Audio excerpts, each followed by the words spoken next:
Jesus. Somebody actually made nylon terraces. That's amazing.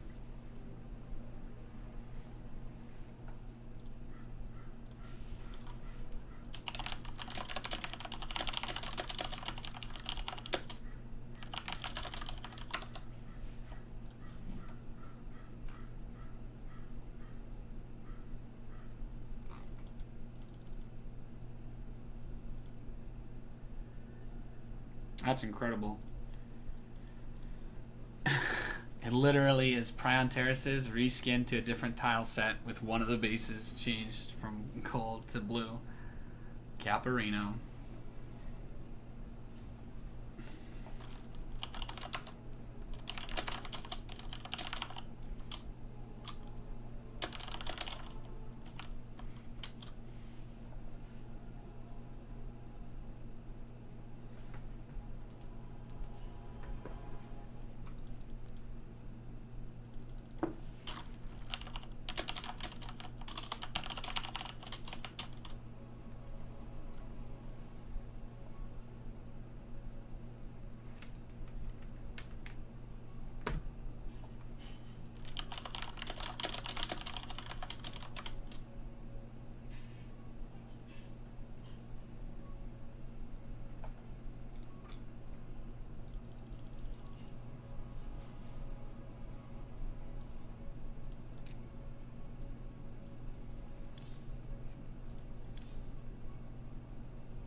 Yeah, we're just waiting to sort all this stuff out. You know what I need? I need like in a way, I need like a BRB overlay. That's what I need. This black screen's pretty ugly. All my graphics are on my other PC, which is unfortunate. I don't really have anything right now to use.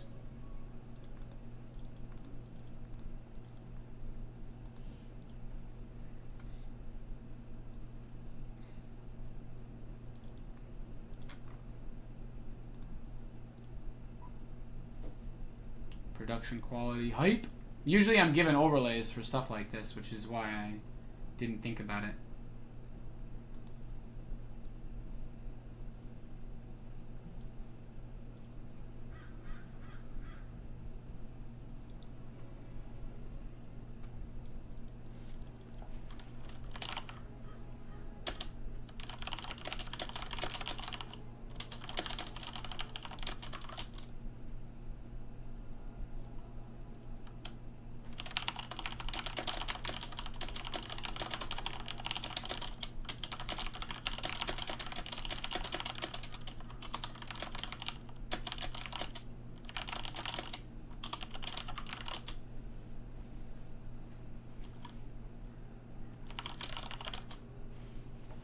Alright.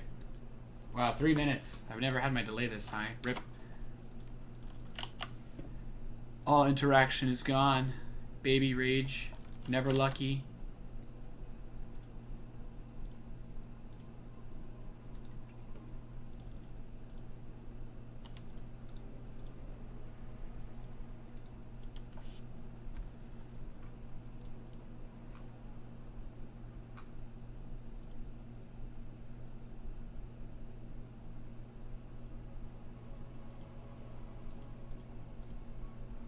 Nate will fold you like a lawn chair. You know it.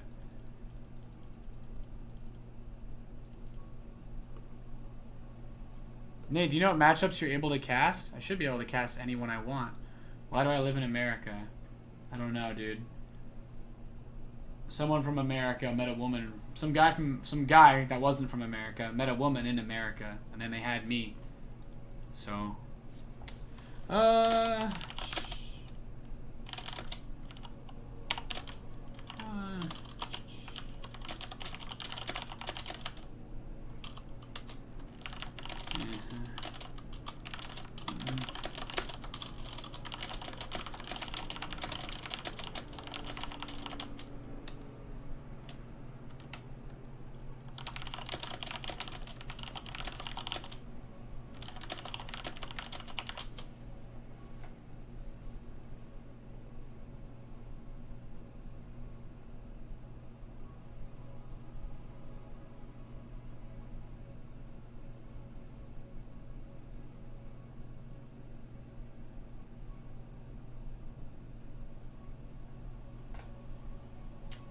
Just working on getting the match set up, guys.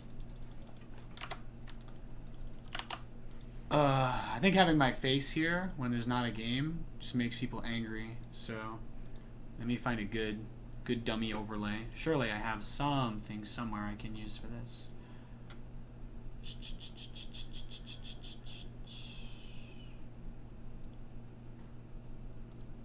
Yeah, that's not a bad picture to use at all. Got my thumb drive here.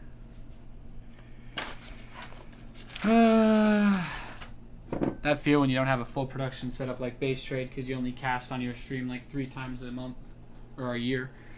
RIP. Press F to pay respects to Nathanius.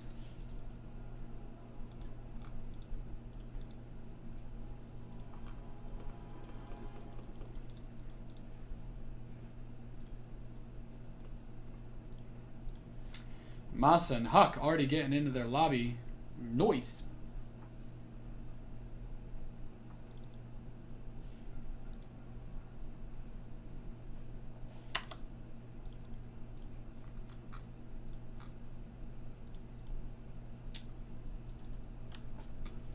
Some good SC2 is all that is needed. Yeah, but there's gonna be downtime and stuff waiting for matches. I think once we get going, we should be okay.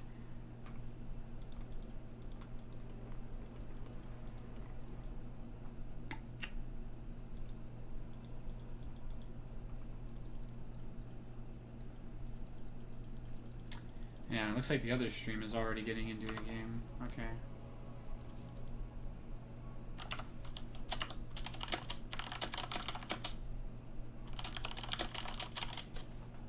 Delay is real. Yeah, man.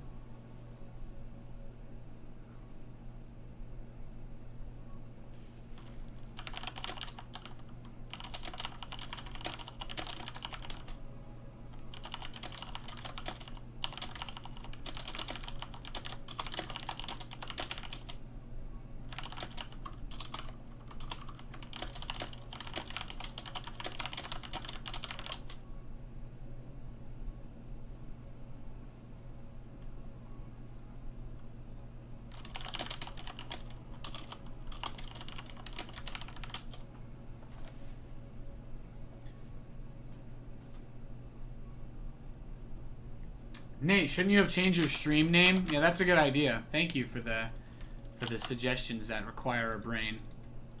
I don't really have a functioning one anymore. All right.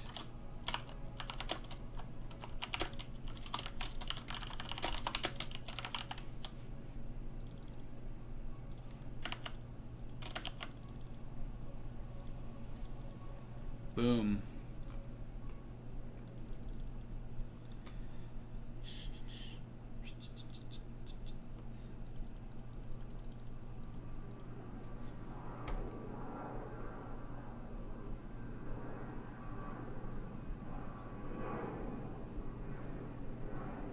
That 3-minute delay, no one knows what could have happened. I could be dead right now, and you won't know for 3 minutes if someone comes in here and kills me. Oh, I got an invite to our first lobby. Alright, I'm going to close my window. Just fix that.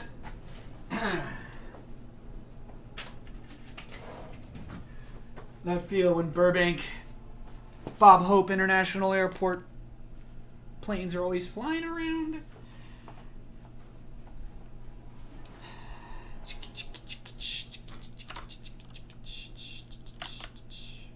Why not make every base a gold base? I agree.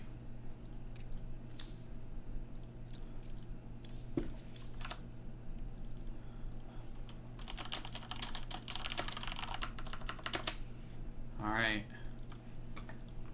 And Neeb still isn't here, so we're not doing the Neeb match. I would do Neeb, but he's not here, so...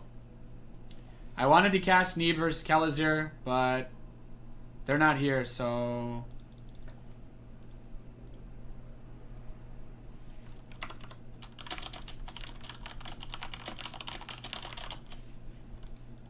Alright. What are your predictions on Mario versus Patreus?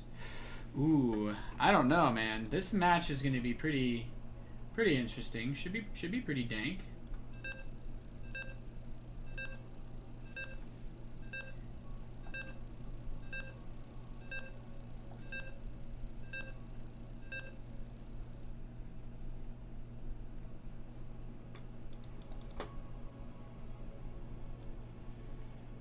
All right.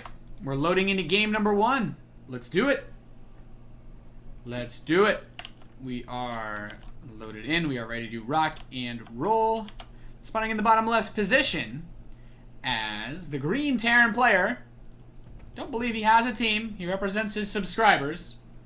As one of the few Terran streamers left. He is HTO Mario. Kicking off this best of 3. He is facing off against the yellow Zerg in the northeast, representing Root Gaming in New Zealand as well as England. He is Patreus. A lot of people don't even know that. He's actually an English boy. Got a British passport and all that jazz. Of course, this is for the Intel Extreme Masters Katowice WCS World Championship Circuit Winter Finals. I don't know. It's like 2 events basically in one. It's going to be the Winter Championship for WCS at Intel Extreme Masters Katowice. And basically the way it works is the winner of this qualifier, there will be 3 winners, will get paid travel and all sorts of jazz with a qualifying seed into the Winter Championship, where they will duke it out for money, WCS points, and glory. Mario is the unique case in this scenario because Mario honestly got a little bit lucky getting here. I don't mean to badmouth him because I love Mario. I watch his stream all the time. I even host the guy, so you know I'm just giving you some straight lip here. Mario had a really weird game versus Jim Rising when they were tied 1-1, where Jim Rising threw 10 roaches away and left the game when he was like up 90 supply. So for all intents and purposes, Mario probably should have just been practicing his butt off to get ready for this match. Patreus is one of the top non-Korean Zerg players. He's always been, in my opinion, one of the best foreigners. I'm really excited to see what he brings out in this qualifier. If I had to give a prediction, I expect Patreus to move forward from this best of 3, but maybe Mario's got some interesting, weird strategies up his sleeve. Maybe there's something cool that we're going to see. You never know. You never know. So, the thing with this match is that Patreus is the guy that should win, so he's more likely to play a straight-up standard style where Mario's the guy that's more likely to do some weird stuff. This opening is super normal. He went for that really fast reactor, factory, Hellion. I mean, he could have gone for a Reaper, but maybe he just doesn't feel like he could get much damage done with it, so there's no point in risking it, right? So, nothing really unusual here. Starport follow-up for Mario, Tech Lab, very normal. Probably going into quick Banshee. Could go into quick Liberator range, but oh well. There are options available for them in this matchup. So, Patreus, I haven't actually been able to see him play too much in this match. So, in this matchup. I haven't really seen Patreus play too much at all, to be perfectly honest. He's quite good. And it's going to be a quick Liberator opening. What is he doing? Oh, I guess he's going to build the Liberator and then float onto the Tech Lab? He doesn't have enough gas to do anything like fast Liberator range, so he's just got Hellions looking around the map for Lings, I guess. He's trying to check, make sure there's no Zerglings watching any of his bases. There is one in the top left. One of them does make its way over towards this ramp. And I'll have to tell the admin to disqualify him for using the Supply Depot skin. There's your Kappa for today. And Mario's going to send these Hellions across the map. So speed is done. There's some Lings here. We have an Evolution Chamber on the way. Maybe a fast Overlord drop. Who knows? Mario was originally known for being a very aggressive mech player. Oh, these Hellions are going to try to run by. Gets 2 drones. Not bad. 3 drones. Okay, okay. Loses 1 Hellion. And, ooh, I mean, if he can actually get out with these 3 Hellions, picking off a couple drones like that is quite nice. These Lings are still going to try to be really annoying. I mean, if he stops to attack, he will lose. Oh, okay, so 1 Hellion does get nabbed. 2 more coming across, trying to save them. And he's trying to bait them back around, ring around the Rosie. These Hellions are so weak, they're so injured, and more Lings are continuing to move around the map for Patreus, so he's getting a good little bit of damage done, I'd say. Definitely didn't want to lose these Hellions, and wow, okay, so Mario's gonna mech. I think this is normally not good. We have a Ling drop coming in, but I will say that in this instance, it's not as terrible because of the setup. because his opponent is favored. Biggest issue right now is he lost all his Hellions. So he's going to start elevatoring Zerglings into his base. And now I'm really concerned. So he's got this Liberator. He's got a Hellion out of the map. But the Liberator can't do anything because there's a Spore Crawler here. It looks like he actually got a couple drone kills with that. Sorry, I'm a terrible observer. He's going to use the Liberation Zone, but the Lings have moved into the main base. There are 2 Hellions. Like I said, second factory is ready. So he's building 3 Hellions at once, which is nice. A very good way to help defend against this. But he's taking some SCV damage here, getting inside of the second base mineral line. And like I said, Mario has to do something crazy to win this game because Patreus is the clear favorite. He's a strong favorite. He's getting a lot of work done in the beginning of this game. Liberator's trying to find some space. Looks like he picked off a few more drones here. So you guys can see I'm very easily distracted by Zerglings. Probably why I lose a lot of ladder games. But the Lings, he might actually be able to break down this depot and crack his way into that main base. Kills the Queen, but the Liberator goes down as well. Keep in mind that Overlord with the drop upgrade is still there. And the Liberator is going to finally show up and pick that off. So a scan from Mario. He's looking for the tech. He doesn't see it. The Spire has just now started. He doesn't know about it. The lair was on the way. Now, the link count is pretty low, but I don't think there's an armory, so a Hellbat push is unlikely. I mean, if he just runs all these Hellions in, I feel like with the Queens and the Transfuse, he should be able to hold here. But maybe he's going to try to focus down drones. I don't know. Hellions running into the third base. Gets a couple of drones. Okay, now he's getting some work done with these Hellions. He needs to get a lot more, though. He's down something like 17 workers. Okay, starting to get a few more drone kills. Every worker kill is huge, but he loses all of his Hellions once again. Now, keep in mind there's no Overlord drop this time, so, I mean, that's pretty nice for him. I'm mostly curious to see where Patreus goes from here. It looks like he wants to play standard Ling Bane Muta as the last Hellion dies inside the main base, so he's about 12 workers ahead. And I will say, Mario's killed 22 drones this game, so he's done a pretty reasonable job with all the harass he's thrown in. Now it's going to be double Liberator with a lot of Hellions and double Armory. All interesting choices in my personal opinion, so I'm very interested to see how he makes this mech work. He's going for ground upgrades. That is really... So this is not how I see a lot of NA players do it, because, I mean, I guess with the patch, maybe he's just hoping he can use a little bit of air to defend against blinding clouds. But this is going to be... I mean, I guess I've already said it a bunch of times. Kind of difficult for Mario. I mean, the Hellions have been doing a really good job with harassing. He actually hasn't been building many tanks, which I also like. Clearing out the creep, but now the mutas are going to pop, so Patreus saying, back it up. What is Patreus going to do now that he's realized it's mech? He has the Roach Horn. I imagine he'll get Roach Speed, right? Like, Roach Speed is very... It's kind of like a gimme, right? He should go Roach Speed and set himself up here, but... Oh, Liberators are going to show up, and he's basically like, yeah, Muta's not going to cut it. Mutalisks are not going to give you the edge in this matchup. Finishing up some turrets just in the nick of time. Patreus says, okay, kill an SCV, and I'll back up. That's all I'm really hoping to do right now, so... Liberator's flying back over to the side. Actually catches the Mutas out of the map as he's got a bunch of Hellions running over. There are not that many Roaches on the map. There's only 5. So if he turns it all into Hellbats and he attack moves with Blue Flame finishing, no amount of Zerglings is going to help. He doesn't actually transform all the Hellions. I like this. He transforms just enough to be a pain in the side for Patreus. This heavy Liberator play with a lot of Hellions is getting some work done. He's killed off even more drones, up to 29 now. Pulls the Liberators back as some Zergling counter harass with some Mutas shows up, but Patreus not able to crack the third base of Mario. And Mario, with Blue Flame and +1, can two-shot these drones. Gets inside of the mineral line. Excuse me, +1's about to finish, about 7 seconds away, but still a tremendous amount of damage done. 35 drones picked off. He's building up his core of mech. 16 drones being built to replace it, and the Hive is on the way. This Hive is done now. This is what I think becomes the most important part of the game. Where does he go? Ultralisks and Vipers. He's getting an Ultralisk Cavern. He's getting a +1 missile attack. I still find it very interesting that we don't have that setup where our Ultralisks are strongest, because he is building tanks, and he's going to get a Thor as well. And tanks and Thors, assuming they don't get blinding clouded or abducted, are very, very strong against Ultralisks.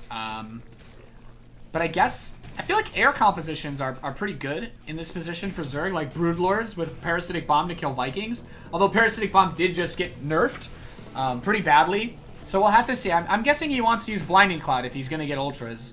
I see this as Patreus is going to try to max out on Ultras, make a big push, and dumps Blinding Clouds all over the all over the tanks and Thors and just push in. And look at this. He's even getting a ghost. Mario slipping in a ghost and getting even more drone kills. Mario actually on point with his harass. 40 drones picked off. He's actually doing it so far. 2-2 coming in. Cloak is on the way for the ghosts as well. And I don't see a world where Patreus expects this. Has he scouted the Ghost Academy at all? He doesn't know. This barracks, I mean, he moved it, right? I mean, he could have assumed that was just for building the tech lab for the factory. What a weird game. Patreus is actually not doing so hot here. I gave a lot of benefit of the doubt to Patreus, but Mario has set himself up very nicely. And all he needs to do is not get blinding clouds all over his army. But, like, I'm talking about this like it's the end game for Patreus, but he's actually still pretty far away from that. He doesn't have the income that he needs to actually build the army that he wants, because he's been building so many drones this game. Like I said, 42 workers were killed. So Patreus can't afford the army he wants and needs.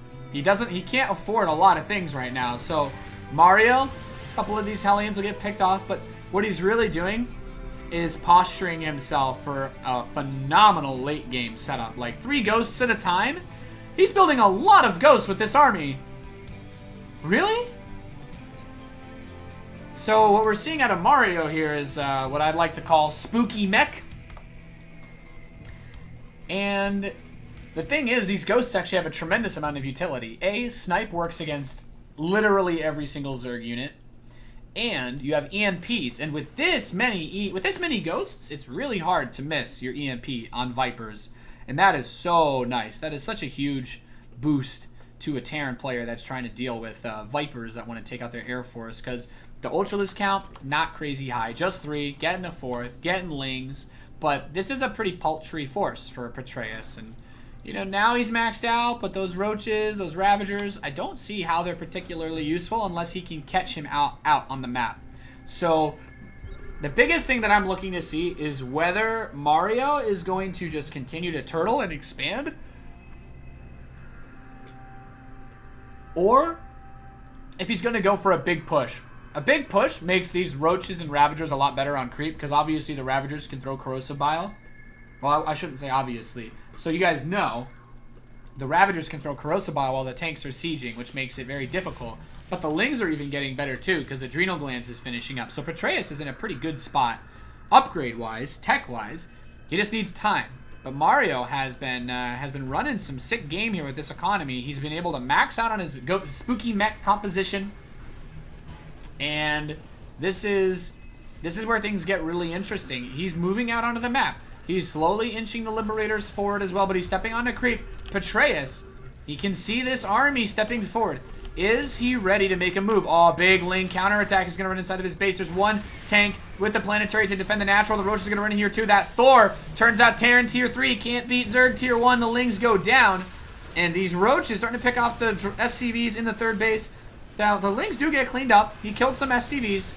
I think Mario is actually better off now because he actually had a couple extra SCVs. I don't think he actually needed to have 75. So the 10 worker kills there are good, but Corrosive Bile getting dropped onto the 4th base from above. And basically that run by just buys Patreus time. And now he turns the supply he got from the Lings into Infestors. He's getting a few more Corruptors. 3-3 Flyer, Defense, Flyer +3 attack.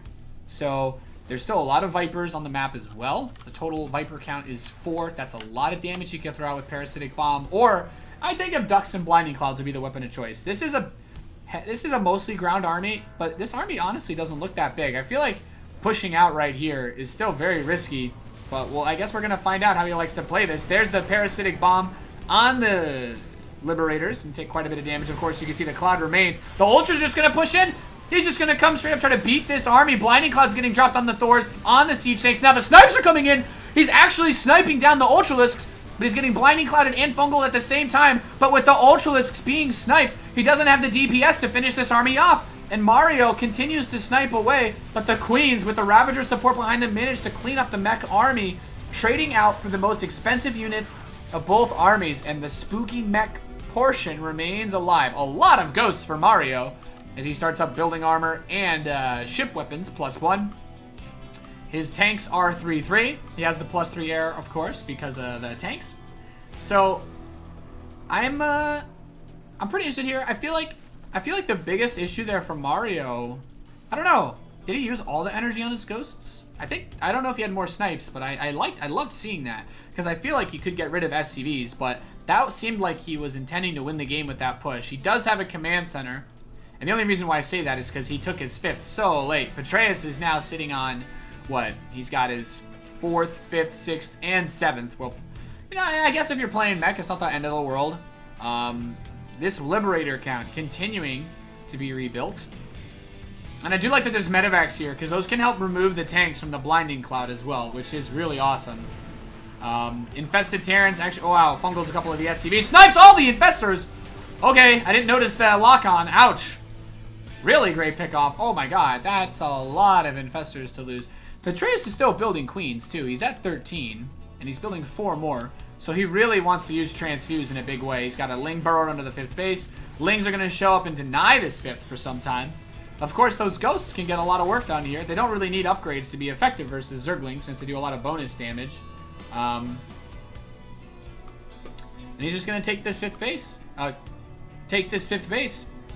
So what army is Patreus playing for now? He has a lot of money. Oh, okay, there we go. 8 Broodlords, Nidus Network. So 8 Broodlords. He still only has 3 Vipers. How many Liberators are on that? 5? Ah, Broodlords might actually work. Lings are just going to dive on top of the siege tanks with a defensive Liberator. It's not going to be enough. He grabs 1 tank, runs over to the 3rd base. Ooh, those Hellbats. Hellbats with blue flame and +3 attack. 1-shot Zerglings, just in case any of you did not know that. So we do have access as he's going to go for a blue flame Hellbat drop. Well, actually, I love this. These late game Hellbat drops on these bases, but you need drones there to kill them. But the Broodlords, there's not a great answer for them. With this many Queens, Liberators have a very low amount of range, so they have to get very close. I guess if he could get a buffer with his Thors and Hellbats up front, he could try to snipe with the Ghosts. But I'm not honestly 100% sure. This is a massive army for Patreus. He's getting in position. He's ready to fight. He's ready to rock and roll. And this is going to be a pretty difficult position for him to defend. He cloaks. But there's a lot of... There's 3 Overseers. And I do think that's enough. Oh, he's just going to snipe the Queens? Really? Wow. Okay, throws out a Fungal. He whiffs, only catching a single Ghost. There's the Decloak. He knows he can't get rid of the Observers, but the Planetary's under siege. The rest of his army is not in position to defend this, and I think Patreus might just try to kill this and back off. Oh, gets a big Fungal! All of the... Oh, no, Fungal and Parasitic Bomb. He's stacking the Parasitic Bombs. And with that early Fungal, these Liberators go down very quickly. The Queens are in the back, though, but there's still so many Ghosts, and they can snipe under the Blinding Cloud. Thor's coming up. He's actually picking off this entire Tier 3 army of Patreus. He's doing it, but he's taking so much damage at the same time, and Nidus Worm is starting inside of his main base. Patreus has killed a lot of supply. He's still ahead in army supply. 6 Ultras, 5 more Infestors. I mean, he's playing Zerg the way you need to, right? The Hellbat drop seems like it did a lot of damage. By the way, Mario killed 56 drones this game, but he's got Lings in his main. He's got Ravagers on the high ground. He does pick those off. He saved that 5th base, which is nice. But now he's got Lings going for his production. They're inside of that natural mineral line as well. There's not really much here to defend. There's no more resources here. But we also have to keep in mind that there's some depots, and really he's opening up opportunities. If he burrows a Ling here, once he kills this turret, he could use it to build another Nidus. Actually, he did burrow some Lings in here as Mario snipes off those Overlords, but... Oh, the Corruptors are taking a whiz. I think that's going to be it. Planetary's going down. Wow, okay. The Corruptor's anti-ground attack is really, really strong, so even with repair. And the sad thing about repairing that for Mario is that it's cost him a lot of money. And these burrowed Lings, man, they can actually kill these Ghosts pretty easily, unless he cloaks. But they don't have that much energy, so... I feel like Mario's just getting choked out right now. There's a lot of Lings still in his base. 4 adrenal gland Lings can do a lot of damage, and he can just unburrow these whenever he wants, so this orbital not able to use its energy either because of that. And oh, high ground Fungal's killing a bunch. The snipes have been on point though. Grabs 4 more Infestors, but Patreus just has more money. Patreus has more bases. Patreus has more map vision. His creep spread. Just, would you like to look through the eyes of Patreus? These are the eyes of Patreus. He can see everything. You are not moving out onto the map without being spotted. There is another Nidus Worm starting for Patreus. The burrowed Lings were used to give vision. He still has Lings in the natural area as well. He's going to attack this base. Blinding Cloud and Fungal at the same time, clearing out everything. And GG is called as Petraeus takes game number 1 here at the Intel Extreme Masters Katowice WCS Qualifier Reno. Well played. Well played. So not too bad there from Petraeus. I do have him pining as my favorite in this matchup. I do think he is a very strong Terran player, and this is kind of what I expect. So we'll get into the next game very quickly. I already have an invite. This is some esports tier game invite micro coming out of Mario. Mario hitting me up with that invite. I don't think he needed that many ghosts, to be honest, but either way, it was still really cool to see. Yeah, we're already counting down to start the next game. Pretty dank.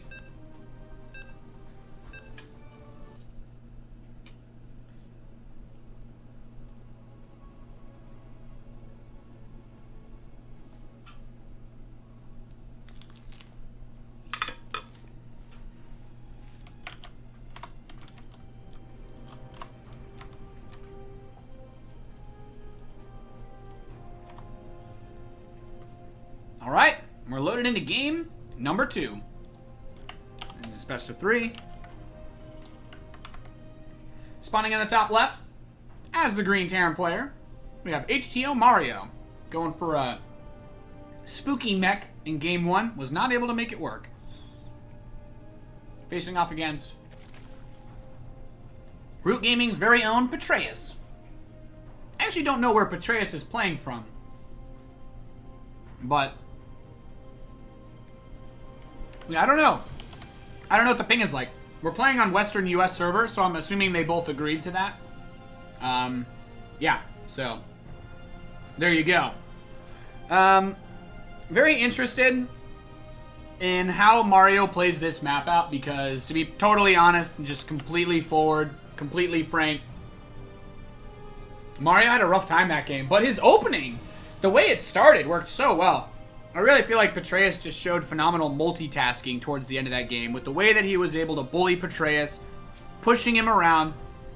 Or excuse me, the way he was able to bully Mario, pushing him around with the Nidus. And I really felt like Mario's army, as weird as it was actually the right thing to do. It was actually a really good setup. I actually did like that. I liked what he did in a big way. He used a very interesting composition. Like, we don't really see Spooky Mech all that often. So the use of those ghosts in a mech composition, because like sniping everything is really nice, but I feel like if he had taken that 5th earlier, like he made that big push, but honestly I don't know that he needed to do that. Losing all the Liberators when he got that big fungal with the 2 parasitic bombs was probably the worst thing that could have happened. I mean, just to be honest. So, oh well. Petraeus sending some Zerglings out onto the map now. Very greedy opening. Absolutely no gas whatsoever. 3 hatch. He's just chilling, man. He's chilling like a villain. He's just droning up. Not a care in the world. I'm guessing that he's expecting no Reaper because of the way Mario played the first game. And he would be right to make that assumption. Mario has opened Sans Reaper again. I don't know if that style works on this map. This map is way more open. This is not the 4-base turtle map, so I'm expecting Mario to switch it up. I'm not saying he won't go mech, but I really doubt we're going to see the same exact thing. His ghost control looked really good, though, so I do think that with Mario's ghost control, he could take this to the late game. I don't know how well his bio play versus Zerg is, though. I mean, I've watched a lot of his stream, and I know that he does both. So, for me, it's kind of like, I've seen both sides, and I know he's good with bio as well. And yeah, he's going to start up Stim. So we're going to get a little bit more of a standard game out of Mario here on Ruins of Ceres. Petraeus opening with the Roach Warren to follow up his greedy start. Maybe he's just looking to do a big Roach Ravager attack. I feel like that's actually a brilliant idea. He's already got his first tumor out in front of his third, so that creep spread really helps you get across to hit your opponent's base before. Yeah, I don't know. The Nidus play by Petraeus last game was also really awesome, which is great on this map. You have so much air vision, or excuse me, airspace, that getting around, getting a vision to spot that Nidus, and by that I mean just place it. You need vision to place the Nidus, of course. It's really easy to do. So, kind of a interesting start to the series already. And the winner of this will go on to face the winner of, I believe it is Huck versus Masa. And last time I checked, they are tied 1-1, although that could possibly be already decided by now, since obviously we are broadcasting with a 3-minute delay for players' mental health purposes. As Petraeus sends his first lings across the map. We have the lair finishing up for our New Zealander. And he is still going to open with the Liberator. He's on 3 racks. He gets that cheeky Liberator out. Could run around, try to scout. Roach speed is on the way. Ling speed's finishing up too. I thought he might have made a more aggressive play out of his Roaches, but I guess he just wanted to be wary of the Hellion run-bys that happened in the last game, which is also totally fine as well. I don't think there's anything wrong with setting himself up for that that Hellion play in the last game. He sends a Scouting Marine over that does get picked off outside the third base. And Petraeus' creep spread was really good last game. Man, he's already working on it. He is already working on it, and I do like this. I mean, obviously, good creep spread is always good, but in Legacy of the Void, creep spreads and recedes twice as fast. Is one of the hints, I guess, Blizzard took from Heroes of the Storm. There's your Kappa for this game. Double eBay. So Mario's just going to play straight up bio. Combat shields on the way. Stim is done. He's getting 2 more barracks. And it looks like maybe Marine Tank. I'm going to assume Marine Tank. Love me some Siege Tanks in this matchup. Versus Roach Ravager, it's really good. But I think it's really smart that Petraeus still has the option to get Lings. I think the most confusing part about this for me is that he's opening up with +1 missile attacks. Which tells me that if he weren't taking this 4th base, he'd be looking to do a big push soon. So Mario's got 2 drops coming into the natural expansion. There's not a whole lot here for Petraeus to defend against this. His Roaches are in his 3rd base, but, you know, 16 Stim Marines. Oh! Okay, Corrosive Bile hits a few of them. He picks off another Ravager. Going for, oh, almost gets that Ravager. It's got 2 hit points. Rest in peace. In pieces. Oh, wait, 1 Marine is stuck down here. Oh, can he be a hero? Nope. I was hopeful there for a moment. So we've got Petraeus now on 4 bases versus Mario, who has not yet floated that 3rd. Now he is. Upgrade-wise, despite the late upgrades from Petraeus, actually the lack of any upgrades aside from that +1 missile attack, he's actually still not too bad because 1-1 is starting so late for Mario. And Mario's got his tank on the way now. This SCV being healed as the Siege Tank picks that up. But the Hive will surely be coming soon. And that is where I think things are going to get really interesting. Okay, he finally starts another Evolution Chamber. He's getting +2 missile attacks. Really seems like he wants to commit to this Roach Ravager. Maybe he'll go Roach Ravager and Fester? I don't know. It's clear that he's scouted at its bio now. But wow, look at this. Right as his army's about to attack Mario. Really good opportunity with this drop, actually. Picking off a few drones, getting some Roaches. But, you know, Petraeus wants to just force Mario off of his 3rd base. But he's got double Liberators to deny the vision. He's going to throw the Corrosive Biles. And it looks like he picks off one of the Liberators, but won't get the 2nd. That drop still running around, causing mayhem inside of Petraeus' base, while at the same time, he's been putting pressure on this 3rd. But Mario, he is having a bit of a tough time securing that 3rd base. And even though he killed some drones, Petraeus just sent them over to his 4th. And now he can build more drones for his main base, that's what he's doing right now. He's building more drones. Hive is on the way. Now, 1-1's finishing for Mario. He has not started his armory, so he's going to have to wait a little bit. He will have to wait about 20 seconds before he can actually build his 2-2 upgrades. But I think he still has those drops. You know, the green is actually really hard to see on the mini-map here, so don't judge me, guys. Do not judge me. Or judge me. I don't really care. 2 Marines, man. 2 brothers that died. So, Petraeus, already in a dominating start to this game. The delay of the 3rd really hurt Mario a lot. 93 out of 93. No depots in production. He just supply dropped a depot and called down a mule, but he's still supply blocked now. He cannot build any more Marines, so I don't know if he has enough energy to drop another depot. So his production has been halted for a little bit. Now he has 4 about to finish. Okay, we're getting there. Ling's running around the map still. And Petraeus, I mean, he's getting a hive. He's got the Spire coming in too. I think this is one of those scenarios where, I mean, I guess just get ultras, right? Yeah, he's playing bio, so Mario really needs a lot of siege tanks to deal with this because he doesn't have, I mean, Marines with, it doesn't matter how good Marine upgrades are. Like, Marines are just not going to be able to deal with Ultralisks. Like, it's just not going to happen. Like, you are not going to have Marines beat Ultras, but maybe he's going to go for a big attack. I'm not sure. It's possible. He's got a lot of setup here. Wow, look at that. Oh my god, lucky day. If he had gotten that fungal, that would have been pretty bad for Mario. Ling's running around. He's got the right side base, taking that 5th. And this medevac drop, he's been forced to unload it so early. I guess, you know, he forced Petraeus back into his base, which is nice, but Mario's just building up that tank count. That tank count is the only thing between him and these Ultralisks completely demolishing him. And I still think he's going to have a hard time with the Lings, too. Is he not researching Chitinous? Okay, there we go. It, like, just started. Alright, that's fair. I was going to say, he definitely needs that. Mario's medevac finally moving out now. As Petraeus is just looking for bases. He's like, you're on 3 bases, I'm on 5. Okay, I'm fine with this. This is cool. Petraeus, creep spread slowed down a little bit, but he still has great coverage. Definitely want to sign up for the Petraeus network. You'll get bars everywhere. You get creep everywhere. So, Ghost Academy coming in. Okay, I do like this again. He already has 1 Tech Lab Brax. He's already switched a lot of these off to Tech Labs. That's really good. So he can build a lot of ghosts.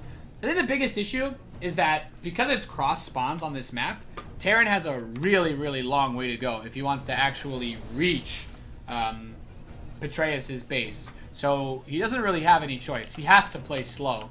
And he doesn't have Liberator range either. So I don't know how much work he'll get done with these.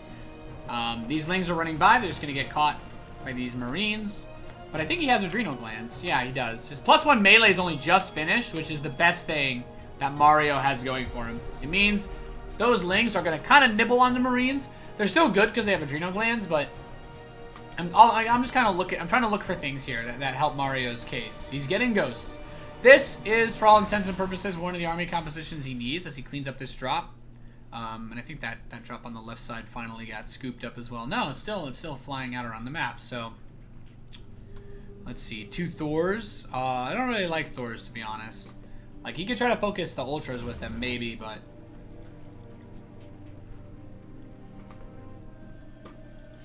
we'll see.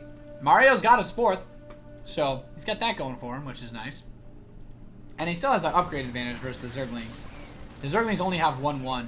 Whereas the Marines are 2-2. This is a really big deal. It's 1 more shot for Lings to kill a Marine. It's 1 less shot for Marines to kill a Zergling. Petraeus gonna try to do a run by to this planetary fortress. I think he could actually deny this 5th command center. Yeah, he's gotta build that somewhere else. So these roaches and stuff. Maybe the Marines can protect it. Yeah, he's gonna send the Marines. Okay, that's one way to do it. He's got a drop coming in at this right side base. Mario actually starting to get some work done with these drops, which is pretty good. It seems like he was just over dealing with that bottom left area. He has Vipers coming out now. He sees the Ultralisks. That +2 armor is finishing up for them. No 3-3 for Mario's bio, which is a big deal because it means he doesn't need +3 Carapace for the Marines to only do 1 shot. Or excuse me, 1 damage per shot. Yeah, there's +3 now. But a lot of ghosts. A lot of ghosts for Mario. Ghosts are great. I love everything about ghosts. But to be perfectly honest, when there's this many Zerglings on the map, it gets really difficult to handle. Because all you need is 1 damage on a ghost, and it cancels the snipe. So it's gonna be tough, no matter what. There's no 2 ways about it, you know? We have a pause here. Hopefully everything's okay. Mario's like, yo, I still have ghosts on the map, just kind of checking, making sure that computer didn't crash or something, which is fine.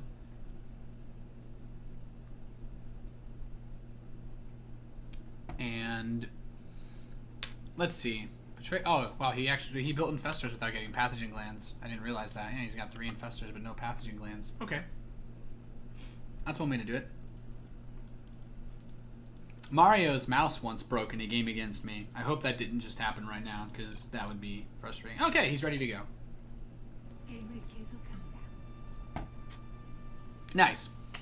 I'm curious if Petraeus will get another Nidus Worm, though. These Marines running. Wow, free Viper. That would be a really big kill. Every Viper is so crucial. And the thing is, he has Ultras and the Greater Spire. Oh, he actually picked off the Spine at that base. I will say, Mario's Harass has still been good. But Petraeus is maxed with a Bank. Which is really all you need. The Fusion Core is coming out now. Finally another Starport. But this might be too little too late. I don't know. He's back at work on that 5th Command Center. He's got an uphill battle as Petraeus slowly encroaches upon him. I think Petraeus, I mean, this is a long map, so spreading creep obviously isn't that easy.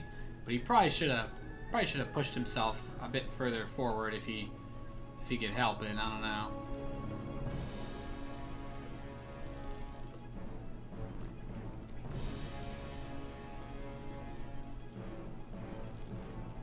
Drop for Mario is going to hit the bottom left. A few drones going to go down here. And let's see. So +1 air weapons is on the way for Mario. So that's going to help a little bit.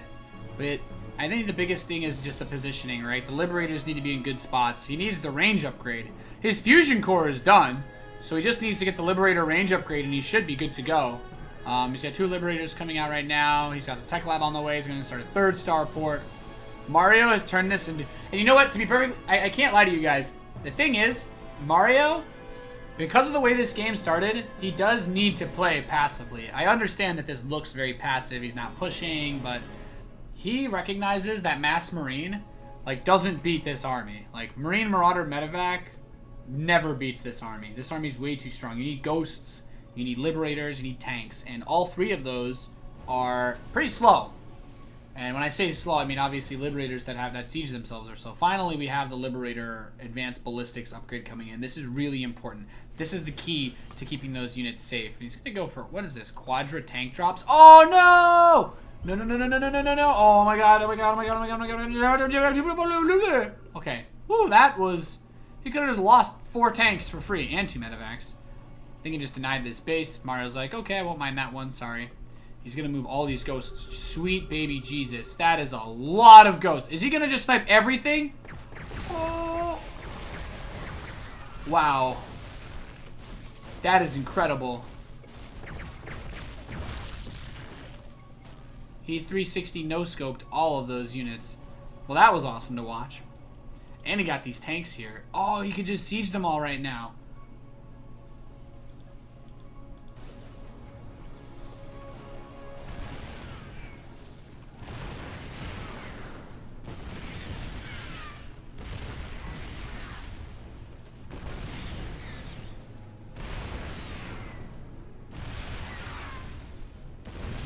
I'm trying to see what he's doing here.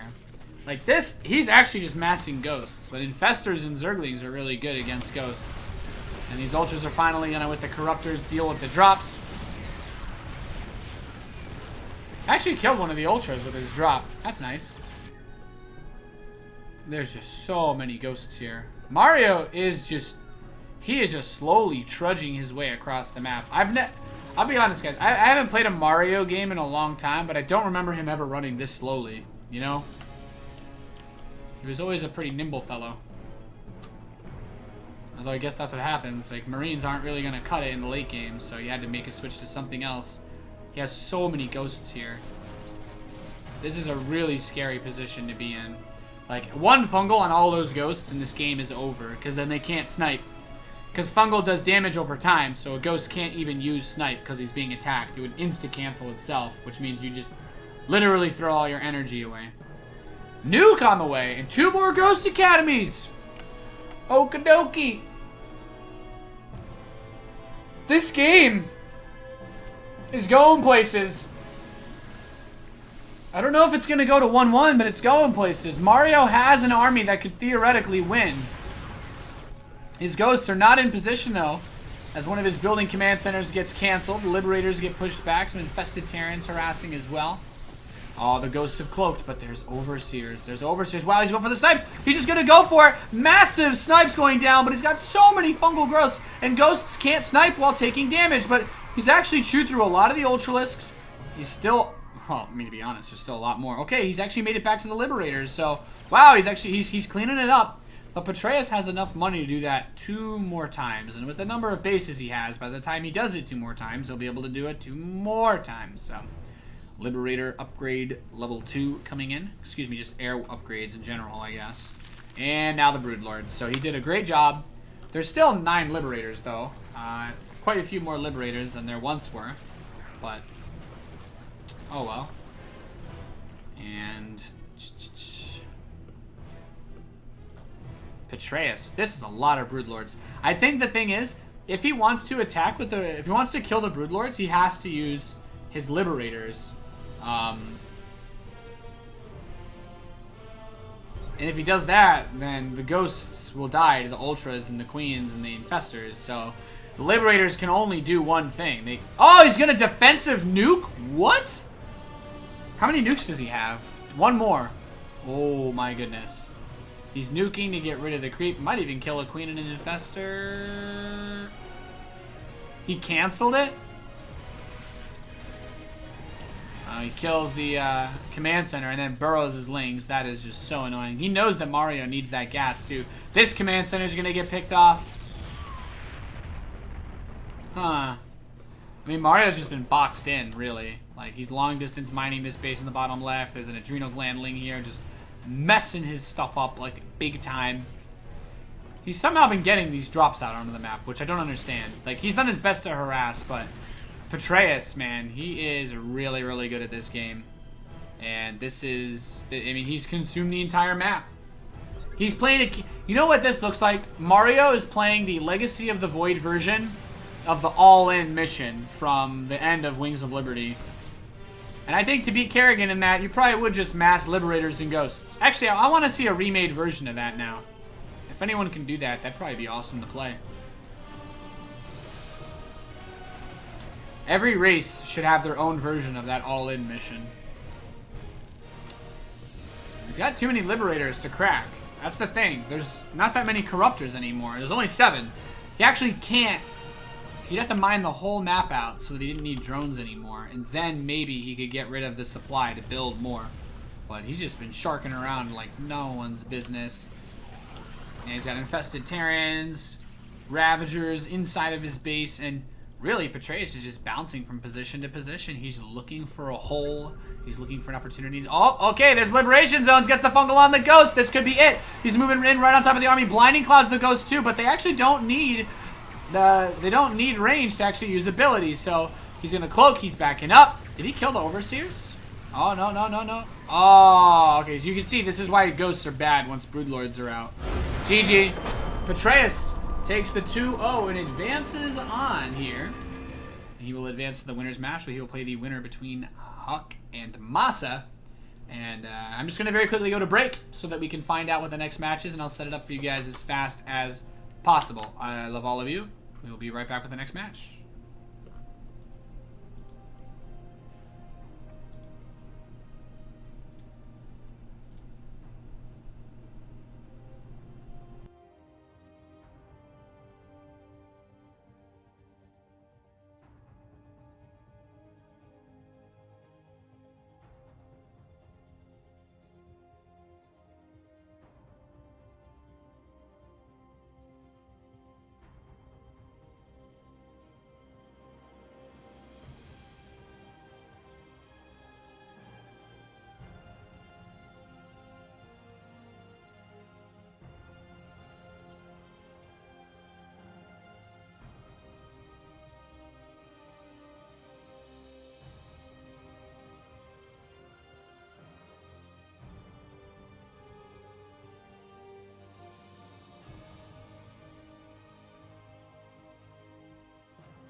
Okay, guys.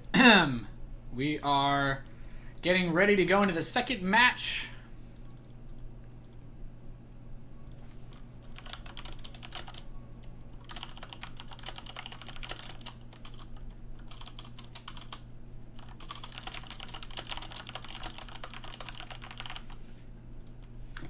And it's going to be Huck versus Petraeus. The winner of this best of 5 qualifies for the Intel Extreme Masters Katowice. Should be awesome. I'm really excited. Always fun casting StarCraft.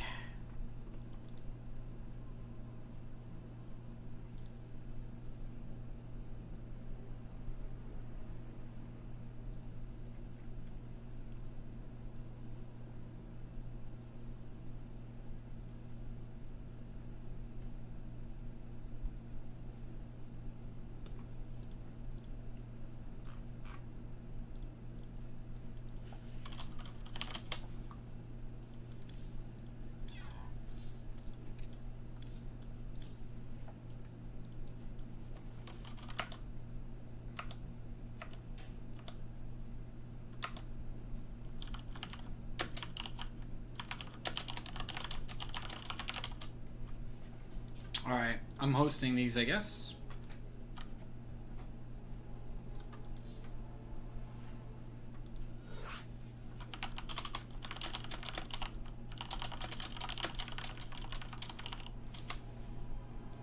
Alright. I'm setting up the lobby right now, so we'll get into this in just a momento.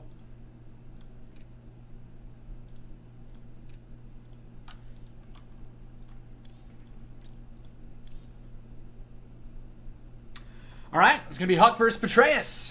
Capital Lord, please invite.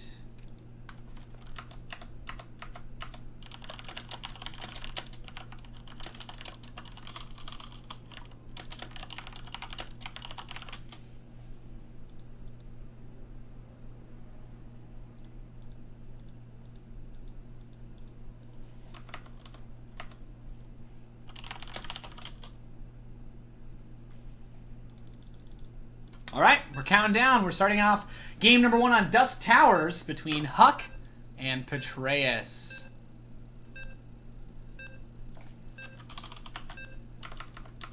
Let's do it.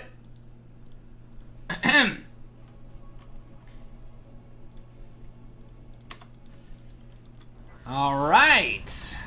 We are ready to rock and roll. Oh, that is not the one I wanted to press. Alright, it is a best of 5. We got a PVZ. Best of 5. The winner of this goes to the Intel Extreme Masters Katowice. This is a decider match. The other decider match is being played on the Base Trade TV Twitch channel. Shout out to Base Trade TV. They are all literal gods. Some of my favorite people. And I am glad to be splitting these games with them because there is so much StarCraft. I would literally die trying to do it all myself. Spawning in the top right position, we have the orange Protoss. He is Huck. Facing off against, in the southwest, the yellow Zerg Officer Petraeus. Now, PVZ, okay, so I don't want to do the caster thing where I just constantly say I'm interested or excited to see. As a player, I have no idea what PVZ is like since the Photon Overcharge nerf. I don't know if Petraeus is going to go for aggressive play because of the lack of the easily just spammable Photon Overcharge. I don't know if suddenly Huck decides to play Air Toss, which I don't think he will, just because Parasitic Bomb got nerfed. Like, these are a bunch of things I don't see happening. So, with that in mind, what's going to happen here? Look at that. The double hatch, too. Cheeky, Kalaris. A lot of income here. He's got a lot of setup. Now, this is, as far as I'm aware, reasonably normal. I mean, Dusk Towers is easily the most defensive turtle map in the game right now. I'm trying to think if there are other maps that were as easy to defend. I guess on 4 bases, probably... I want to say Deadwing, because the cliff area by your third on Deadwing is pretty much the same as this, in a roundabout sort of way. Of course, this is high ground, whereas in Deadwing, your base was the high ground. So Deadwing might have been a little bit better, but there's certainly less airspace to make use of than Deadwing had. Definitely a super, super defensive map. Huck got his expand. Chrono in that gateway. He's opened up with the Stalker, and it looks like he's going to open with just one as he switches the Chrono back onto his Nexus. No Mothership Core yet. He's going to rely on him just to keep kind of being out on the map, trying to get some work done. Starts a Twilight Council, so already I'm feeling that we're going to see him set up for possibly a 2-base gateway push. I don't know what else he would do in this scenario. So, I mean, you've got options, but there's only so many choices you can do. Like, Adepts, the nerf for Adepts, that -1 damage, as far as I'm aware, has absolutely 0 impact on this matchup. You still 2-shot drones, and if you wanted to kill his own workers, he would still be able to 2-shot probes. Don't know why he'd want to kill his own workers. I don't think he will. But the fact that he opened Stalker with 1 sentry, maybe he's thinking about going for something crazy. Oh, this is going to be Adepts. Okay, so that's what I was saying. Like, the Adept hasn't been nerfed in this matchup. I think the only thing someone pointed out was that you can't 2-shot Larva anymore with Adepts. You need like 3 shots to kill a Larva with an Adept, as if that was like the deciding thing that made people play this game. So, ooh, Dark Shrine as well. That is very interesting. So Huck, with the fast Dark Shrine and the Resonating Glaze. So he's going to have the much faster attack speed Adepts, and he's going to get Dark Templar, but with no robotics facility. I guess he has, okay, he has a pylon out here. I wonder if he's going to build a gateway here and just follow up the DTs with a really aggressive adept push. That's what I want to know. He could build one of his gates out on the map if that were the case. Keep my eyes open. There it is. Okay, so there's the gateway. So Huck is setting himself up for what seems to be a massive 2-base pressure, but Mothership Core is not out yet, and he's got a lot of lings. It looks like there's going to be 10 or 12 lings inside of his base. Is he ready for this? He's got a little bit of pressure up front. Mothership Core's out, and there's the lings inside the main base. Mothership Core immediately Photon overcharges. Of course, Photon overcharge costs a lot more energy than it used to. Force field team whiffs on both, and he's gonna dive on the sentry. Patreus kills the sentry. He's getting on top of the probes in the natural expansion, and now you have a lot more Zerglings streaming across the map. Patreus, so many pushing in, but look at this, 2 DTs warping in. That warp gate is not ready yet, so he does not have that warping advantage. And he's going to clean up these lings, but there's even more running in just straight across the map. He's inside the third, he's inside the main. He's moving across the map. These DTs need to get a tremendous amount of damage done for Huck. Huck is down 7 workers compared to his opponent. These probes actually do a really good job of picking off the rest of those lings, but he's going for the gateway now as well. Oh no! Select all army? No! Oh no, select all army. Did he see a spore? Oh, there were spores, but he brought all his DTs back. So we're hitting a little bit of desperation mode here as Huck has taken a substantial amount of damage. More lings getting dropped into his base, and not able to make use of this proxied warp gate. It seemed like he was going to go for a big 3-base push, but now he's just been knocked on his back foot so hard. He can't Photon overcharge. He has 1 available right now, but he's had to fight with probes so much against these lings. Gets maybe 1 more before. No, okay, so 9 workers killed, a lot of lost mining time. And Huck now is like, okay, just gonna turn these guys into an Archon. Since Patreus saw the Dark Shrine when he made that attack, so he knew that there was something that he'd need to worry about. He has a spore in every base, and I don't know yet. No, he didn't have an Overseer yet, but the DTs never came, so doesn't really matter, to be honest. So let's see where he goes from here. He grabs a few more of these lings, and this Overlord, the drop Overlord, can not only lift things up, but it can drop stuff down as he's blocking with creep that expansion. But this Stalker will kill it easily. Dead Overlord confirmed. He does still have this proxied warp gate. If he ever decides he wants to go for a big push, he'll have that option. Patreus, since he never got attacked, he doesn't have any reason to suspect that there is a pylon out somewhere or a warp prism. Maybe a prism, but he already knows there's no robotics facility because his lings were all over Huck. So I think it's safe to say Patreus has got to be feeling really comfortable right now. He's got some roaches, some ravagers, some lings, and I do think Huck's army should be able to handle it. He's got that Archon, which is a phenomenal anchor against this. And he's going to back up. So Petraeus says, okay, let's not waste our time here trying to kill ourselves attacking you. He just goes right in for the lurker den. I like this a lot. I mean, how many times have you been seeing lurkers just absolutely truck everybody in ZVP? I mean, this is something that I hear a lot of Protoss players complain about. I myself don't play Protoss a lot, but it's what Protoss players tell me they struggle with. So don't know how he's going to go about this, but well, he's got speed overlords. I wonder if he's considering going for some drop harass, maybe? He's getting his hive, he's getting his spire. He doesn't need to go for drop harass, but I just like to see stuff like that sometimes. Still impressive he actually hasn't found this warp gate. He got very close.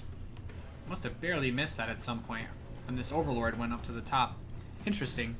But he's going to continue to move around, and these lings continue to go looking for... Okay, so he finally finds the warp gate as the warp prism finishes up, and I'm not entirely sure what Huck's going to do from this position. I guess he has to make a play with the warp prism. Oh, he's going to warp in Adams to try to defend this base, but already they're getting jumped by these lings, and they're going to get completely shredded. No saving that warp gate. But Huck, who wants to make his push, who wants to make his defining move of this game right now, right as the lurkers are building. This is everything for Huck. He needs to do critical damage. The lurkers are about to finish. 7 of them are halfway done. Ravager's getting force fielded in. He's picking them off. The Immortals are going to town. He's going ham. Picking off the Satchery. Zergling's going for the counterattack, though. He wants to get the force base up, but he's not going to be able to get that fourth base. Where are the lurkers? Here they come. Big Daddy lurkers are saying, get out of my base. I don't think he has an observer with this army either, so that's it. He's got to back off. Warp Prism's going to hit the main. Maybe we'll have a big Zealot Warp in. There is a Greater Spire on the way, but there's already Roaches and Lings in position to defend, and Huck has to be thinking to himself, damn, what am I supposed to do? With this many lurkers, like, how are you supposed to attack into this? He doesn't have an observer. There's no way he can break this army. I mean, it's literally impossible. You need vision to kill the lurkers, and those adepts, his army's already quite heavily bruised. All of his immortals have been triggered. Okay, actually 2 of them just went off cooldown. And he plops right down here in front of this Spore Crawler. He's going to warp in a bunch of adepts to try to harass while he pushes from the other side, but we'll lose the prism, and these adepts will die as well. Doing a little bit more damage than the last attack. The Stalkers on the high ground are pushed back. Petraeus just doing a really good job of holding the fort down in this position. And he just, yeah, there's the lurkers. He has nothing to handle that. There's nothing. The Spore Crawler is very close as well, so good luck as he trucks that Ravager. Where are the observers for Huck? Okay, he just built 2. He's getting 2 Stargates and a Fleet Bacon. So I guess Tempest is going to be his choice. And they are very good at destroying siege units, for sure. Like, this is, obviously, Tempests are really good against Liberators. They're very good against other Tempests. Broodlords as well, which are on the way. I guess Huck might, I don't know if he wanted to go Tempest, but he did see the Greater Spire morphing, so he had to consider that it would be a possibility. And, oh, these lurkers are so well placed. He can't harass it all. Man, imagine if siege tanks were good. That's lurkers right there. Well, I guess that's also Liberators. Kappa. This is a really well set up position by Petraeus. Like, good luck attacking this. Now, it's important to note, though, that they are both on 4 bases. The 5th is on the way for Petraeus, but Huck is getting a really good tech. He's building Quattro Tempest. 4 Tempests at once. And this army will scale very heavily because Petraeus is mostly maxed out. It does not have a lot of Corruptors. And by that I mean he has none. He's building 3. But he actually needs to free supply if he wants to build Corruptors. Otherwise, those Tempests could be in the game long enough to deal a tremendous amount of damage. Like, I think if Huck gets up to like 8 Tempests, this game just goes complete bonkers. Yeah, he's going to go up to 8 Tempests. Oh boy. So that's a really good way to set himself up in a position where he can get a lot of work done. What else do we have? Just these Broodlords and Lurkers. Very, very powerful. I don't know if many or any ground armies would have fun playing versus this. Like, maybe some sort of mass. No, I'm not really feeling it. Like, the air is definitely the way to go against this. The creep spread for Petraeus this game hasn't really been pushed out very far, which is really good for Huck, because that means these queens can't leave his base very easily. And if the queens can't leave the base, then you don't have to worry about being pushed. As these adepts throw their shadows into the mineral line, trying to get a few drones, but they will get nothing! You get nothing! These broodlings, man. Always the bane. So now he's got 8 Tempests. He's going 3 more. He threw away the Adepts builds to free some supply. He's got the Mothership coming in as well. The Mothership is on the way. In case you guys didn't know, the Mothership core's energy actually gets reset when it turns into a Mothership. So there's totally nothing wrong with getting, which is spamming all of your abilities for no reason and then turning into a Mothership. Betrayus has Vipers, Broodlords, Queens, Ravagers, and as you can see, these Queens are very slow off creep. He really needs to push those Tumors out just a little bit more. This Changeling steps forward, and he knows about the Tempest as he picks off that Lurker. The Mothership is ready. Betrayus, is he just going to go for it right here, right now? This army is so powerful for Huck. He has to abduct and hit with the Corruptors and the Queens. That's the only way. He grabs one Tempest, is running, running. He stays alive. He manages to save the Tempest. So this army for Huck is reaching its final form. He has consumed the last android and now he is ready. But oh, okay. Got to be careful with moving the ground army. Those Lurkers are still a powerful force to be reckoned with. He recalls the Mothership core as it does get caught. But all is still well. I mean, this army is just so strong. Really, all he needs to do is get an Observer out there again. He needs vision. I think this would be a really good time to maybe mix in an Oracle to try and tag with. But I can understand that right now Huck is in a very hectic phase of the game. There's a timer on this because there's going to be so many more Corruptors built, so many more Vipers, and the Lurkers still stop his ground army. So right now, a lot of supply is in units that Betrayus can't use against Huck right now. So he needs to just crush through those so that if that mass Corruptor switch comes, he can still do something. But Betrayus, man, he's maxed. He's in a rough spot. He doesn't actually have enough available supply to really handle this. He needs more Spore Crawlers, more static defense, and use the Abducts a little bit more perhaps as well. But Huck has just phenomenally transitioned after scouting that Grand Spire earlier on. Keep in mind, Betrayus has that 6th base now. No mining there as of yet. Huck does not yet have a 5th.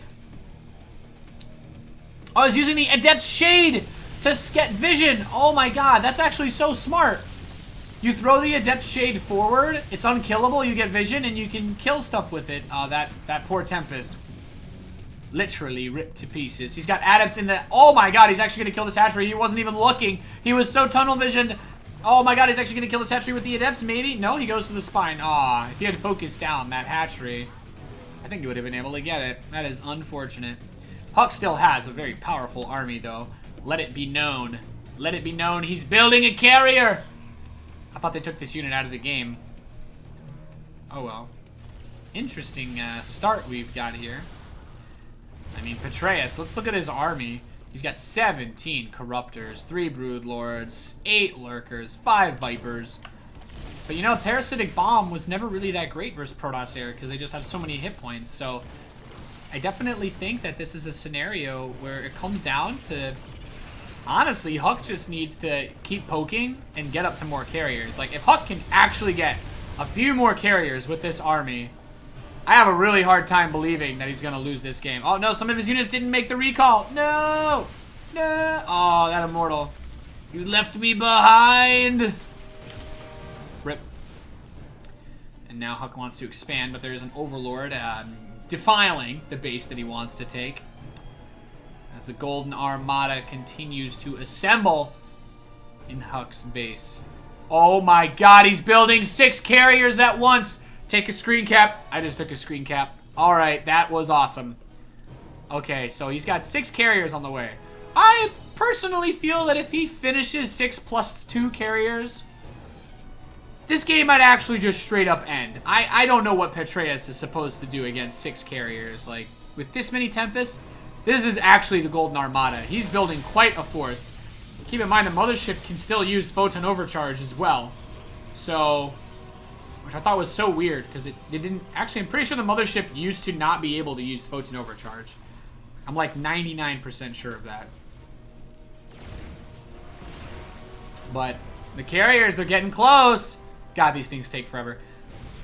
Alright, Tempest taking some shots at this army that's out on the map. Looking for a position is Betrayus, but I don't know, dude. Play your most epic music that you got, because these bad boys are coming out. So you better get this party started.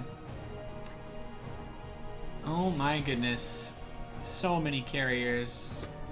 Building up those interceptors. We have 21 interceptors on the map right now. As he saw the interceptors. He knows there's carriers. And he knows that things are getting crazy. You cannot use Parasitic Bomb on interceptors like you used to in beta. So the Vipers are actually not that great at dealing with carriers. This is really tough. Like, here he comes, the Gold Armada. The fleet is coming in. The carriers have so many hit points. He's pulling them in, but as you can see, none of them are dying. Some of them are finally in the yellow health. The Queens are doing everything that they can. 2 carriers do get picked off, but he's got all these Tempests. He's got the Mothership. The Mothership is down. And Huck is doing his best to push. He's got 5 carriers, 14 Tempests. The carriers are still rebuilding those interceptors. He did unload interceptors before one of his carriers died, and he's going to continue to push across the map. 20 Corruptors and 6 Infestors are on the way, Tasteless. 5 Lurkers preventing some of the mining in this expansion, but he's got the right side one. He's going to go for the bottom right one. And the carriers are going to continue to push in. He's looking for that chance, that one shot. Huck doesn't want to just let it slip as he picks off a few more of these forces, and 4 Vipers are on the way as well. And another Mothership. Excuse the sneezing. I actually don't have time to breathe anymore, as I have actually not seen this many carriers in a pro game in a while. And to be frank, I'm quite excited by it in every possible way, as these Adepts are not quite fit to fight Ravagers. But is he actually... Okay, they're actually getting some work done here, these Ravagers, but that's a lot of Corruptors, and he's going for the 4v4 strategy. He's trying to get some Void Rays out to help with this, but there he goes. The carrier is being baited out of position. He's trying to dive on top of the Tempest. Will he be able to do it? The carriers are all fighting now. Infested Terrans are being dropped. He's trying to throw some Fungals in as well. The Infestor's not a key point, and Huck is pushing him back. The Tempests and carriers. The carriers hold. The carriers hold, Tasteless, as the Mothership is so close to finishing now. Huck in dominating form. With 5 Queens on the way, there's not enough resources for a Remax. You guys heard it here. Huck is done with Remax. There's no more Remax possible for Patreus in this position, as the carriers and the Tempest continue to push forward. The Golden Armada in all its glory. Ladies and gentlemen, 6 carriers and 12 Tempests with a nice sprinkling of 5 Void Rays. He can unload interceptors, move around, dance, zip, zap, zoop, and look at this, Archons as well. So if those Corruptors try to dive on top of this army again, the Corruptors are going to add in a ton of AoE that just, oh god, disgusting. GG. Huck takes game number 1 against Patreus. That was awesome. Yeah, I haven't seen that in a while. That was cool. That was really cool. Carriers. Wee ow.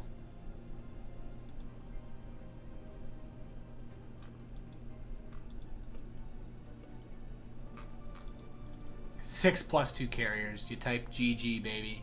You type GG.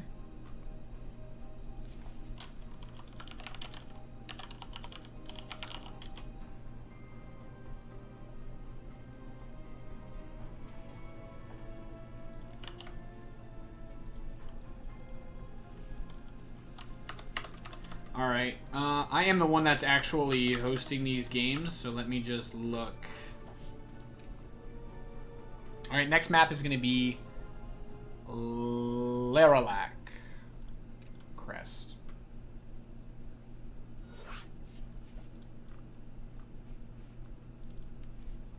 Alright.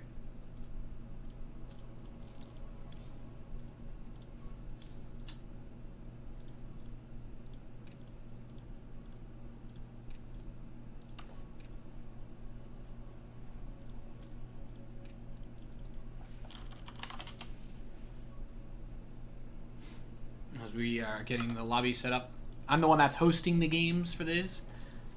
In case any of you guys are curious, we are playing on the US West server for these games too.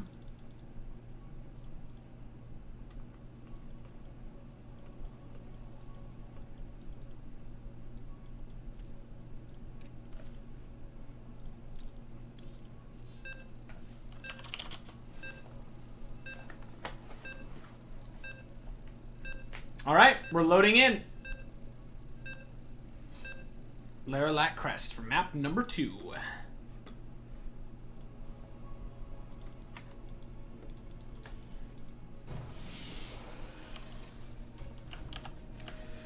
Welcome back, ladies and gentlemen, as we are loaded into game 2 of this best of 5 between Evil Genius's Huck in the top left position of Lorelei Crest. He's facing off against Root Gaming's Petraeus, Officer Petrinus, the Kid. There is actually a Korean Grandmaster clan that has Petraeus' face as their icon that floats next to the hatchery. Kind of like this Root logo, except imagine Petraeus' beautiful face there instead. Come to think of it, I don't know why Huck doesn't have one of those. Anyway, what a sick game number 1 that was. If you guys missed that, wow. Huck's gonna go Nexus first. This map, cross spawns, definitely nice for Protoss. Like, the thing is, as hard as it can be to fight cross spawn against Zerg on this on big maps, I guess I should say, there's always that kind of short rush distance that makes Lings a problem. Because on this map, your natural has 2 big ramps. Like normally, this is the same size as the exit of your base on Olorina, or I'd say what other? There's another one like this. I think it might be Central Protocol, but no one ever plays that map. And then you've got this giant map that's like super big. This is like Orbital Shipyard tier almost. So you got 2 ramps you have to cover because of these destructible rocks. Rocks have 3 armor, so they're hard to knock down at the beginning of the game. And okay. Petraeus asking for a pause. Hopefully everything is okay. Hopefully everything is all right.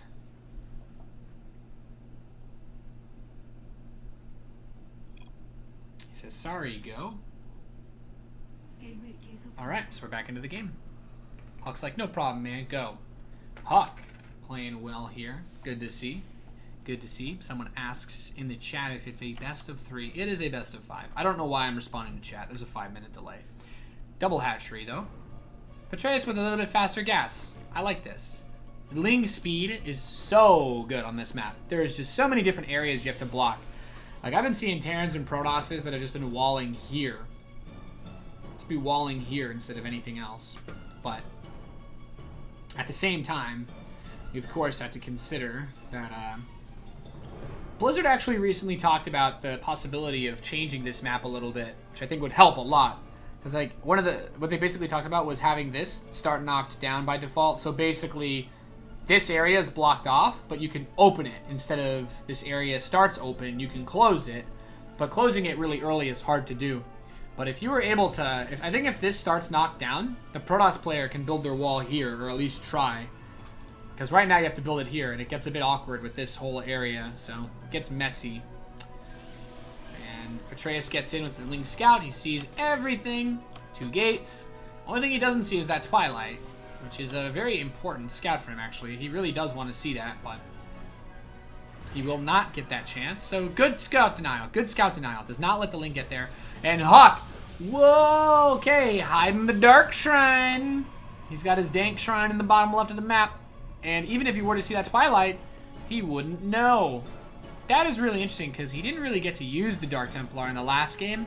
And I think by this point, Petraeus is so frustrated with carriers and tempests that he probably doesn't care anymore. Like at this point, it's not on his mind. That's what I mean. Obviously, he cares about losing EDTs, but what I'm saying is he probably isn't thinking right now about Dark Templar.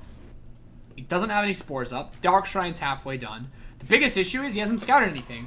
And look, he's like, oh, natural expansion, no gas. Maybe he's just building gateways. Maybe he went for a Robot War Prism 6 gate. It's hard to know. It's hard to be certain because it is a big map. It is a 4-player map. It's hard to actually get over into your opponent's base and see what's going on. You know, that's what makes this map interesting and hard to play at the same time. So these Lings are going to try to go back. They're going to try to get another scout. But you know what? The thing is, there is no scout to be found. There's nothing to see here. Just this Twilight Council that's researching resonating glaives. Yeah, obviously he wants to know about that, but here we go. Double Forge on the way. This warp gate's ready. Well, I mean, just press the button to turn into a warp gate, please. Seeing this pylon on the map might trigger him. Oh, well, he hasn't spotted it. What? How? What? What? Okay, so he doesn't know. And there's the 2 DTs. And he knocked down the rocks, which helps hold as the stalker cleans up some of these lings. But there's no spores. He has no idea. He's going to get completely blindsided by these Dark Templar. He's got adepts here. There's the DTs. And I love this. These adepts are distracting him. They're buying time. They're being a nuisance. And oh my goodness. Oh my damn. These DTs are about to go ham. No, what is he doing? This is the second time this happened. Wait, what? Oh, no. He makes his first 2 swings without hitting any drones. Might have been an all-army hotkey or something there. I'm not sure, but the DTs could have gotten, I think, a much better jump on Patreus, but instead he's only going to settle for just a few drone kills here. I mean, he could possibly get more. It's still going to be tricky for him either way. These 2 could actually kill the Spore. I mean, if he denies the Spores from finishing, then he's still in an okay spot, because the lair is only halfway done. And he will kill the Spore Crawler, so now Huck's back in business. At the same time, Ling's canceled the third base. There's Ling's pushing the natural, but Huck has turtled up hard and good. He is safe. The Queens are taking catastrophic amounts of damage. He's denied all of the Spore Crawlers. He's trying to move this one into his main base because he's want the DTs to come in and snipe the lair, but that exposes his natural expansion. He's got a single Ravager. You can hit Cloak Titas with Corrosive Bile. He's going to back off the natural, and he's just going to be content to say, hey, I'm killing your third base, man. Get over it. So third base is going to go down, and we have Blink on the way, +1 attack. Keep in mind, he already has the Adept attack speed upgrade, so for further harass, he could get a lot of work done. This fourth base, though, is going to act as the new third. So, I mean, you know, all is not lost for him. And there's an Overseer about to pop. So, finally, some mobile detection for Patreus as he's trying to catch this DT. Oh, is he going to try to hold position around it? I don't know. His Overseer's not fast enough. And now the DT comes over here trying to do some more harass. So, all said and done, 8 worker kills for those Dark Templar. I feel like there was a bigger opportunity here for Huck. But, you know, killing the third base and 8 drones and some Queens and some Spores, I can see it. It's not the worst thing to ever happen, you know. And he still has a great army for dealing with all of this that's pressuring him. So, he actually just throws away a bunch of Lings for pretty much nothing as Huck takes his third base. I think if Huck had been able to take his third when he first started it, he'd be in a really dominating position. So, I'm not sure if I could call this. I want to say he's ahead, but I'm not really an expert on PvZ. I'm not gonna lie to you guys. So, I feel like the third base being delayed that much definitely hurt his lead. If he is ahead, he could have been way more ahead. But I mean, obviously, there's a couple things, you know. Patreus could have scouted it, right? It was a hard scout. He still hasn't turned his proxy gate into a warp gate. I do feel like this might be a little bit of a mistake, caught up in the hecticness of this game. But things have slowed down a little bit now. Like, he has an extra gateway. He has an extra warp gate that he just isn't using because he only has 4 gates back at home, which honestly isn't a lot. So this not being turned into a warp gate is like, if he tries to attack, like, he could have an extra unit. He could have an extra unit with his push per wave. Now, look at this. Massive Ling run by. Massive Ling counter. I'm not going to use the word run by. This is not a run by. This is a attack. This is a full-fledged assault. Oh, that Immortal. Oh, he's just going to run for the third. Nope. Immortal's going to go down. Those Lings, man. The Immortal shield is great, but so are the Zerglings, and we're going to have some potent overcharges as he comes in. He's going to try to pick this base off. Mutalisks are coming out for Patreus. Can Huck close the game out here? The potent overcharge is doing everything that it can, but is it going to be enough? He's warping in more adepts in front of that base. If only he had an extra warp gate, it would help a lot. But Huck is still cleaning house in this third base. He got the drones here as well, so they're not just running straight away into another base. He's done severe damage to Patreus, but Patreus, with the mutas, looks like he should be able to get this Nexus. The pylons, are they going to finish it? Oh, they might finish in time. I think the pylons are actually going to be done, so he can overcharge it. And with those stalkers, he will defend his base. Really, really nice play here from Huck. Just, yeah. I mean, I think Huck is just in a dominating form right now. These adepts are going to clean up the Lings. The stalkers are going to clean up the Mutalisks. And that should be all she wrote here for game number 2, ladies and gentlemen. Huck defends the third. GG. And he goes up 2-0. Nice.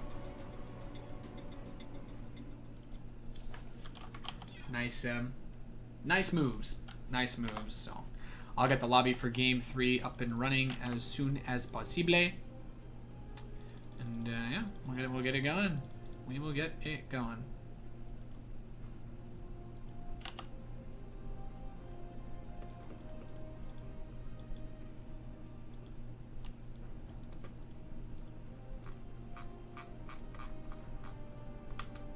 Orbital, Prion, and Ruins. So next game is on Orbital Shipyard.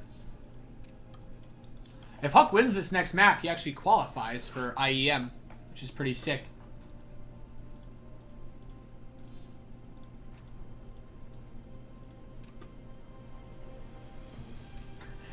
The Take TV guys are messaging me. Lord of the Kappa, please invite. Lord of the Kappa, please invite.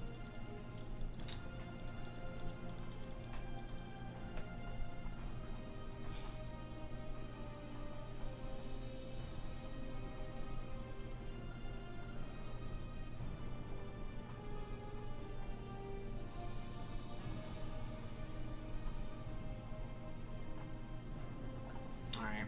Players are ready. Let's go.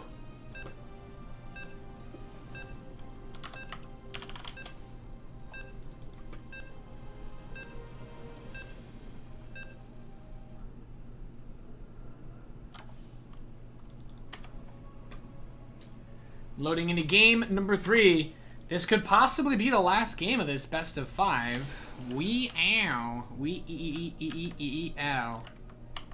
I hope you guys are all having a phenomenal Saturday.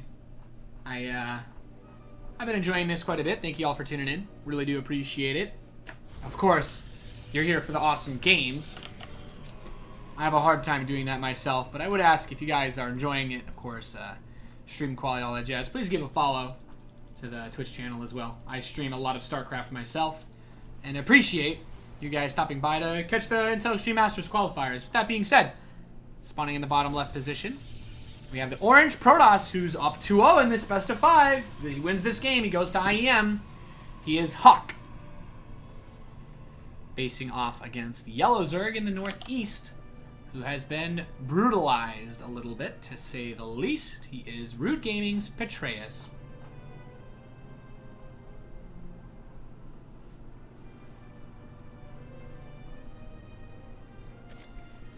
So Huck, man, he has shown some range in this best of 5 so far. I mean, Huck has gone, we saw Carriers, Tempests, DT Ninjas, into Blink Adept. I mean, honestly, we're just missing a Cannon Rush. I kind of want that, but he opened with a Gateway and a Core, so that's not happening. He did go for a really fast Gateway this game, though, so this is a quick Core. If he decided to get cheeky again, I think it could work wonders, as this was a double hatch after the pool. Well, I mean, hatch, pool, hatch, gas, so basically double hatch opening. So really strong position, to say the least, economically, because Huck didn't go Nexus first this game. So I've been seeing a lot of Nexus first. Apparently it's a very common non-Korean thing right now in PvZ. But Huck wants to get active. He wants to get on the map. He wants to be that guy that knocks on the door, says, "Well met," and asks your daughter to prom. You know? He's a very forward guy. That's just the kind of guy Huck is. So he's very assertive, and we've seen that in this matchup. We saw the assertiveness of Huck with the DTs, the attempted DTs in game 1. And honestly, just the compositions he went for were highly aggressive, very good. Tempest Carrier, I mean, I barely see that, but having all those bases set up is really nice. So, it's nice. Nexus is finishing up for Huck. And where will he go with his tech? Warp Gate is close to halfway done now, but we haven't seen any infrastructure get laid down. He hasn't actually started any bases or any tech. So if he doesn't have a third base on the way, if he doesn't have any other tech on the way, what exactly is he going to do? He's not chronoing his Warp Gate either. He just has this Stalker moving across the map. And I guess it's going to be a fast third base. Okay, I was curious. I'm like, he's only got 2 gases. He doesn't have any tech started. Third base it is. So Huck's going to play, and this is just going back to what I literally just said. He's been showing a lot of range in this series, which I like. I think a lot of people, when you think about Huck and Heart of the Swarm especially, he was that guy with the big gateway pushes. Obviously, Huck was, you know, that flashy Stalker Micro and whatnot, and Wings and, you know, Heart of the Swarm, but we're seeing a little bit of dynamic style adjustments. And I do like this. This could still be a big gateway play, but he's not doing the same thing every game, which is awesome, because frankly, I'm an NA player, so I'm just used to that all the time. Robo follow-up for Huck. So this is also the first game where we have a straight Robo opening. Meanwhile, Patreus, he's finished up Ling speed, but he doesn't have a lot of Lings. His Overlord's not close enough to do a drop. He doesn't even have an Evolution Chamber, so he can't drop even if he wanted to. And 3 more gateways. So Huck is actually, I think this is great for him. He's in a position where there's no aggression coming to him, so holding on to this expansion should be, frankly, really, really easy, and a great overcharge on that pylon as the force field locks the Lings in. You know, it's so expensive to use Photon Overcharge now that I do think it's a pretty big deal that you do your absolute best to use it when it counts. And it's going to be a really fast Prism opening. And let's see, so we have 3 gates here, 4 gateways on 3 bases. He has the potential to do a lot, but he doesn't have the infrastructure down yet.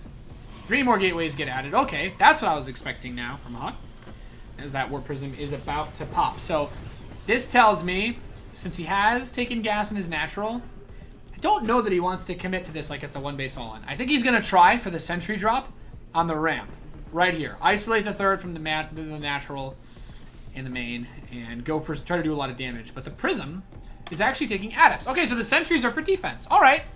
I can dig it. I can dig it. The sentries are for defense. The Prism is going to try to be aggressive with adepts instead. And he's building 2 Hydralisk dens. What? I can think of one reason to do this. You want to get Hydralisk speed / range, which is 1 upgrade in Legacy of the Void. And you also want a Lurker Den. Both of those are actually very important, so I actually don't even mind that. It might have been a mistake, but I still think it's actually okay, because he has Lurker Den on the way, but there's so many adepts being warped into his base!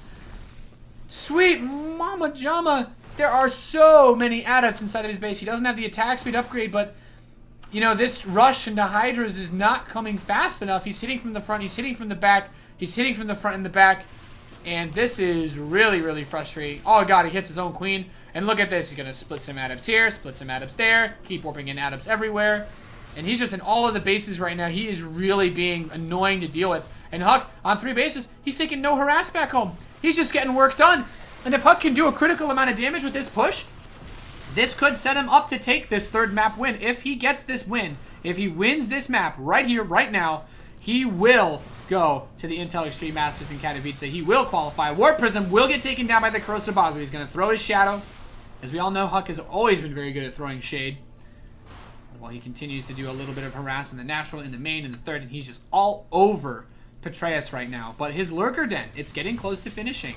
Huck saw it. He knows about the Lurker Den. He knows what's coming. He knows what's coming to him. So he's getting some damage in on these queens. How many drones has he killed? 17 workers killed by Huck. And Patreus has just been churning them out, constantly producing more and more and more and more and more.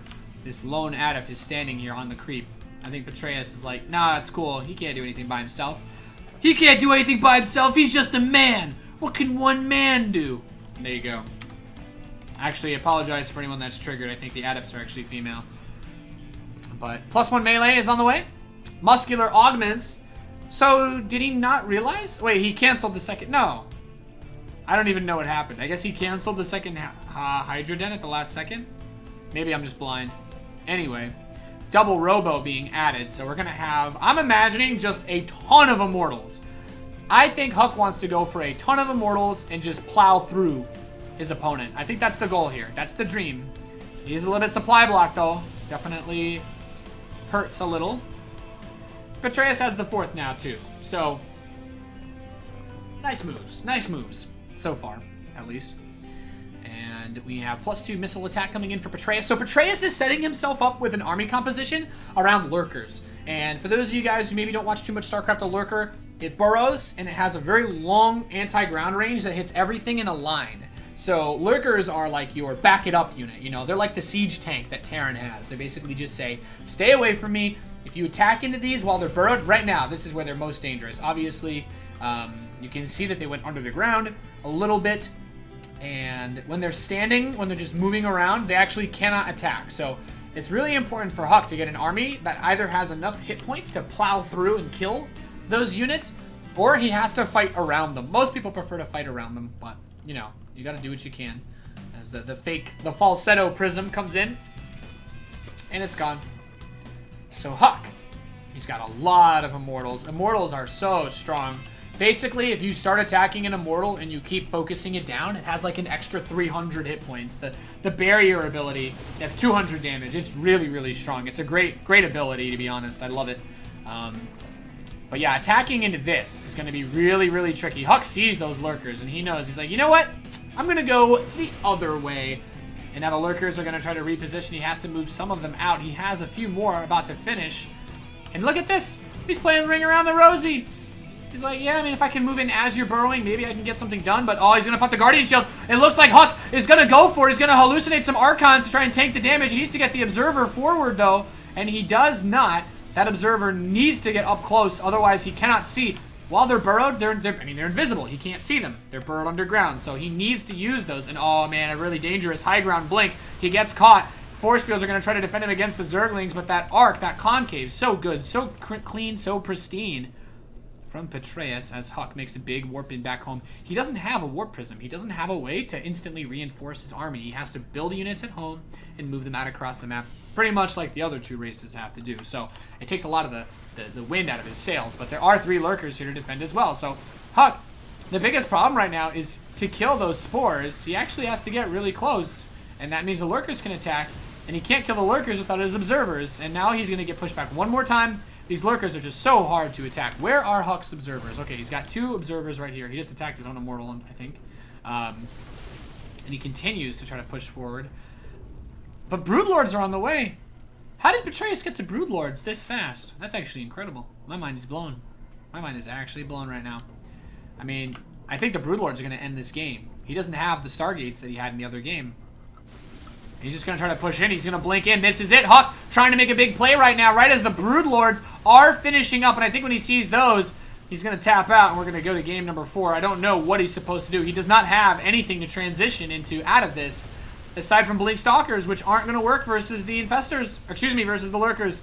He had a lot of Immortals, but the damage against Patreus early on was not enough. And this army is going to be routed for now. There's still Lurkers here to defend. There's still Spine Crawlers, static defense of all sorts. You can see that Lurker. He can't do anything. He's got +2 upgrades. It's a lot of damage against these Stalkers as he just continues to just lay it on thick. He's trying to run around the map, but not enough. GG. And Patreus takes first blood. Well, I should say he takes his first blood in this best of 5. Finally gets some damage done here.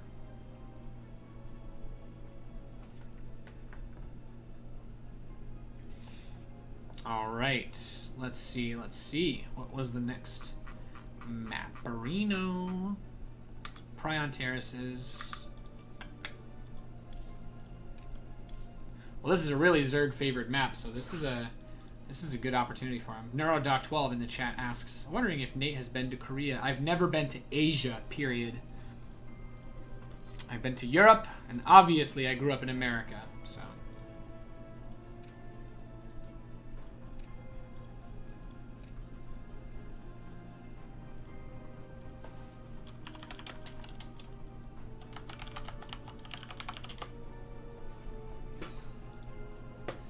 Alright, and we'll start this game as soon as the players are ready to go.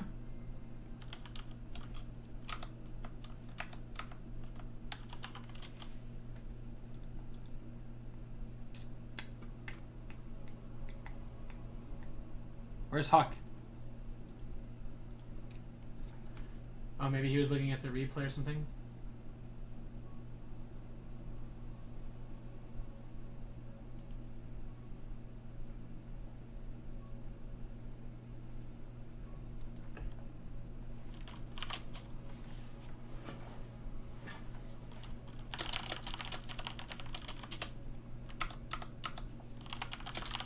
Ready, Pat? I'm just going to double check with him that he's ready to go, and...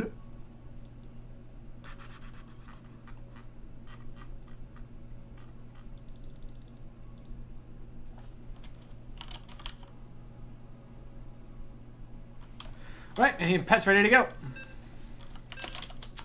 We're going into game number 4 now.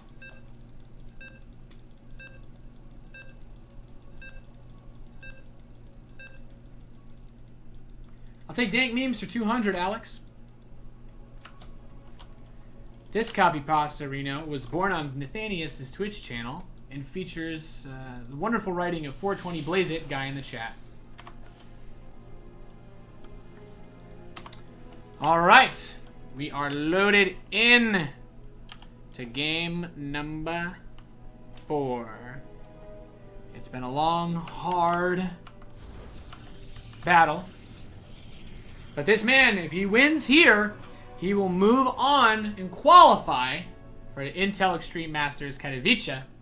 Can he do it? Don't let your dreams be dreams.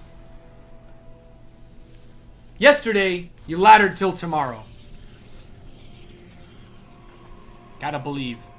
In the bottom right, representing Root Gaming and the highest concentration of fangirls for a foreign pro gamer, we have Roots Betrayus.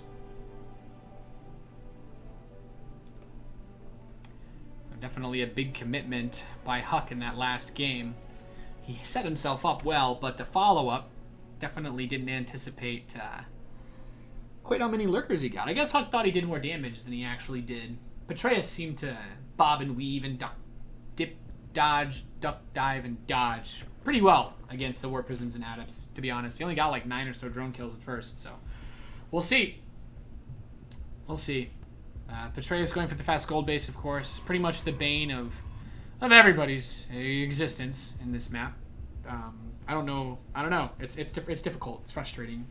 So we'll have to see where Huck takes this game, because this map, you got gold base. For those of you guys that don't know, all of the key infrastructure that... Oh, Betrayus asked for a pause. So I guess they're getting a little bit of lag.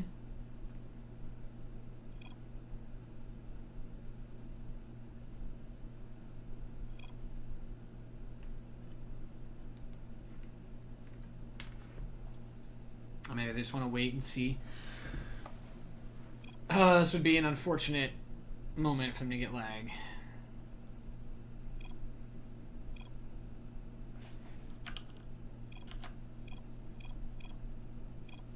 All right.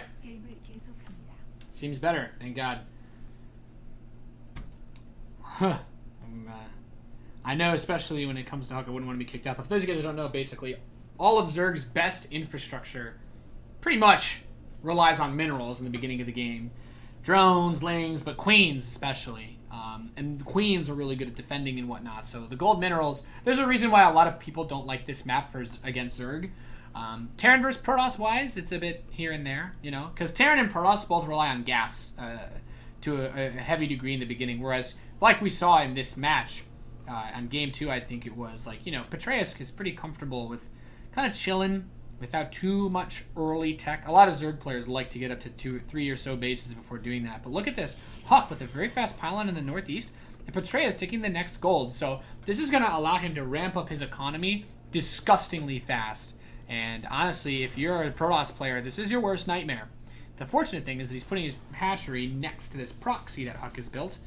But what is he going to do here? He has the Twilight about to finish, so it looks like it'll probably be a Dark Shrine again. Not 100% certain, but we'll see. We will see.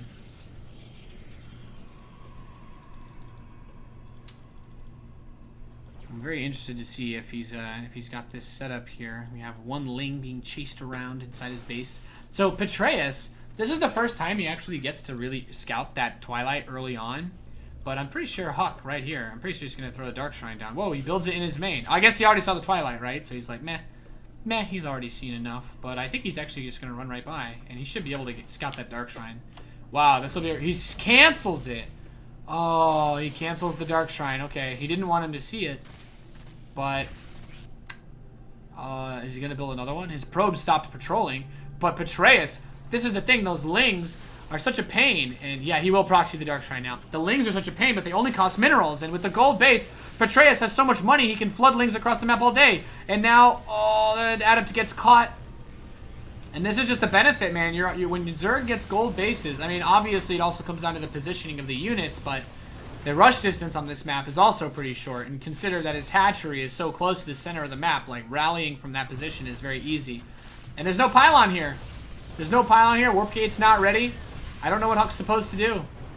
He's got one warp gate to work with. He's building a gateway on the right side of the map. He's building, well, he has this, but it's not operational. His natural is dead. You're a one-base Protoss with 30 Lings in your natural, now in your main base, and your opponent has 2 golds. I think this is where I'd be told to do the caster thing, but Huck's pretty dead, man. He's going to be able to warp in 1 Dark Templar if he wants. I guess this gateway will be done soon, but he won't have any money. Actually, he can't warp into Dark Templar because he doesn't have any gas. GG. Patreus ties the series up 2-2 on Prion Terraces. I mean, that is just really hard to handle because the Zerg player just has so much more money than normal with those gold bases. But yeah, I'm whining. Whatever. I think that's the reason why people have been complaining about that map, so it's important. The last map, Ruins of Ceres, I believe.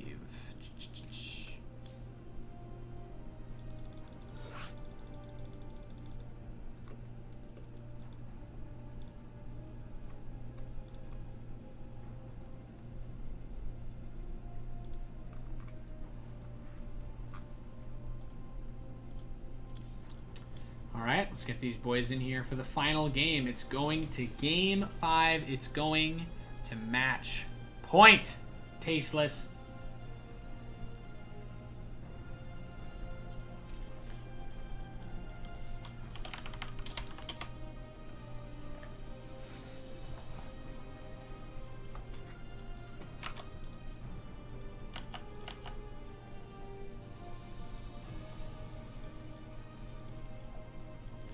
Ming Li. Hawk is ready. Patreus is ready. Let's go. We're loading in now to Ruins of Ceres. The colors are bad for watching. I mean, that's the colors these guys want to play as. I don't know what to tell you guys. It's yellow versus orange, which over the internet can be a bit hard to decipher, especially if you're not watching on source quality. But I mean, I don't know if there's anything in the rules related to that, so sorry. It's tied 2 apiece now, ladies and gentlemen. Spawning on the top right of Ruins of Ceres, we have EG's Huck. He's built a lot of Dark Shrines today. He's up against the yellow Zerg player in the northwest, representing Root Gaming, Patreus. I have to say, Patreus has done a good job of bringing this series back, considering that Huck spanked him in Game 1 and 2. I mean, yeah, man, he brought out the wooden paddle, you know.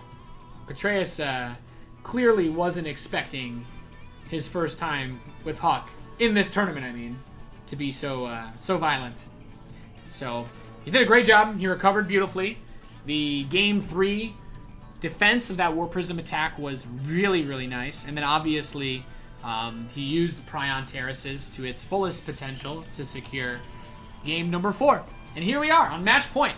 Both players spawning on the top sides. So what this means is, because there's a very direct rush path, run-bys and such shouldn't be that easy.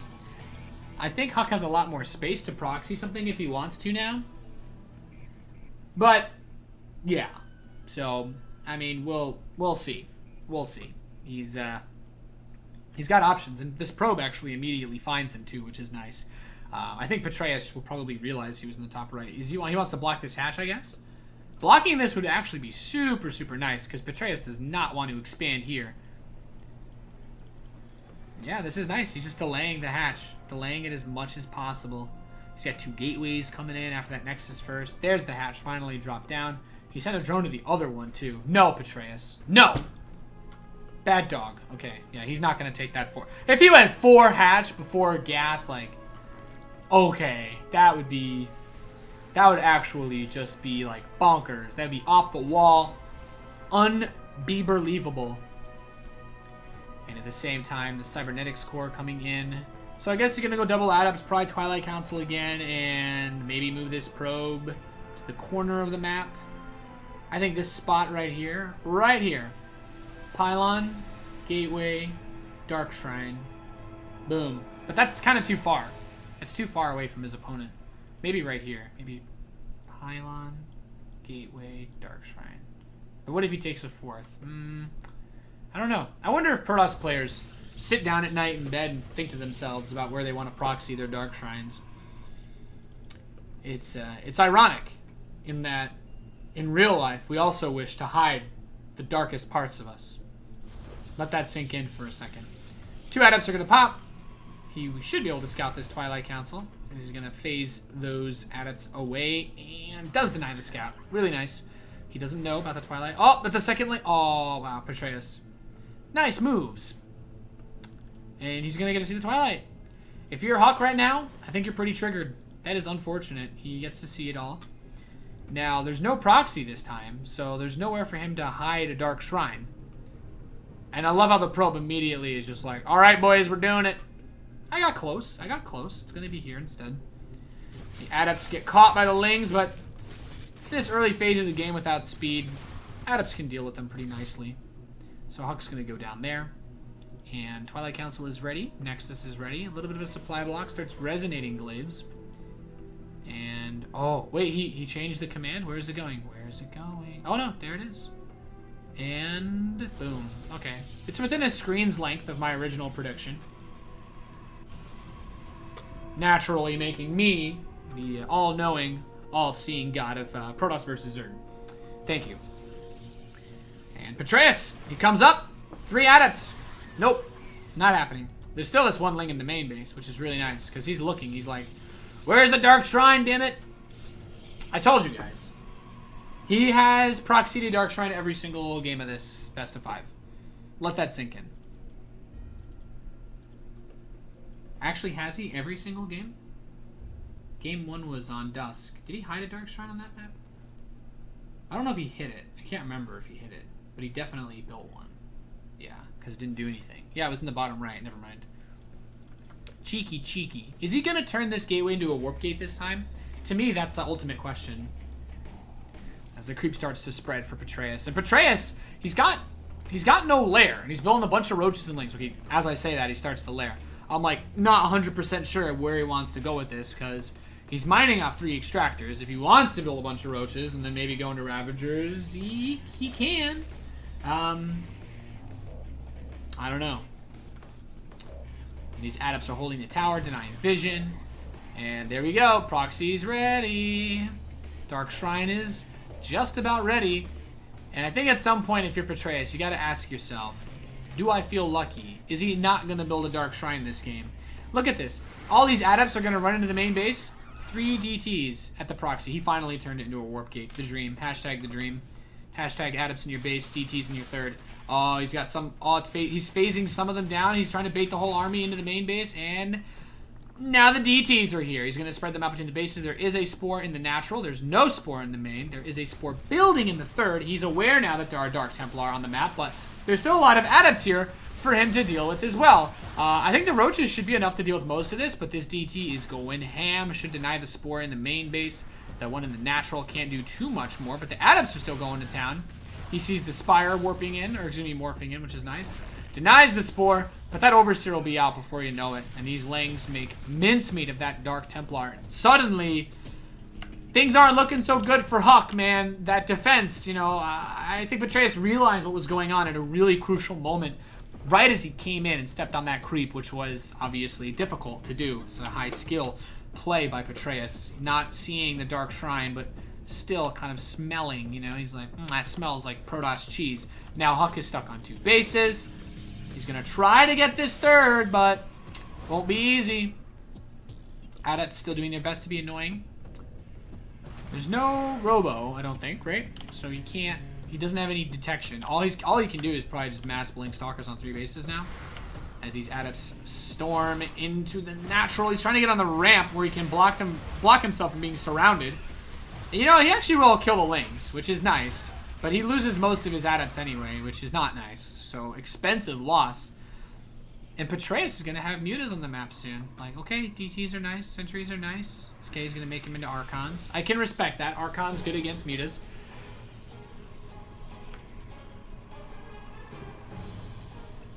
And Patreus taking his 4th base. The one good thing for Huck is that this 4th base is very, very close to his 3rd. So, it's a hop, skip, and a jump away to deny the economy of the New Zealand Zerg player. But must ask the ultimate question when it comes to big pushes and trying to end the game. At what cost?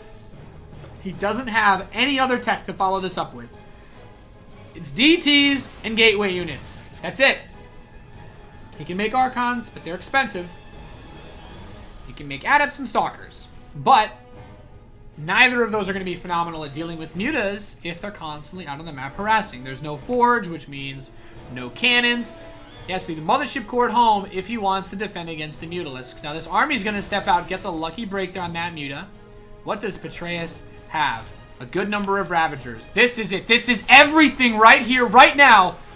For Hawk, and some Corrosive Biles hitting his sentries as the Muta is moving to the natural double overcharge. But keep in mind that overcharge is so much more expensive than the old days. He's got Stalkers and a DT coming in from the left. He's got his main army coming in from the right. He's hitting from the left and the right. But can he get the damage done that he needs to bring this game back to a standstill? Mutas are in the main, causing pain, and he is denying some gas mining there as well. Huck is pulling his army back. He's actually content with this. And you know what? I don't blame him, but it's still a tricky position to be in when your army has a hard time fighting head-to-head against this. And that right there is easily the scariest part of this this game right now, because we don't have 2 Stargates and a Fleet Bacon for Huck. And without those things, Lurkers are going to give him a hell of a time. He didn't have any trouble versus them in game 1, but each game has gotten progressively more cheesy from both players. I guess it's nice because he could harass him really easily with this. I don't know. The fact that he hasn't scouted the Dark Shrine or denied the Warp Gate.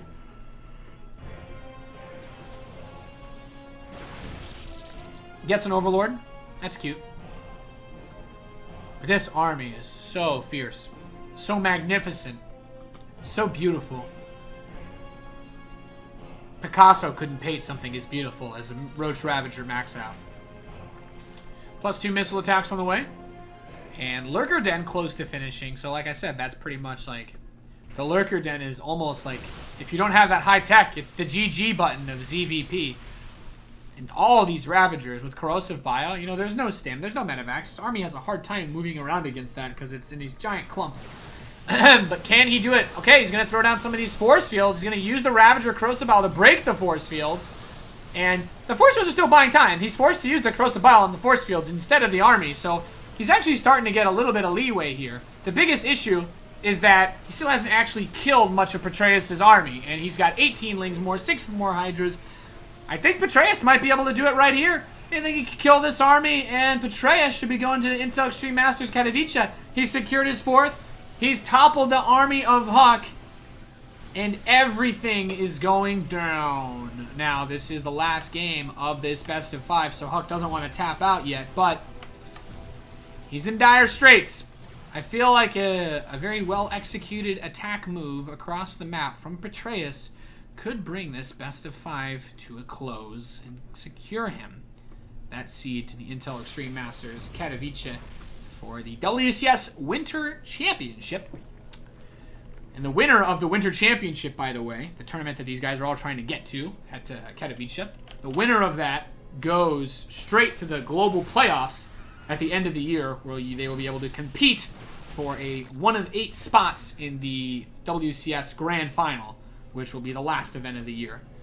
So there, you know, this is all it all builds up. You know, it all starts here. The first tournament where someone will get seeded into the global playoffs is all going to be determined from who qualifies from this first week of qualifiers. Of course, the EU qualifiers have already wrapped themselves up. We had a good couple qualifying players this morning. 3 players are going to qualify today. But I have a hard time seeing it being Huck now. He literally just has Stalkers. And with this many Lurkers on the map now, I don't think he can break him. I mean, at some point, he's going to have to do a YOLO dive. He does not have a robotics facility. There is 0 detection on the map for Huck. I mean, yeah, there's no detection. Okay, there's the Robo now, but it's so late. These aren't +2 Blink Stalkers either, like the old Heart of the Swarm days. But Huck will still have a chance. This is the winner's bracket, of course. But this is a big moment because, you know, obviously you don't want to have to play a bunch more games to actually get back into that loser final, what have you. So, Huck is going to skirt around the map.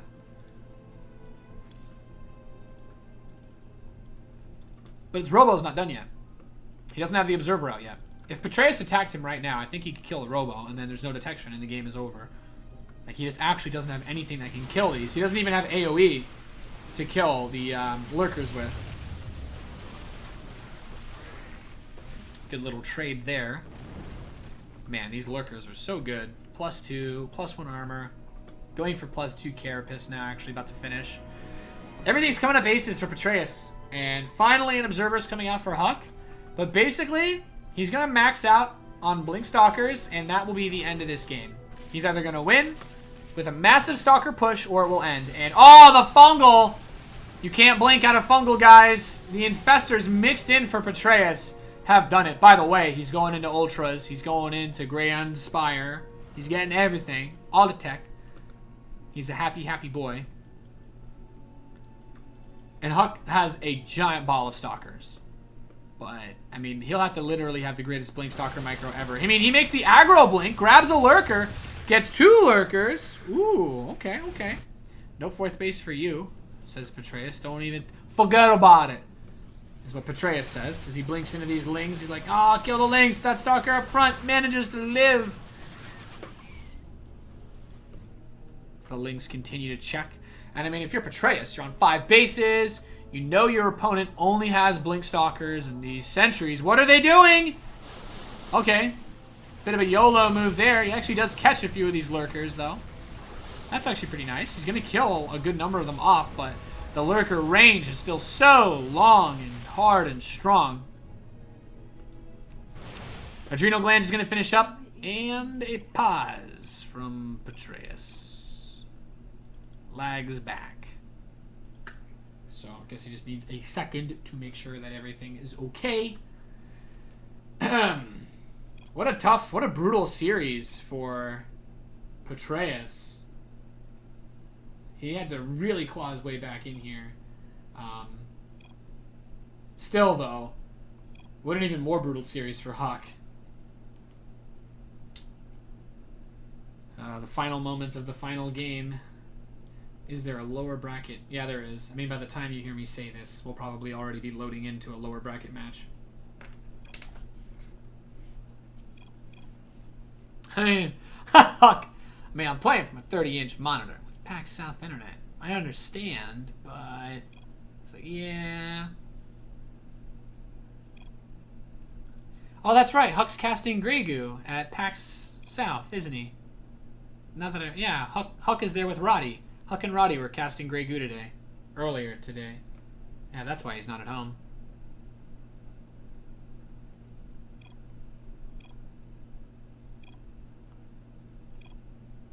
Alright, we're back into it.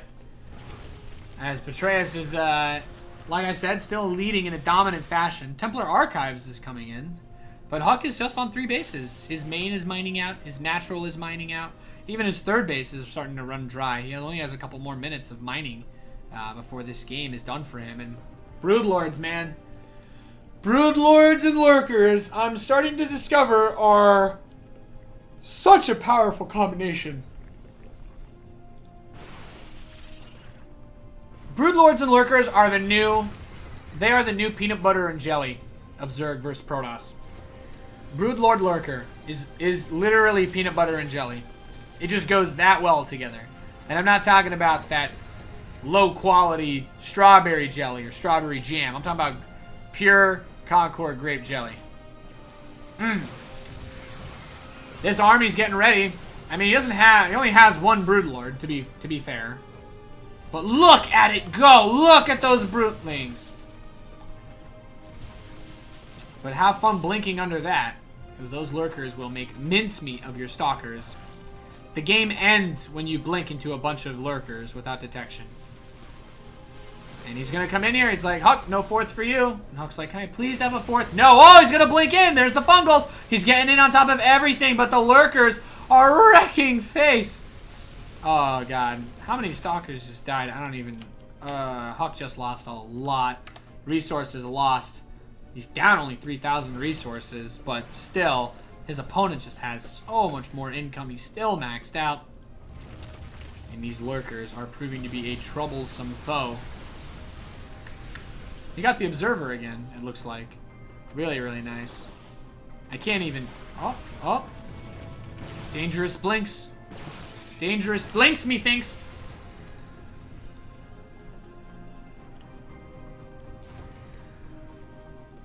Patreus is just all over the place with these lings. Huck can't catch a break. He's just sitting there on that 30-inch monitor, whatever booth he's working, pretty much thinking to himself, man, I'm glad this big monitor lets me see all these lings more clearly. As he has to Photon Overcharge that third base, loses a probe to the ling, and then that ling is so strong. And Huck desperately wants this base on the top right side, but he splintered off a lot of stalkers to get aggressive with, and this army can't be stopped. You can't force field ultras. He's like, nope, no fourth base for you. And Huck's like, can I please get a fourth base? As these spine crawlers start to deal some damage to these stalkers. So, yeah, he's starting to get something done here, but he left the lurkers behind. He has his whole army here, and I mean, Huck is fighting the most uphill battle. And this is the last game of this best of 5. So if he loses here, there's no recourse, you know. It all ends. He's got to go to the lower bracket and try to fight his way from there. And we can see the power of Zerg enveloping this army. And yeah, Huck down below 100 supply with no money in his main, no money in his natural, pretty much no money in his third. I don't know if he's going to break 100 supply again in this game. Every unit he loses at this point is irreplaceable.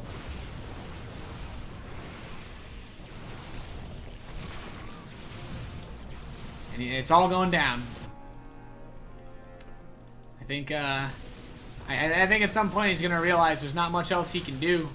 Huck fought his heart out with that mass stalker strategy, but he just took too heavy of a blow early on. He made that big attack. It didn't pay off with the Dark Templar. And Patreus has reaped the benefits. GG! Patreus qualifies for the WCS Winter Championships at Intel Extreme Masters Katowice. Dank memes. GG. Well played.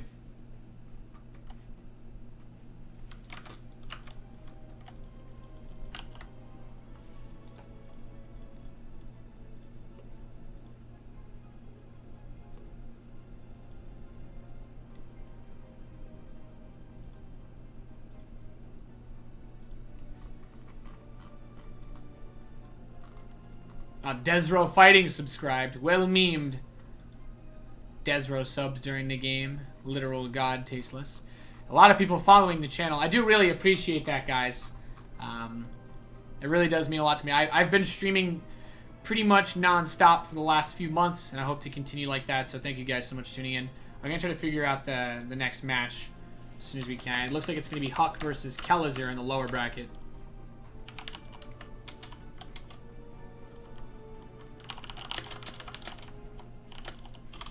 Alright, so I'm just going to take a few minutes so I don't completely lose my voice as we get ready for the next match. And I believe this is losers round 2. So I think it will actually be Huck versus Kelazir. And on the other side is Violet versus Masa. Wow, 6,000 viewers. Sweet Jesus.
All right, guys, we're in the lobby for the last match, or excuse me, the lower bracket final, I think, or semifinal. I don't know what to call it. Basically, whoever wins this goes to the decider match against the winner of Masa and Violet, and that will determine who actually moves on for the second player. The first player that made it out, I believe,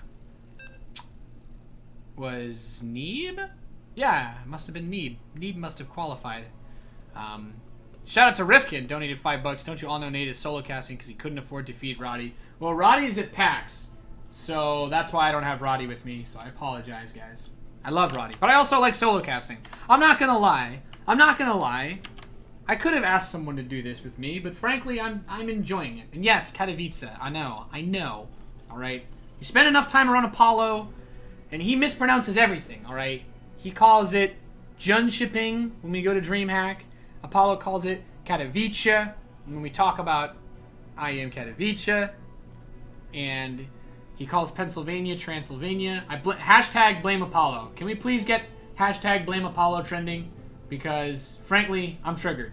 Anyway, we're ready to start. And this is a best of 3, as it is not the final. Only the deciders are best of 5s.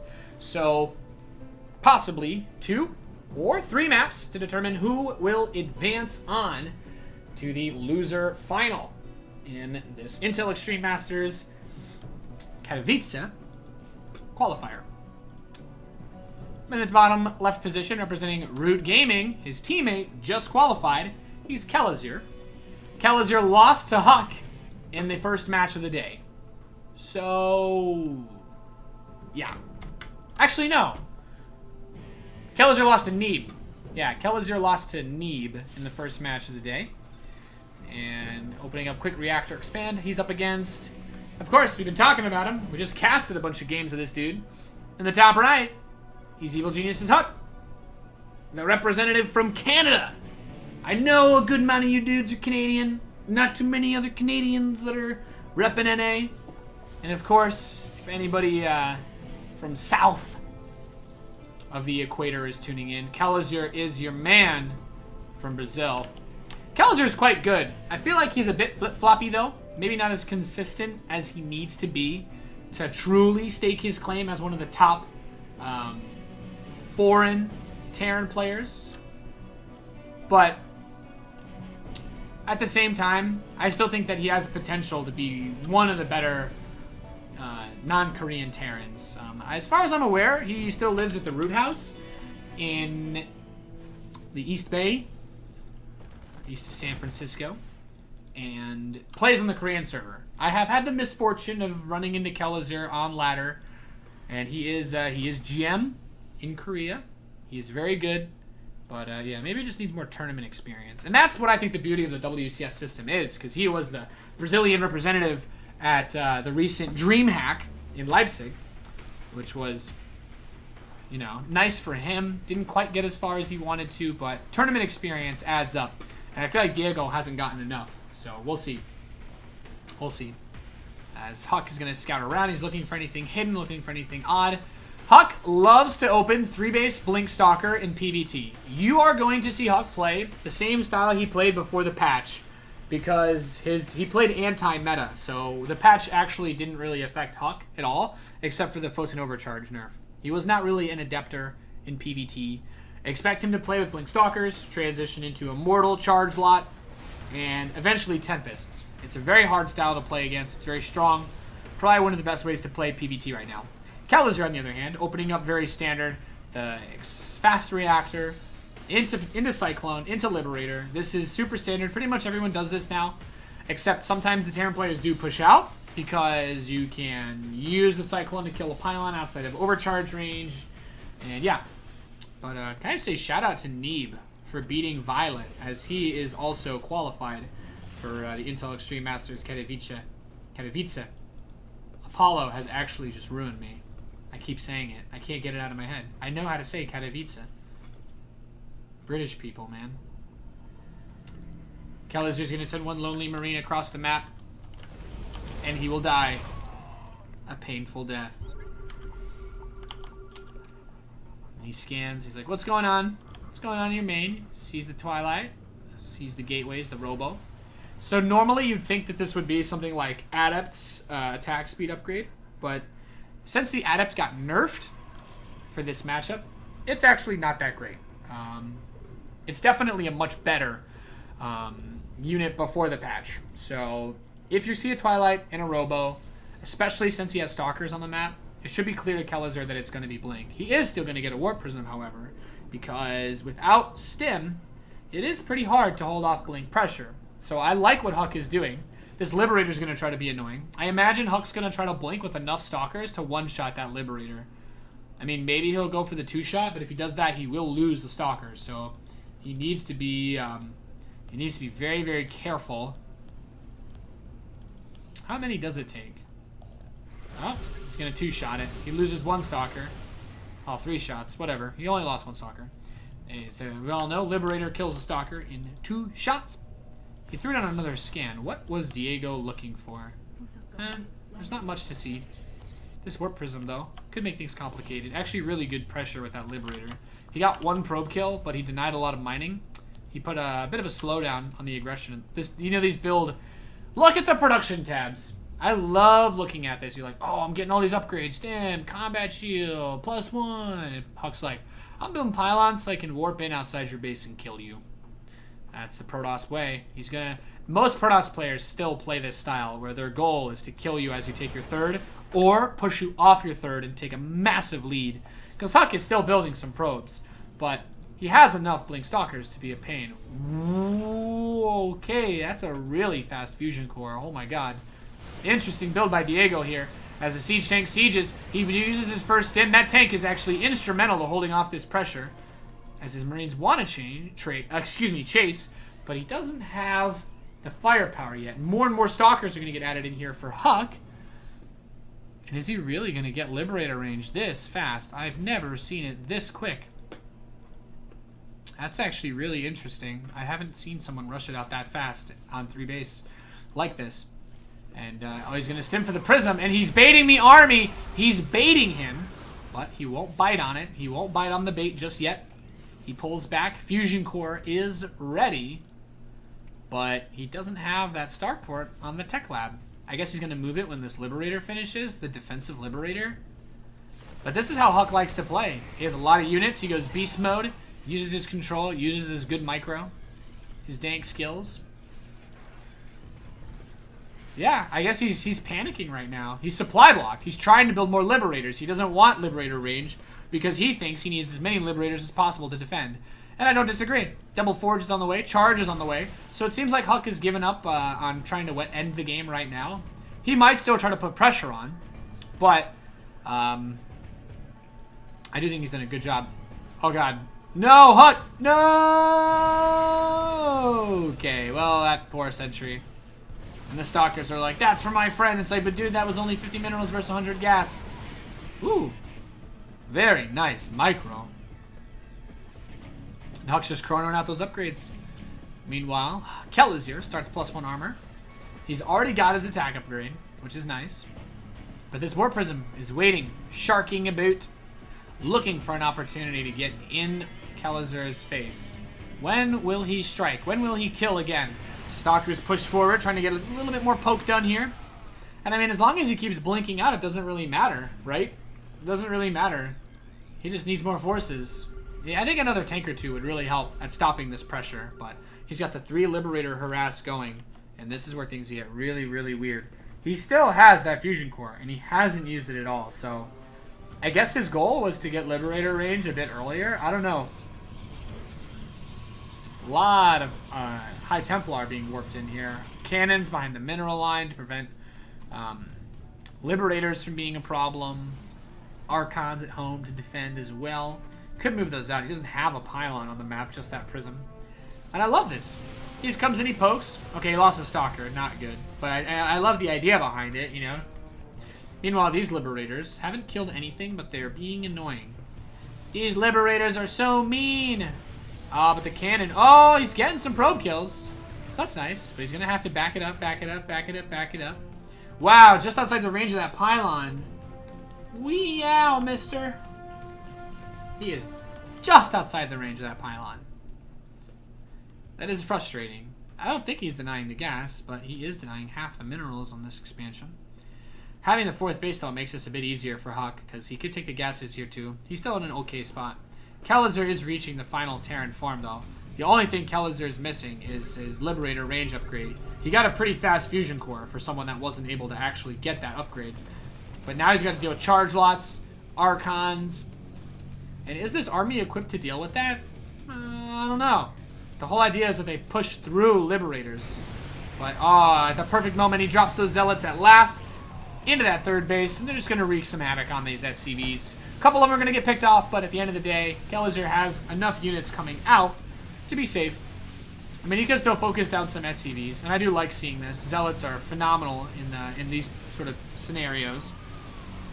Worst part is losing the Prism by far.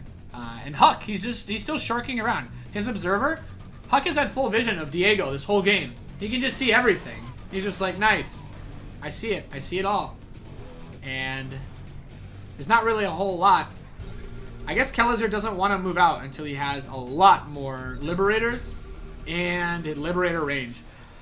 Liberator range upgrade gives you a ton more range when you go into that anti-ground mode, and it makes you able to position yourself behind mineral lines outside the range of cannons, outside the range of pylons, outside the range of stalkers, outside the range of...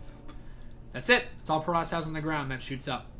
So, well, Archons obviously as well, but those have an insanely low range to begin with. Those wouldn't even be able to hit an unranged Liberator. So is Huck going to make his move here? His Observer sees that his army's not that close. He's going to go for it. Yep, blinks in. 1 Liberator down. Trying to get number 2. Will not get it. The range upgrade is complete in 5, 4, 3, 2, 1. Boom. He's got it. So the Liberator can siege up from a much longer distance as he starts to posture himself. And these Liberators try to get some harass done. Oh, so nice. So nice. Huck is definitely not one of those guys that goes Stargate, which I find very interesting, to be honest, because most Protoss players that I go up against, even Korean GMs, will usually build Stargate at some point early in the game so that they can deal with Liberators later on if they need to. But good amount of worker kills here. 7 probes picked off. Huck's just going to push in. He charges straight on through. The Storms are going to start to drop on top of this army. The Zealots mostly cleaned up by the Liberators. The Liberators 2-shot Zealots, and he's cleaned up all of them. Huck's army has been routed, as these Liberators are just causing an insane amount of trouble for him. Not all the Stalkers can actually attack at once. He could have moved it back maybe a little bit more, but doesn't really matter. He's still denying this mineral line with 3 kills on this bad boy. War Prism has made its way into the natural expansion of Kalizer, but B-U-T-T, is it going to be enough? A lot of Zealots are being warped in here, so this is going to complicate things just a little bit. Just a little bit. And the next War Prism almost gets spotted by those Liberators, but not going to be caught just yet. He needs to lock on. Lock on. Okay, he gets it. As the next War Prism gets closer and closer. And Kalizer, I love this. If your opponent doesn't build a Stargate, ranged Liberators are like GG, tasteless. This is pretty sick.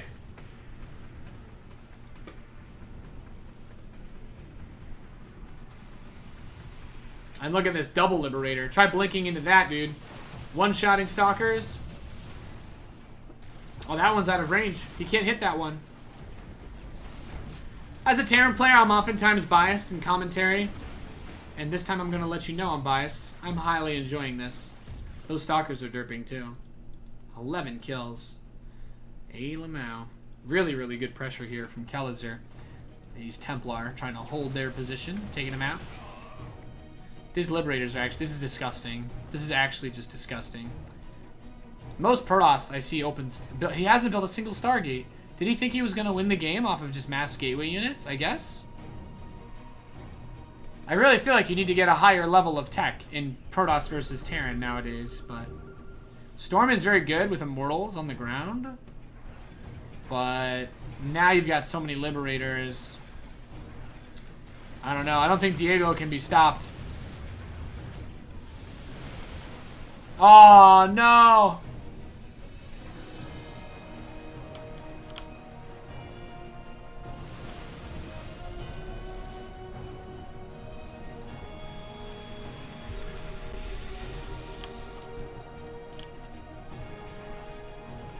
I think a good patch at some point would probably be to make it... You know the Liberator always gets vision of its circle. And just outside the circle, too.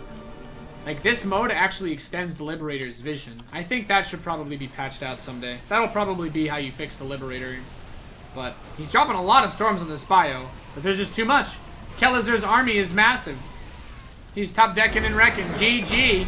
Kelazur takes the first map against Evil Genius's Huck, putting himself up 1-0. A nice little spot. Ah, Protage resub for 2 months in a row. Thank you, Based God. As we get ready for the next match.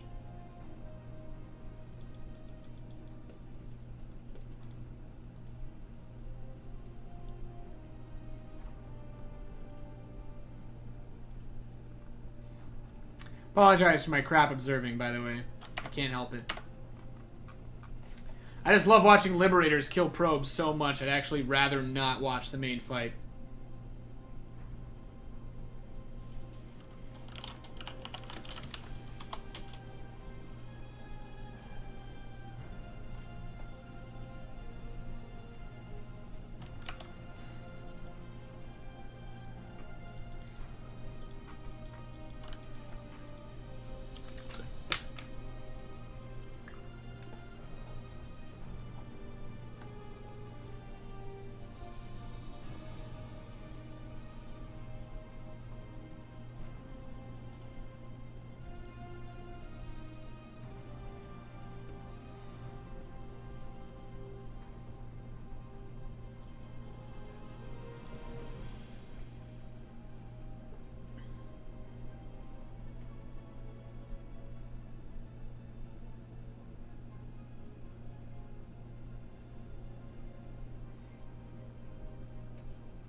Alright, we are counting down to load into map number 2. It'll be Orbital Shipyard for this Terran versus Protoss affair.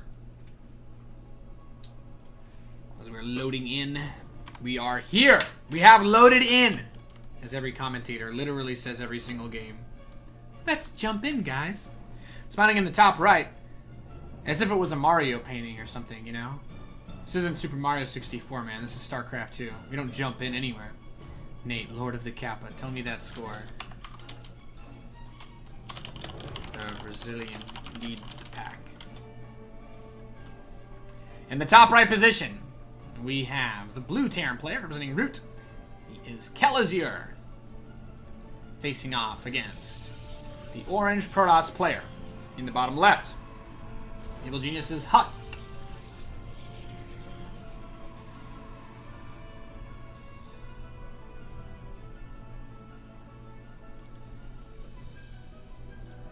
And Kelazur going for the Proxy Reaper. Proxy Reaperino is what we're going to see out of him.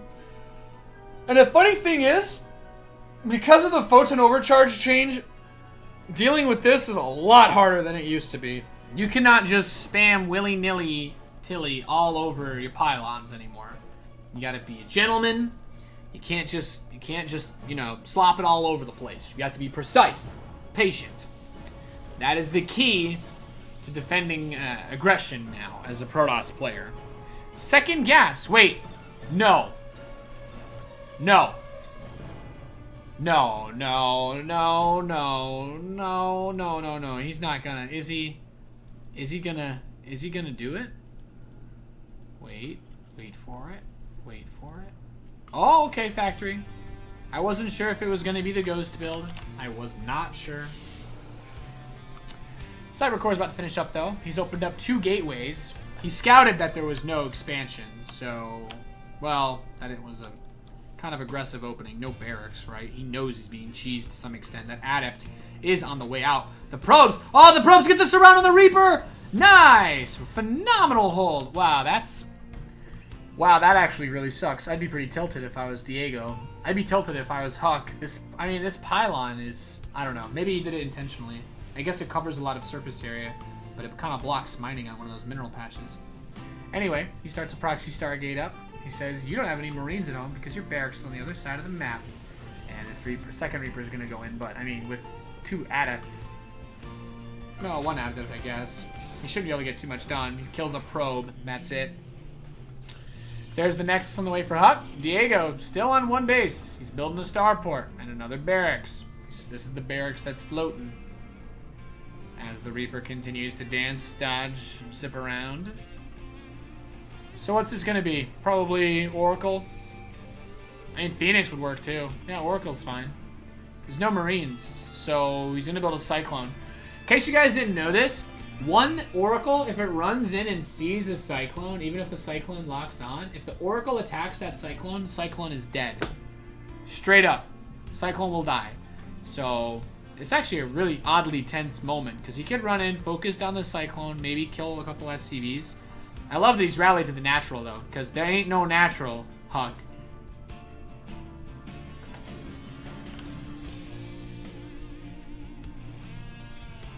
Also, I don't know the score of Violet versus Masa, but the winner of this best of 3 will play them.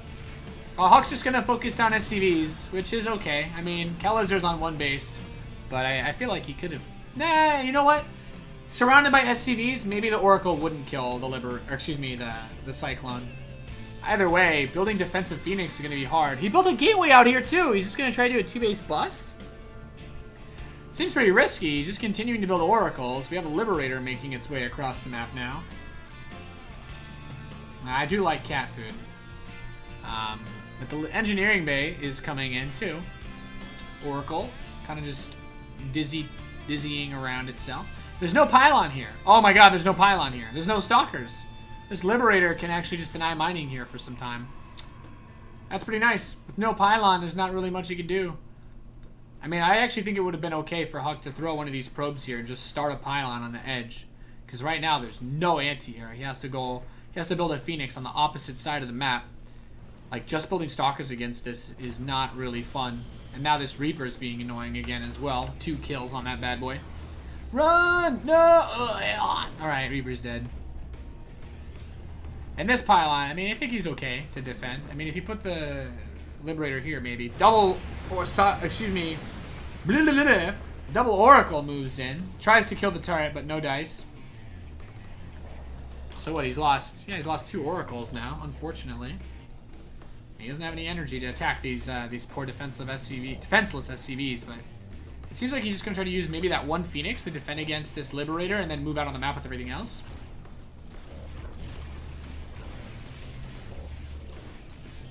He knows this Liberator is as good as dead, so he's just going to keep sieging it to prevent mining, which is also fine.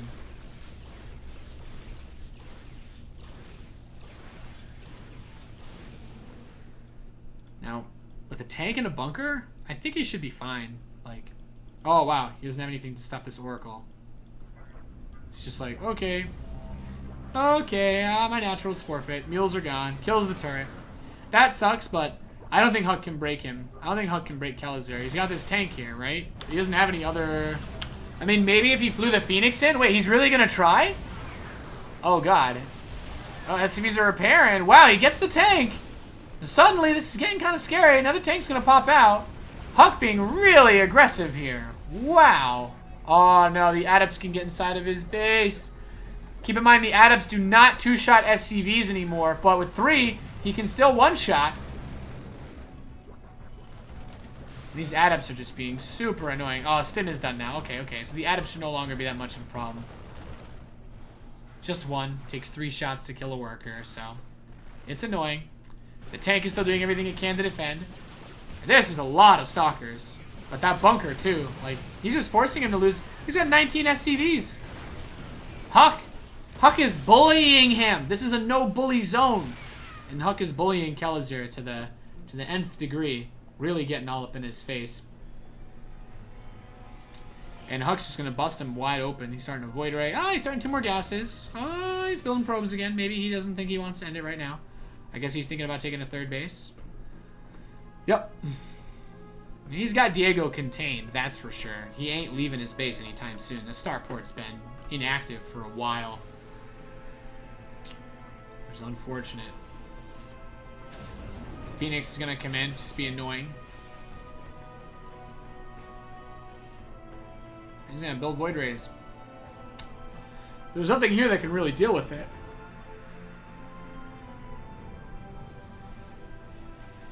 So sick.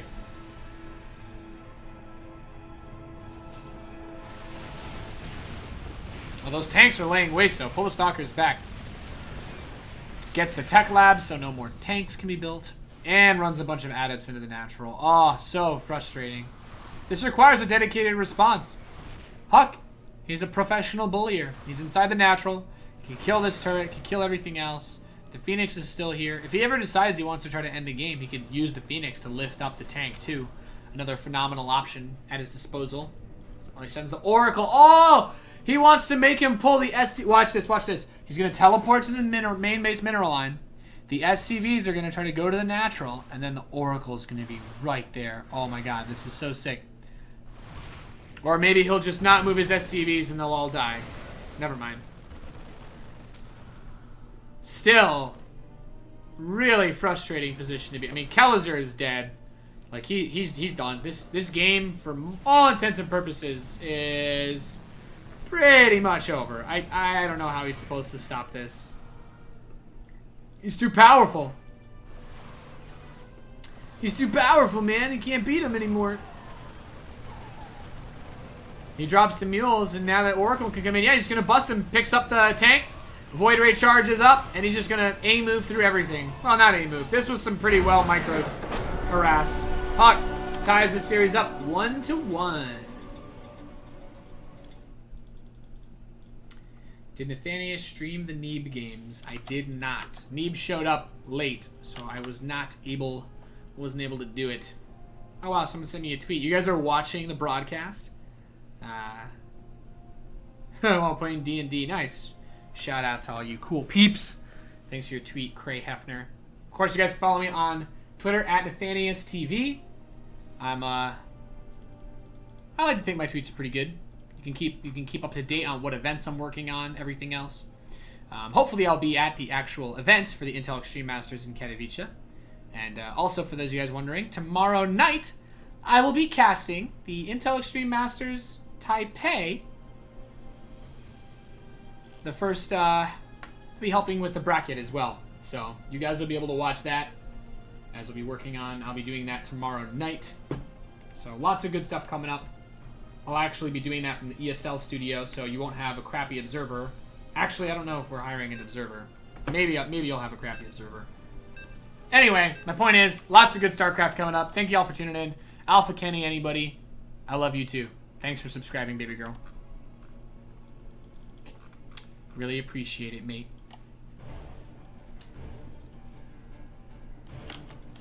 All right, this is it. Final map to determine who goes on to the Decider, where we will find out the third and last player from this qualifier to qualify for the Intel Extreme Masters WCS Winter Championship at Katowice. Spawning in the top left of Ruins of Ceres, we have the blue Terran player. He's Root Kalizer. And in the bottom left, we have the orange Protoss player. From Evil Geniuses, he's Huck.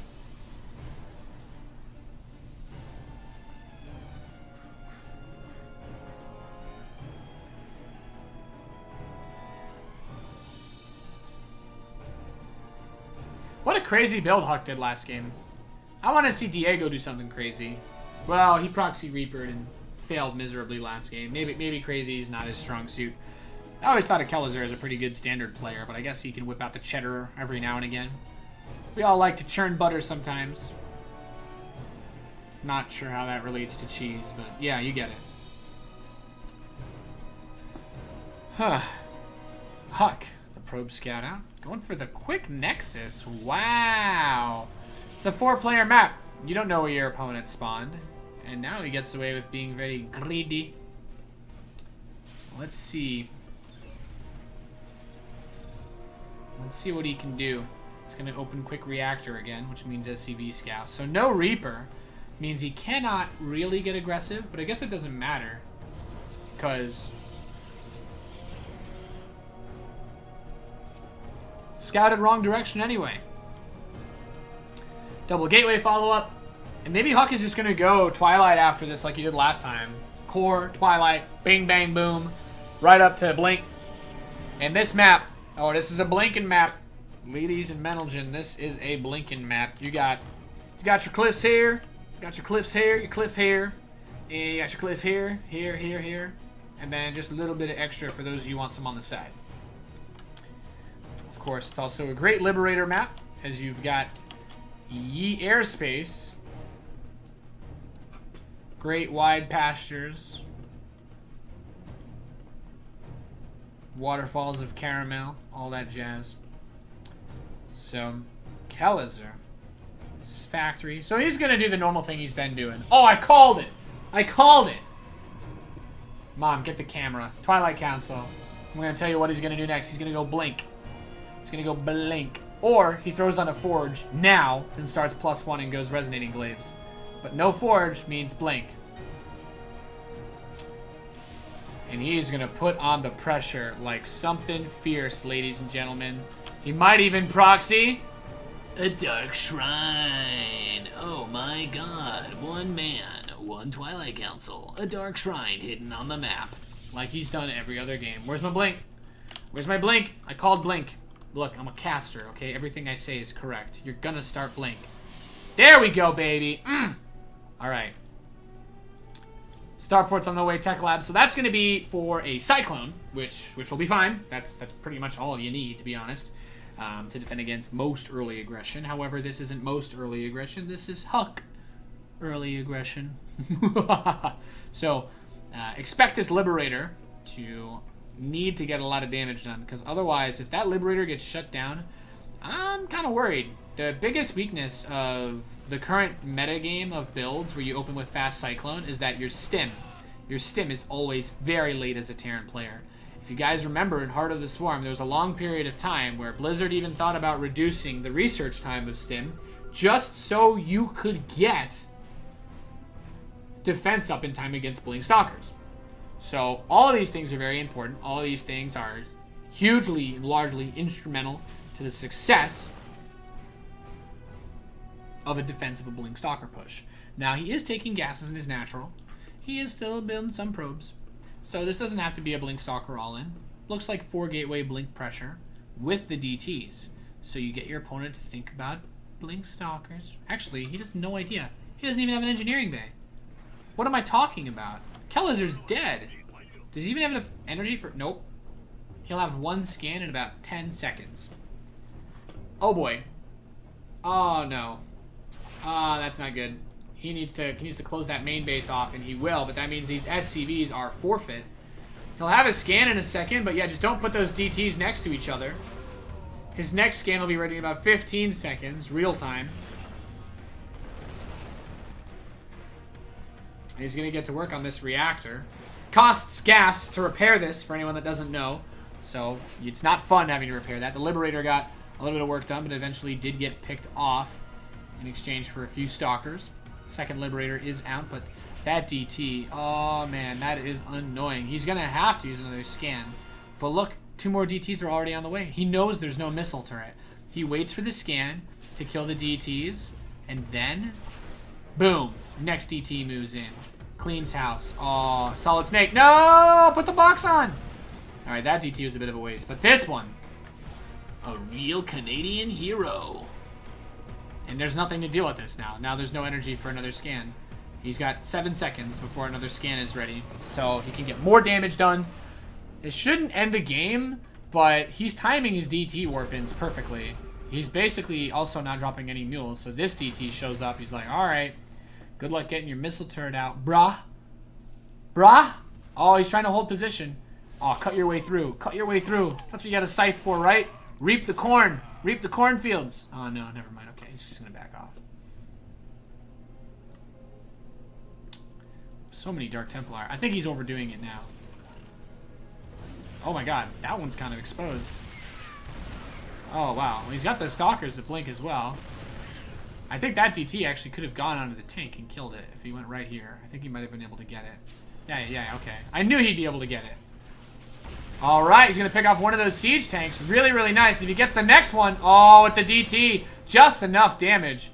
This is so scary. These Blink Stalkers, there's no stim pack. He doesn't even have his extra barracks with add-ons. And now this DT is like, yeah, I one-shot units. Have fun. And Diego is taking a beating as Huck takes his third base. Huck's blinking. He's twerking and jerking all over the place. This is a really tough spot to be in for Kellezer. I mean, I think Huck's... I think, like, the supply looks even, but Huck is just in dominating form right now. The biggest issue is that Kellezer doesn't have a third. He doesn't have stim even started. And, oh, no, the turret goes down. He can't even drop mules. He's losing SCVs, and he can't drop mules because he needs scans for DTs.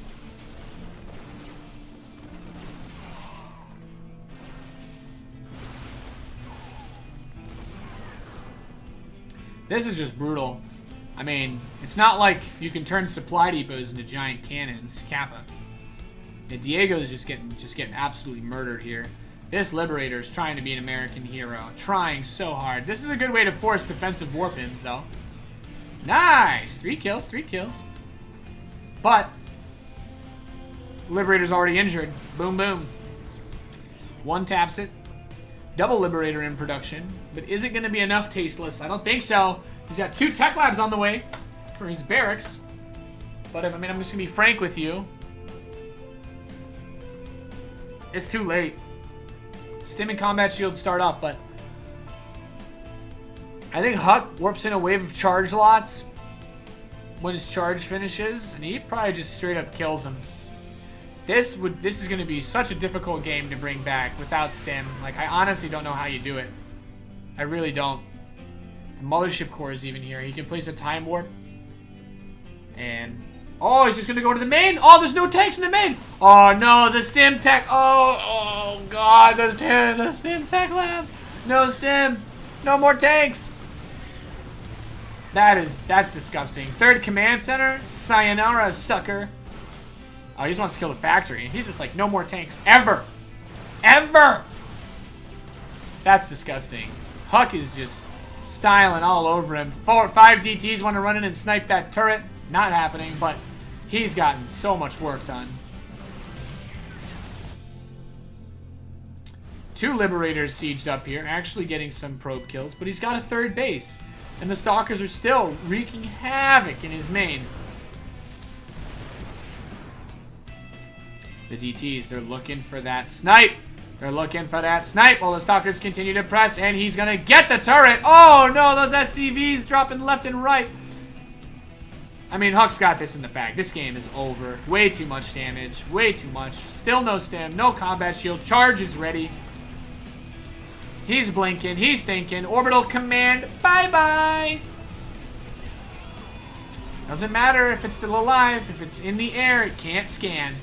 And he's just going to kill everything. More DTs. More zealots. More money. More minerals. I will say, this bunker, man, this right here, man, this is like that Fury movie. That's the tank, but it died.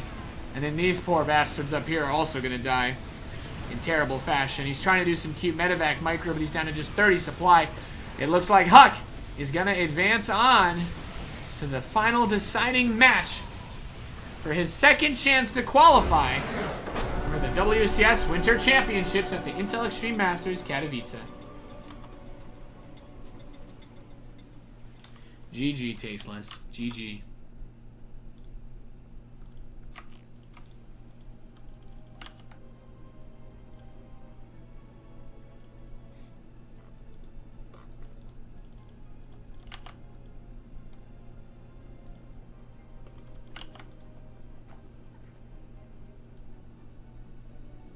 Oh, wow.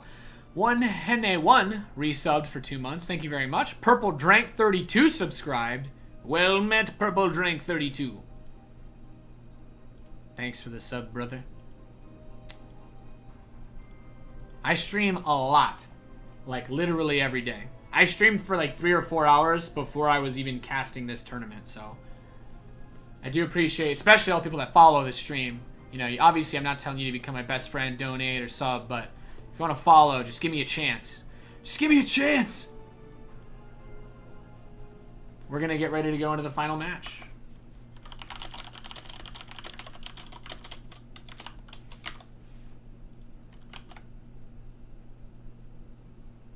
going to be Huck versus Masa. We'll be right back.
All right, we're in the lobby. We're getting ready to go.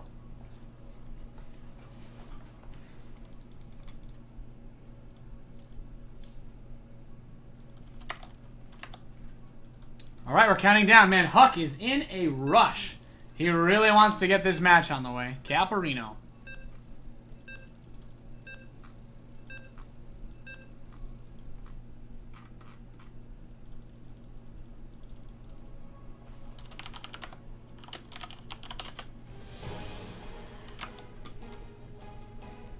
All right, boys. This is it. The best of 5 to decide everything. Spawning in the bottom left as the orange Protoss player, we have Evil Genius's Huck. And his opponent in the northeast, spawning as the blue Terran player, representing Elevate SC2, we have Masa. Masa just beat Violet to get here. Masa actually had to slug his way all the way up from the very beginning of the bracket. I'm pretty sure, if I recall correctly, that Huck wrecked Masa? Was Huck played Masa at the beginning? Yeah. I think it was. I don't want to alt-tab while I'm casting because then some people's heads will literally explode. It's a best of 5. The winner of this best of 5 goes to the Intel Extreme Masters Katowice, where they will play for fame, glory, the dank memes. Double gas opening. Masa's going to get cheesy. Probably going to be a fast reactor with a quick second depot and a quick factory and just a really heavy cyclone pressure. Really heavy cyclone pressure is what I'm expecting. Cyclone Marine. This is going to be sort of Euthermal-esque. Maybe even a quick starport with Liberators. I've been looking at the match histories since the patch for a lot of top Korean Grandmaster Terran players. The majority of them are doing this. Where they go for this really fast setup that gives them... Wow, Huck actually goes in and checks, but he just backs out. He just assumes it's a Reaper. That's pretty bad, to be honest, because he has no idea what's coming. A lot of the top Korean GMs are doing this build order, this opening, where they go for this really aggressive play. Just Marine, Cyclone, Liberator, and just try to kill you early on. So, we'll see. We'll see what he can get done here. Thank you guys so much for tuning in. Hope you've all been having a great day. And I'll be bringing you guys the rest of this match, and that will be it for me tonight after this. So, like I said, you'll be able to see more of me tomorrow. It's not about me, it's about the players. Well, you won't see any of these guys tomorrow, sorry. You'll be able to see dudes like, I think Polt, Lilbo, lots of other great players as well. So, Masa. Actually going straight to the mine drop, it seems. Not actually mining full gas, which is interesting. It's going to be a mine drop? That's really weird, to be honest. This definitely is not what I expected. Just mine? Double mine? What? It's fast 3 base, and Moss is on 1 base. He's kind of running out of options here. There's not a whole lot he can do. He's going to be up against a 3 base Protoss with nothing. And by that I mean Masa will have nothing. If these mines don't connect and kill everything, kill like maybe I'd say 20 probes with his first 2 mines. It's gonna be difficult. Huck getting the pylon out front. That will stop pretty much any number of Marines early on. Won't stop an army, but it will stop harass. And he did take both mines with him, right? No, he left one at home. Where'd the mine go? I'm not a fool. I see you. Oh, that's cute. Shame Huck isn't going for any Stargate play. Otherwise, that would be really awesome. It's going to be Robo. He's going into Blink. Huck goes Blink pretty much every PVT. So that's not surprising at all. Let's see what this drop can do as it starts to move in. Getting ready to go into the main base. This is so important. The Robo's almost done. He doesn't have an observer. But the way he arranged this, there we go. Mine pops out. And he can bait this with 1 probe. And that's totally fine. The toughest part is getting the probe close enough, right? He needs to be careful. He's not in range of a pylon overcharge. But he shouldn't lose his Nexus either. So I think Huck is content because he can just move this to his 3rd. Now his 3rd is saturated. So he's not really missing mining time.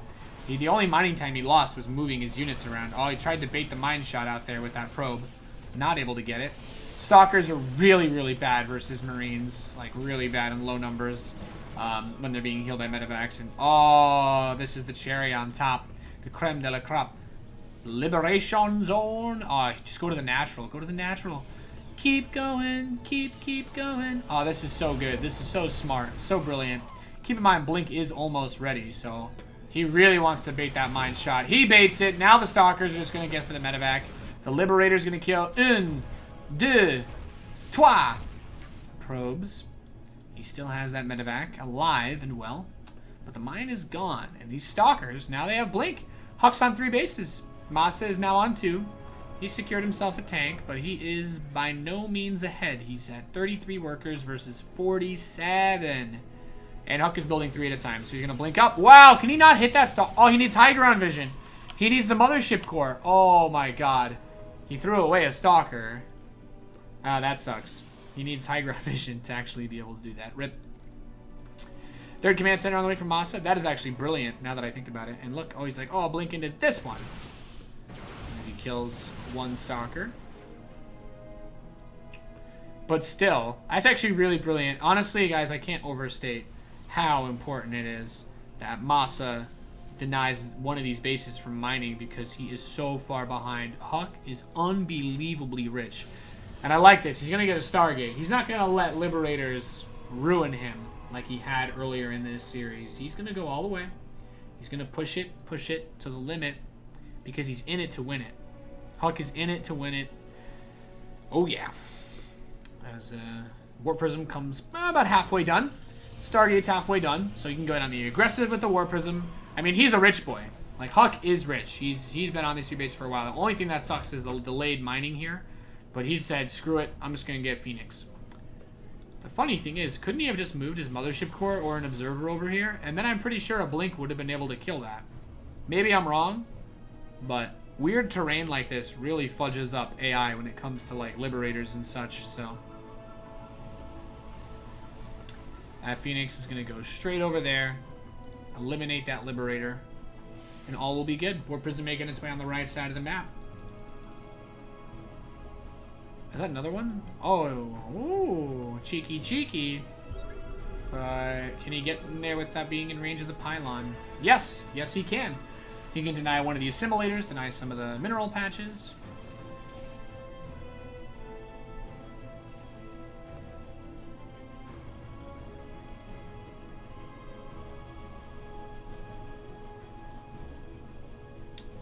And Moss is going to finally take that third base. Things to keep in mind, his +1's finishing. We have 1-1 on the way for Huck, who's rolling off this double forward. He's getting charged.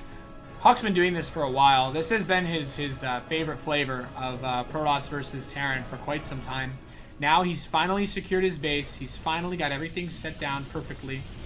I mean, he could try to take a fourth. He could go for a little bit of a push. I like this pressure. Pressure is always good. He does have the Prism still available. He could try to drop Zealots. This is not an attackable position. Moss has been just slowly reeling this game back together. He's got Stam, Combat Shields on the way, he's building Medevacs, he's got Defensive Liberators, which I find to be extremely important. Defensive Liberators are so necessary in this position. But let's see, we got 3 Zealots warped in. That Warp Prism.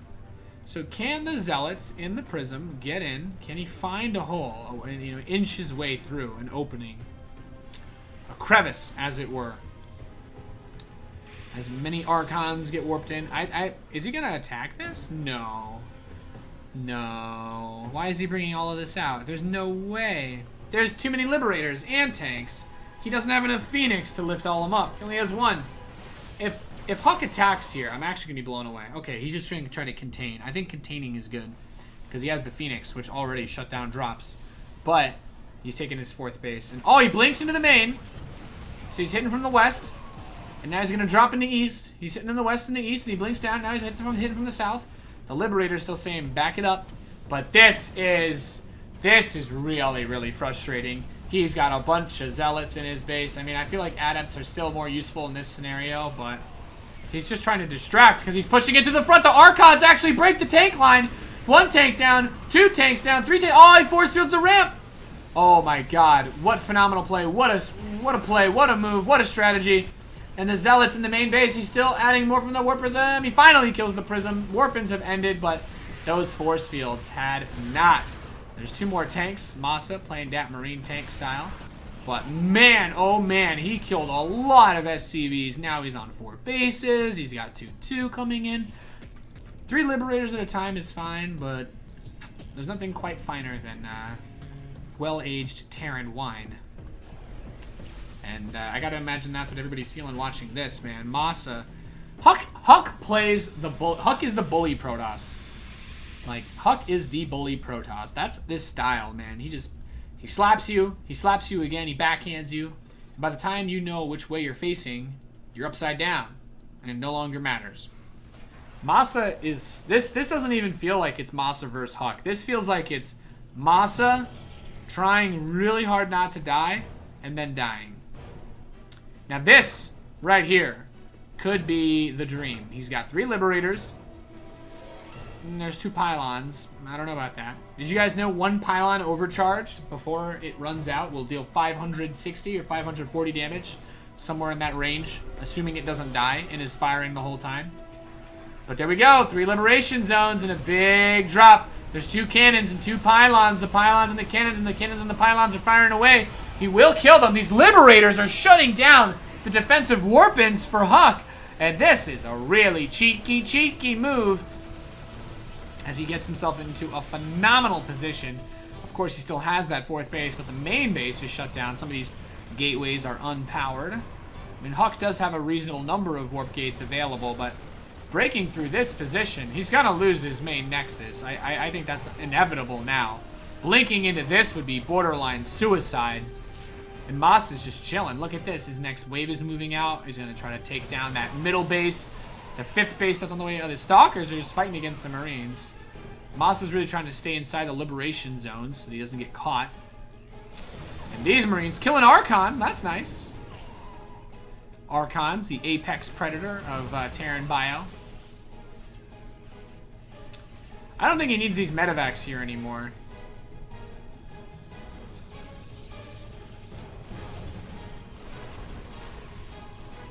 Yeah, I don't think he needs these here anymore. Oh well. Huck, Warp Prism inside the main base. Bunch of Zealots running around, running amok. At the same time, he's pushing in the front. Archons and everything. Masa put all his chips into the harass basket. And Huck said, I have 2 baskets, so I don't care. And he's going to kill Masa here. This should pretty much be it. I mean, he's trying to hold... Okay, Liberators are good. Liberators are good. Both Liberation Zones on one spot. He won't die just yet. But it's still a dire situation. And I still think Moss is dead. Liberators are really good, though. The ultimate in Terran defense. Sweet baby Jesus. Huh. It's so sick how powerful this army is versus the Marines. Like, Archons one-shot these Marines because they all have such little health. An Archon at this point does 43 damage per hit to Marines. And that's with Splash as well, so... It's a hard knock life for Masa. As Huck just he's just gonna shove it in now.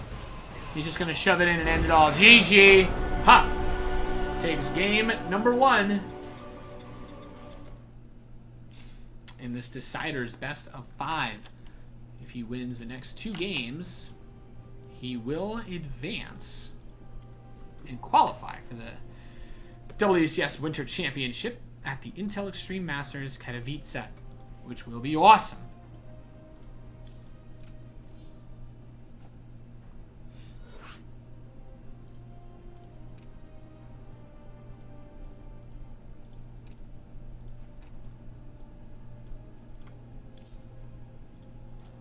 Alright, I'm setting up the lobby for the next game. Huck is really all about starting these games as soon as possible.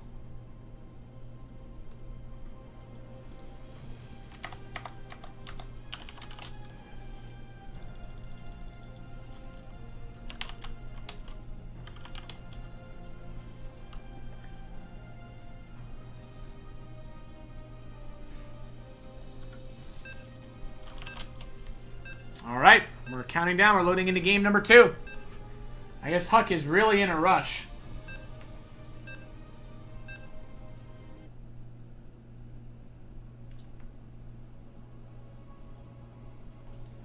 Alright. We are loaded in and we are ready to start game number 2 here, ladies and gentlemen, on Orbital Shipyard. These guys changing colors like every game. I don't even know, man. I just don't even know. Spawning in the bottom left position is the orange Protoss player. Currently leading 1-0 in this best of 5. He needs 2 map wins to secure his ticket to the Intel Extreme Masters Katowice. He is Evil Genius's Huck. Knocked out in the upper bracket Decider by Petraeus. He faces off against the Terran player, formerly Root Gaming, now Elevate SC2. It is Masa.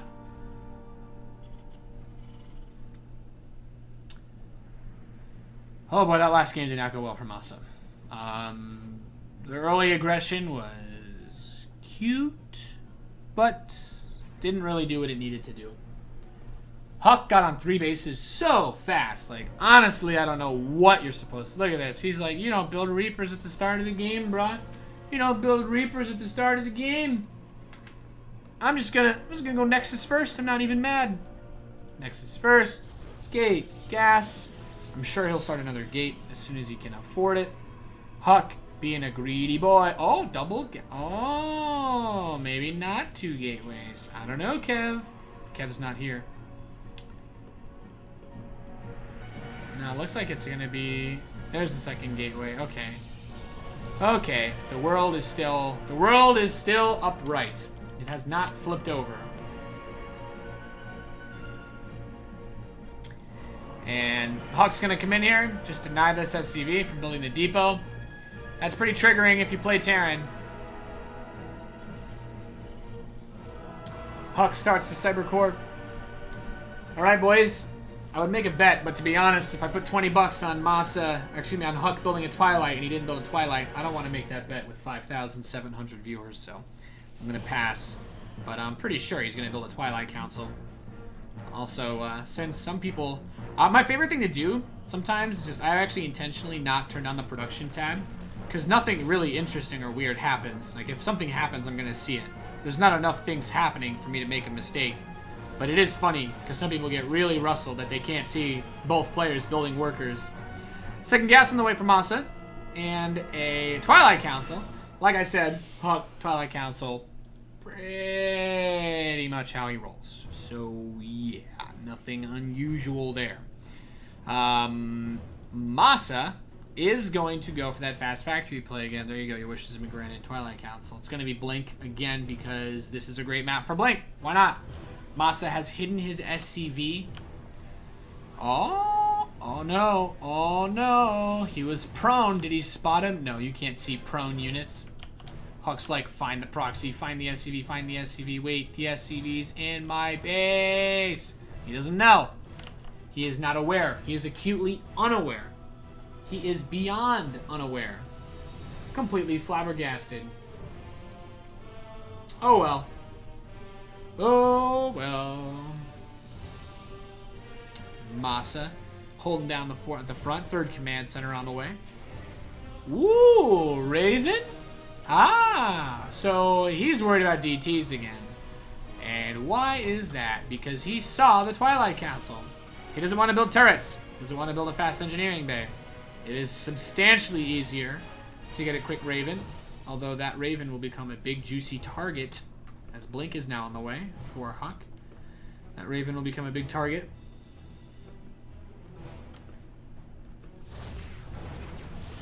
As Huck takes his third base. So, all is well that ends well. And Masa, a little bit of a supply block hitch here and there, unfortunately. But he's getting tanks, he's getting the Raven, he's getting extra barracks. And I like that he's putting some depots, sort of block where a Warp Prism might come in. And do everything that he can to defend his this pressure. But let's see. Medevac on the way now. So he could go for a drop. I mean, I guess healing is nice. Interesting how Huck puts gateways at the front of the wall, too. Just pretty weird.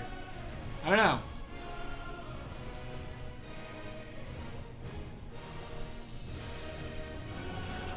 And now he's going to start stim.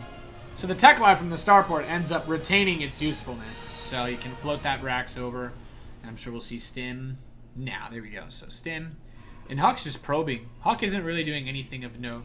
I don't know what kind of analysis you guys want. But frankly, he's building observers for scouting. And he's building probes for economy. He's building pylons so that he can continue to build both. Very standard straight up play. Masa has learned his lesson. He likes the tanks. Doing everything that he can. Hold a good spot. Scan from Masa will reveal... Yeah, okay, third base is about, 3/4 saturated. Very close. He's getting there.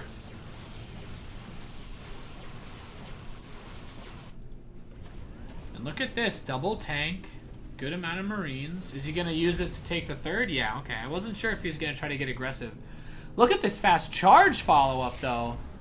Ow. This is really good versus those tank builds. Oh, the Raven! Get him! Go on, no! Get him, get him, get him. The Raven got a speed buff in Legacy of the Void. The Raven used to move at the same speed as, I think it was either the Medevac or the same speed as the Marine. Raven used to be really slow, but they buffed it a lot, actually. I think it's about as fast as like a Viking or a Banshee now. It was one of the things I actually didn't notice because I never built Ravens. Well, honestly, no one really builds Ravens except early game Terran versus Terran these days. But I don't think Huck should be able to get too much done. Masa should put his tanks a little more forward out so he can't be bullied here at his ramp. But I also understand that the possibility of a Warp Prism, which is now on the way, as well as Charge.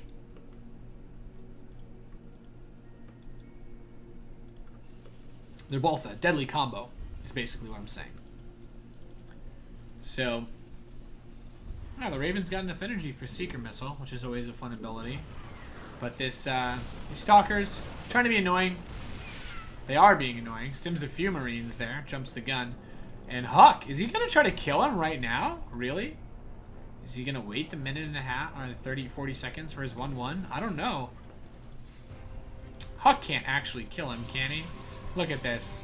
Queue up 5 pylons and a Nexus. Hashtag Protoss. Alright, let's see what he can do here. There's 2 missile turrets. I'm going to say not much. Especially if this one fires any shots. No? War Prisms are so good. And at the same time, he's going to run in. He hallucinates some Archons and Marines are stemming. He's got some depots up front. Points defense drone to block the Stalker shots. And Masa actually wrecking face here. A bunch of Zealots do get warped inside of that base, though. As the Stalkers continue to apply pressure, he's trying to harass the 3rd base, but it's not going to be enough. The Warp Prism goes down. The Zealots go down, down, down. He's got another Warp Prism heading over towards the top side. Still killing this supply depot. The tanks in an awkward spot. Killed 13 SCVs, so, I mean, it's not bad. He's got the economy advantage, but even with this 4th base, is that going to be enough? Masa has a massive army. 67 army supply to 26. Huck doesn't have a whole lot to work with. He's adding 8 gates. And does he have the Twilight? That is what I need to know. Or the Templar. No Templar Archives. I feel like Templar Archives is what he needs right now. Look at all this gas he has. He could turn that into so many Archons. I don't think Huck realizes he forgot a Templar Archives. I don't know.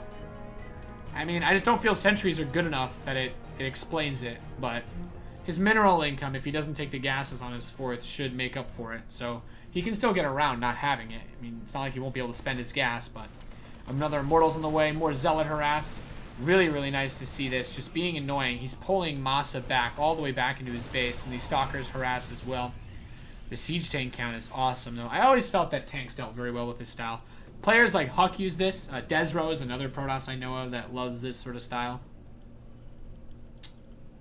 Although from Desro you see the more aggressive, like 2 or 3 base all-in variety from this. Huck's got a pretty good fleshed out plan. That SCV, that happens to me all the time. Hey, little buddy. Stalkers are getting pushed away. Warp Prism comes back. Doesn't get anything done. And there are a lot of Marines here. Huck, does he have enough? He needs that 2-2. He needs 15 seconds. Will Huck give him that? Pylons are overcharging. I don't know if it's going to work. He's going to pull his probes away. He needs 2-2. He cannot win this fight without +2 upgrades. That is a fact. Oh, so many charge zealots. There we go. 2-2's done. He doesn't have the Archons, though. Oh, my God. He's all bottled up. Yeah, this is over. I think Masa is just going to wipe the floor with him. Bit of indecision there. Poor positioning. I think if the Templar Archives was a minute or 2 sooner, he could have gotten wonders done, but nope. Not this game. Masa's going to tie the series up 1-1. I don't see any way he drops this map now. Huck's got nothing. Some Stalker harass from the back. More Templar getting warped in, but he doesn't have Psionic Storm either, so yeah. No Storm. All he can do are make Zealots and Archons off 2 bases. 1 base, which is pretty much done. There's no resources left there.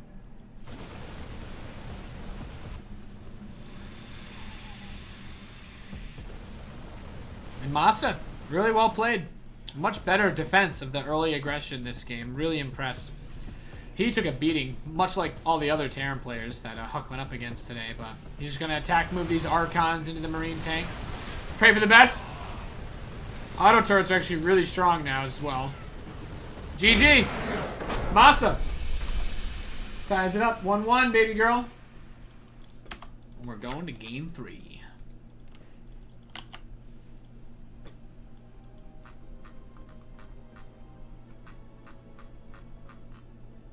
Lurlac Prion runs. Alright.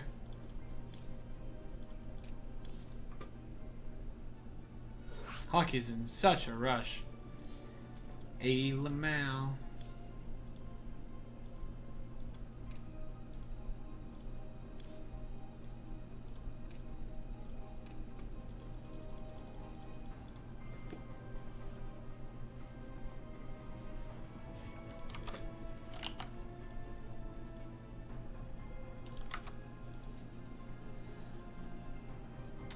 Oh wow, Renartide Fox. Been subbed for a whole year. Welcome to the harem, baby girl. Well met.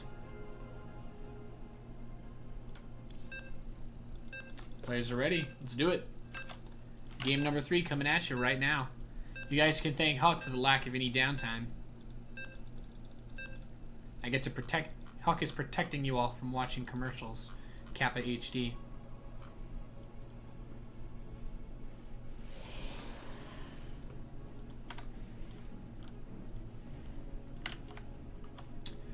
Well met, and welcome to Laralac Crest, spawning in the top right position.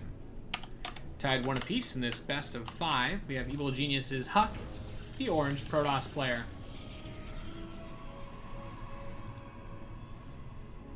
And spawning in the top left as the blue Terran, we have Elevate SC2's Masa, who changed colors again. Wasn't he red last game? I don't know.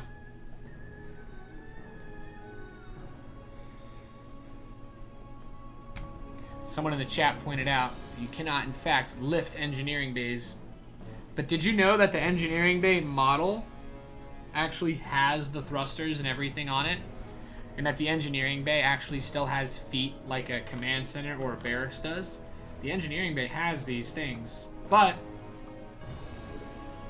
you cannot actually lift it. I don't know why. That would be a great change for Legacy of the Void. I'd be great. I'd be glad for that. Imagine if we could lift eBay's, the dream.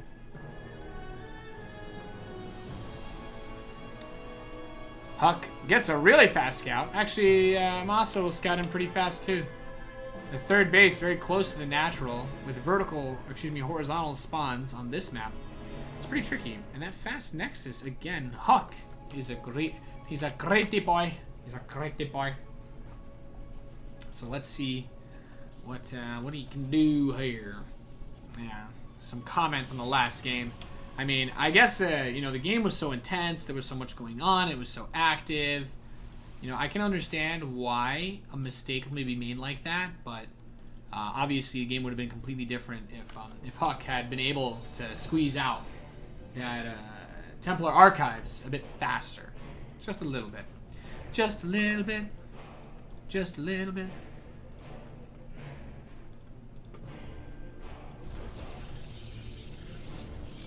And Huck, what is he doing? Is he really gonna just... This is so close to his opponent's base. He's not gonna proxy a tech structure here. He knows that Masa spawned here. What's it gonna be? Stargate, really? I guess it'll be a gateway too. Some sort of Void Ray push, perhaps.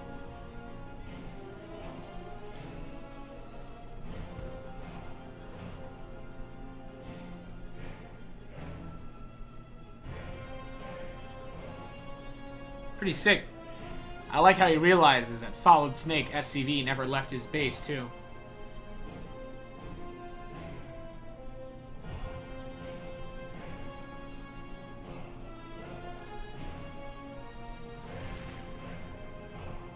So is it going to be Void Ray or Oracle? I guess with the rally, it looks like Oracle. But at some point, he'll probably switch into Voids like we saw on... What map was it? Orbital Shipyard. Except it was in the other match. And this Adept gets caught by the Marines. Easy cleanup. Really nice positioning there by Masa. Adepts are just not what they used to be. They do 1 less damage, which means they don't 2-shot Marines, which is so nice. And there's the gateway. Looks like Huck's going to commit. He's heading on 3 more gates. So he's got 2 in the main, 2 in the natural, and 1 in the third. 5-gate Oracle into probably Void Ray at some point. No engineering bay. No missile turret. Scary times. Scary times. Cloak. He's gonna go Cloak Banshee while he's getting proxy Stargated. I fear the worst. He's moving out with these Marines in this Cyclone. He literally has nothing at home. There's the engineering bay.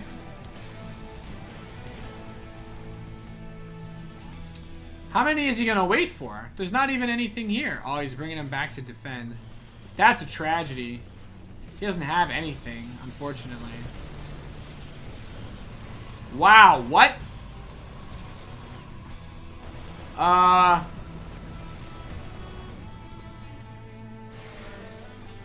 Okay. Huh. Well, the adepts are going to catch the Marines. I like that they just turn around. It's like, okay, well, you know what, man, we don't really have too many options here. Because he knows he wants to go for that counter harass. There's the Oracle, but now he actually has what he needs to defend. This Oracle has no kills. What? Are you kidding me? Are you kidding me, Semler? Just focus probes. Oh, he's got to defend, too. There's adepts in his base. That Stargate really close by. Where's the Banshee? Go. He needs to bring that Oracle home if he wants to deal with the Banshee. And the thing is, he can only overcharge once, so he doesn't actually have anything that can deal with this Banshee. Wow. This game is so low econ. It's so scrappy. Scrappy-Doo, man. It's like that dog. He needs to decloak. It's a waste. He's revealed. Decloak. You're wasting your Banshee's energy. Tasteless. Oh, well.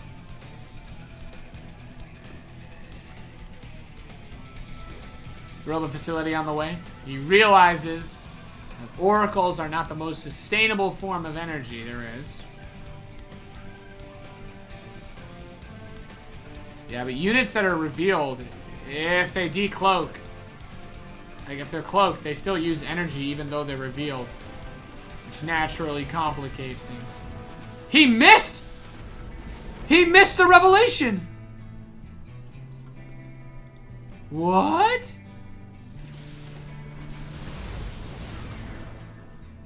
Okay. I guess Huck's gonna go for a big counter now. He doesn't have many options. This Banshee's coming back. Not enough energy. The Robo's done, though. He can build an observer, but not before he loses more probes. Wow. My, oh my.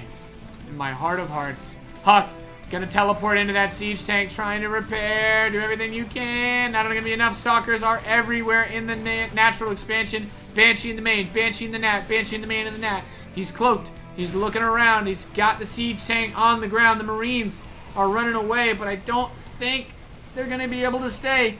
The adepts and the stalkers pushing so hard. But the Banshee comes home. Masa's last trump card. And Banshees are actually pretty good. In case you guys didn't know, a Banshee actually beats 2 stalkers 1v1. Banshees are awesome. But Protoss is also awesome. This is rough. By the way, like I said, the engineering bay has the little feat for lift-off land. For some reason, Blizzard just didn't want to put it in the game. I'm pretty sure that the files exist in the map editor. You can actually add the lift-off ability to it.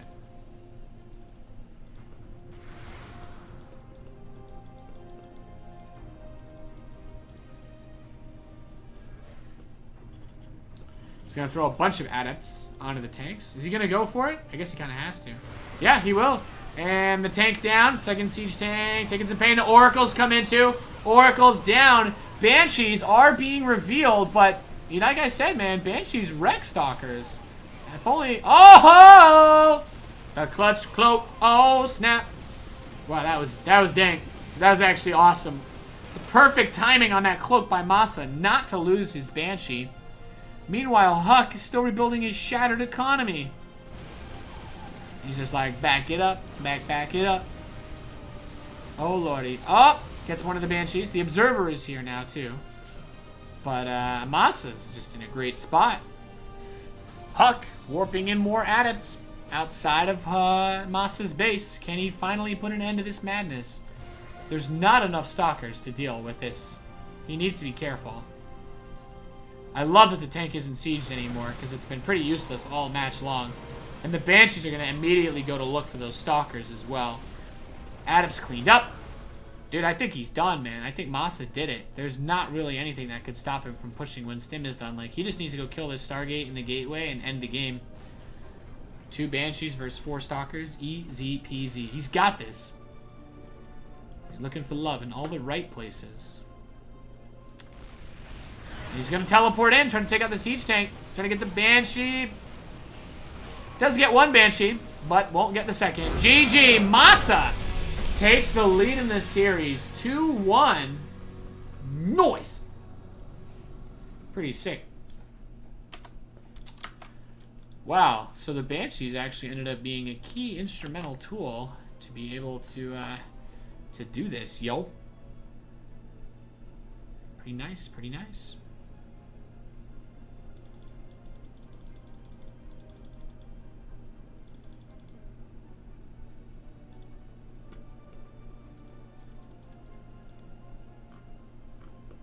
That was hilarious. That was actually hilarious.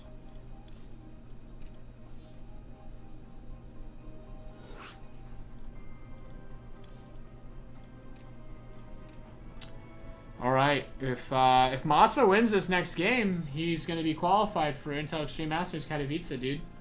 The dream. 840, hashtag it.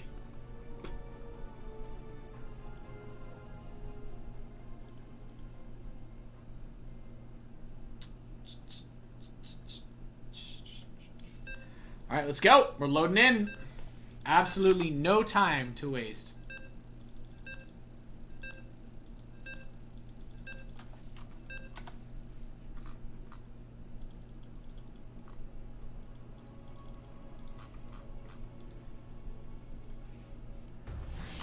I guess Huck is playing from PAX, and they're probably like, yo, man, we're going to kick you out of the venue if you keep bringing these to, like, match 5.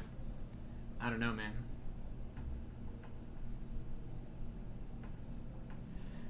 The person that someone asked in the chat, they asked for some clarification on what I meant by the 1v2.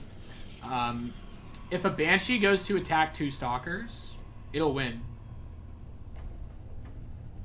Just barely. I used to do that all the time. I don't think anything's changed. Maybe the way that the Stalkers hit detection that got patched in Legacy of the Void. They did change the way that Stalker AI works in Legacy of the Void, which used to cause them to be able to be kited, or like you could attack, you couldn't kite perfectly. The scan range got changed, so maybe it's better. But yeah, I agree. I think flying engineering bays are the buff that mech needs. That would probably fix everything with StarCraft, especially if you could land them on top of opposing units and kill them. Anyway, spawning in the bottom right position as the Naranja Protoss, we have E.G. Huck.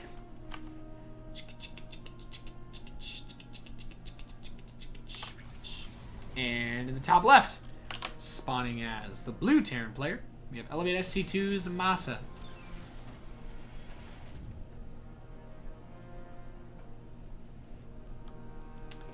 Fast probe scout from Huck. He wants to make sure he's not being cheesed. This map we've seen a lot of cheddar on. Oh, God. He's like, oh, not being cheesed. Gold base for me. Yay, gold base. Hard to punish this as a Terran. When I say hard, I mean borderline impossible. So we will have to see. What can he do? If Masa wins this game, he's going to Katowice. This is a qualifying map for him. This is so big. He'll have his travel paid, his flight paid, he'll have his other non-flight / travel related stuff like hotel paid. So, gets to live the good life, gets to go to Katowice in Poland. I was there last year. I didn't go to the thing that they do IEM at, though. I was there for the WCS season finals, which was still pretty nice. It's probably really cold in Poland right now, though. But I guess maybe it'll be warmer by the time IEM happens. I'm kind of hoping, now that I think about it. 2 gateways on the way. Huck, what's he going to do? Big pressure, big money, big plays. Ooh, Granata gets the probe. So a nice little bit of pressure here from Masa. Three kills with that Reaper. He's doing some work, and they're all probes. So that's especially important. You consider, you know, the value of the gold base. And I'm Stargate. Okay, okay. I was gonna say I'm wondering if he's gonna send probes down to the gold. If he's gonna just transfer them from his main, and he will. Smart play. The Stalker got baited pretty hard. There's nothing in the main.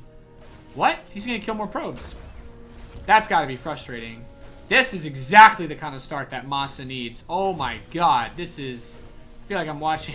I don't want to make fun of him. Never mind. I've seen some Protoss streamers that have a really hard time versus Reapers. Oh god. Oh goodness. 7 kills. What? What? 7 kills. He's got the eBay. He saw the Stargate. And it's going to be Phoenix, because he knows an Oracle won't be able to do anything, because Masa has a functioning brain. Really, really nice start to this game for Masa. It's hard to overstate the damage of 7 worker kills at the very beginning of the game. That is so sick, Tasteless. 7 probes picked off. Huck will have to dump a lot more money into rebuilding them before he can even think about getting aggressive. Now, the Phoenix are nice, but... Oh, goodness. Oh, my God. If he were to kill that Phoenix, that would be huge. Okay, does not get it, but it's already super weak. And there's not really a whole lot here to defend. This Marine Cyclone pressure... I mean, Cyclones can handle gateway units pretty easily. He's content to just chill. He's like, yeah, kill the pylon. No big deal. Of course, the Cyclone can't attack anything else while it's locked on. Oh, focuses down the Phoenix and saves the Cyclone. Nice moves. Those 4 Zealots are actually really, really instrumental in defending this. SCV, what are you doing? Bob! No! No! Bob, what are you doing? Oh my god. It turns out wearing a tie and bringing a clipboard with you does make you able to sneak through even the most dangerous of places. Double Cyclone, trying to get that Phoenix, but no luck. Bob, no! No! Oh my... Oh! What? Oh my god! That happened twice. This SCV. I can't hotkey units as an observer. All I can do is show you the bravest little SCV that ever lived. Look at him. Now he's just mining. He's just mining like he doesn't even care. God. What a god. These 2 Phoenix are going to come in and do some harass. I hope Bob the SCV never dies. I already lost which track of which SCV was him, because he didn't take any damage, because he's a god.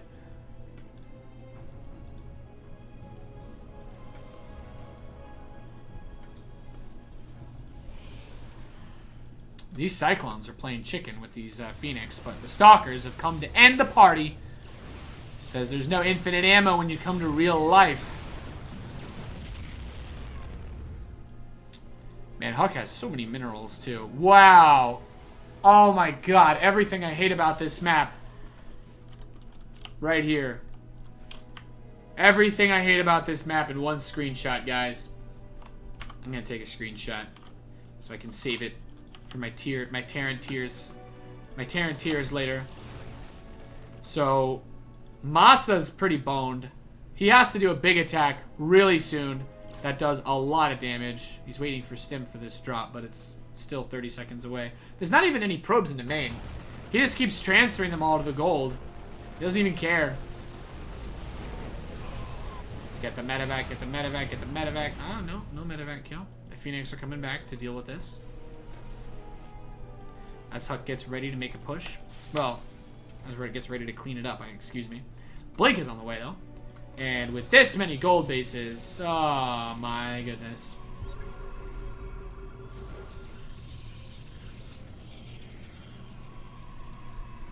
I don't know, dude. This is really, really rough. Like, for all the good that Masa got at the beginning of this game and all the workers he's killed, his opponent's got 2 gold bases and pylons. So this drop will be shut down. Drop the Marines! Save our skins! Alright, well. We have a 3-base, double gold Protoss up against a 2-base, no gold Terran. This attack. Is he really just going to take his third in turtle? He is so brave. You are playing against the guy that literally just builds gateway units in this matchup. And you are letting him take his sweet merry time with all these gold bases.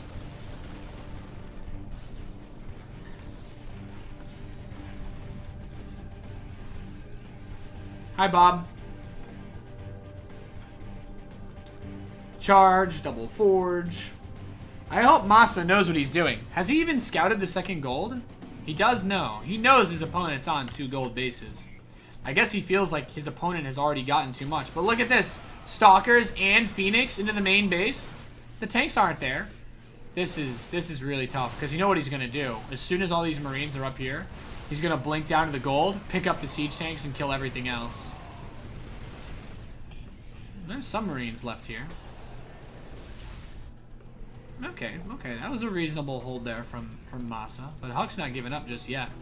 He did a lot of damage, picked off a lot of units, and that add-on, ooh, it's gonna burn. That's really unfortunate. Rip.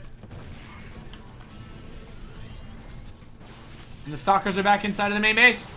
Killing your add-ons, killing your stuffs, killing SCVs with the Phoenix. Wow, just blinks right into those Marines with the siege tank. Well placed to help shut that down. But how are you supposed to move out on the map? Look at Hook's resource count. I think he remembered to get the Templar Archives this game too, so you can go charge a lot of Archon all day. 1-1 is coming in, like... Masa's ahead in supply. He has a lot of stuff. I'm still concerned for how he's supposed to handle this as it progresses forward. Huck's gonna take his 4th base now. There's a drop into the main base. What can he do? There's a cannon building. A lot of energy on the mothership core, but he can get outside range of pylon overcharge. And a lot of zealots and stalkers are coming to clean up house. He lost the medevac somehow. All the Marines are dead. Stasis wards being placed. Oh my god, I love stasis wards. This is easily one of the best things they added to this game. Oh no. Oh no. No. No. Bait him, Huck. Bait him. Oh no. Rip. All these Marines cannot move, attack, or be damaged. He just lost 20 Marines. He pulled his SCVs. This is it. There are Archons. Oh god. He's putting all his chips in the basket right here, boys. Remember what I said about baskets when it comes to Huck. So this gold base, which has no resources left, for the most part, he's going to hit from the back. Now Masa, he's trying to use that massive army supply advantage. He has... Oh god, he's... Okay, his army's dead. Well, he's still got his main army. The reinforcement line got cut off, but he's still got his second gold. He's still got his natural now, which is full resources. The most important thing right now is that Masa is even on upgrades. He has +1 attack, +1 armor is about to finish. And he has a lot of Marines coming out. His reinforcement line is pretty good. But can he end the game? He needs to do more damage. He's taking a beating back at home. He's lost a ton of SCVs. He's going to try to go for the gateways. There are warp gates available in the natural, excuse me, in the gold base. Pick up the tank. No man left behind. Oh, get those Marines. Get the Marines. Okay, just save the tanks. Save the tanks. There's the liftoffs on the siege tanks, as well as the time warp, but I think Huck just has too much, man. Those gold bases scale so well. I don't know if Masa's going to be able to break him. He's still got zealots inside of his base. This tank, everything is taking so much damage. The Phoenix are finally down, but the difference between Terran and Protoss is that when one of these races is floating 2,000 gas, only one race can actually make something useful with that. So... yeah, this game's over. Masa's broke. He ain't got nothing. And Huck still has a gold. And a fully fresh natural expansion. Like, he's gonna keep trying, but there is so much here. I don't know. If he can make this work, he is a literal god. And more SCVs are gonna die. Possibly this command center will die. I mean, he is certainly trying. He is really fighting. He's really fighting with everything that he's got. And Huck, he doesn't give a damn. His 2-2's about to finish. And I think these are the bells The bells begin to toll for Masa as these upgrades complete. And this is what sets apart the men from the boys. 2-2 upgrades. These zealots are just going to absolutely annihilate this army now. I don't know. I really don't know what Masa's supposed to do. He's got no resources left in his main. His gold base has some more money. His natural is already missing a mineral patch. But Huck's got several thousand more resources to work with in his natural. And he has this gold base position secured. So even though this base is mining out, he's going to take another one. You know what? I'll be fair. Huck's economy is definitely running a little thin with the way the main base is laid out. He does have more minerals left here because there's nothing in that way base. And if Masa can deny this base, this gold is also pretty much mined out. There's about 1,000 minerals left in this base. But denying that base, key. Don't lose the medevac. I'm still unsure of how he's supposed to bring this game back. I still have no idea. This feels like such a difficult position, and this zealot sees that he floated his main over here. No, no, no, no, no, no, no, no, no, no, no, no, no, no. Goodbye. Goodbye. Sayonara. Annyeong keseyo.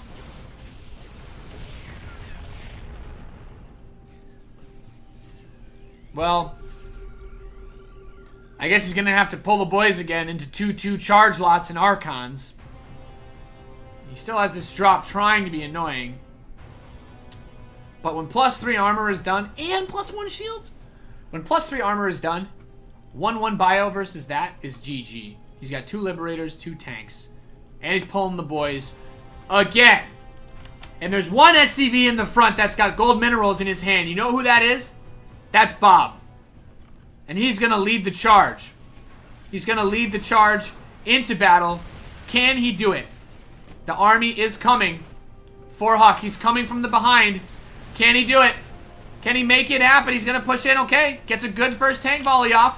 Bob getting some action. Look at him repairing his best friend, Steve.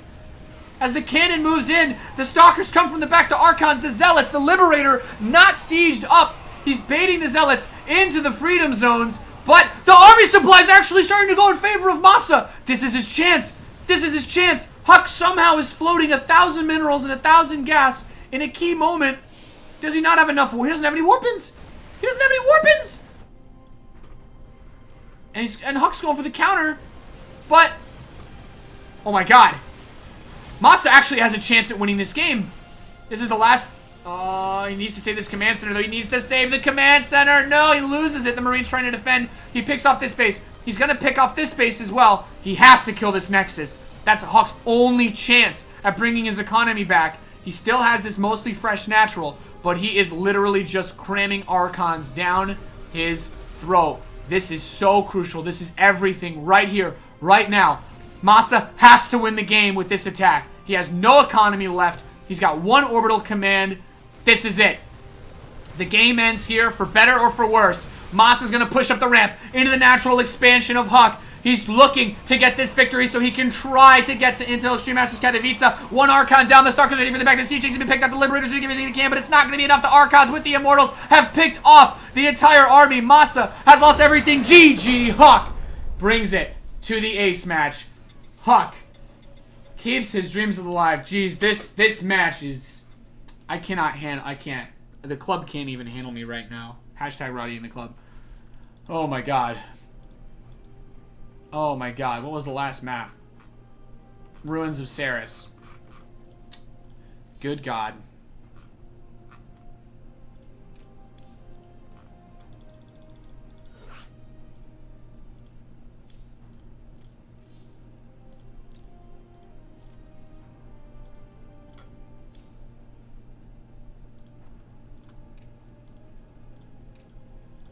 Alright, I'm setting up the lobby for the next game.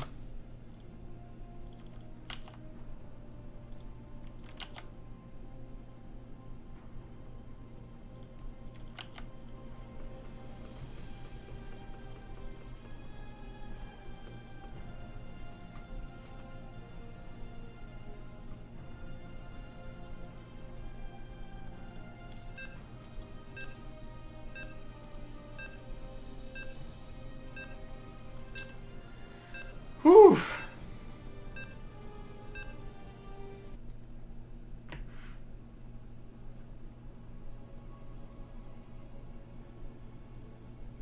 That is goodbye in Korean. Annyeonghaseyo is hello. Annyeonghaseyo is goodbye. So when you say goodbye to someone, Annyeonghaseyo is when you're the one that's leaving. Annyeonghaseyo is when you tell someone that they're leaving. It's come down to this, boys. One last map. 2-2. Horizontal spawns on Ruins of Ceres. In the bottom right, we've got EG's Huck, aka the real Huckums. And in the bottom left, the blue Terran player from Elevate SC2. It's Masa.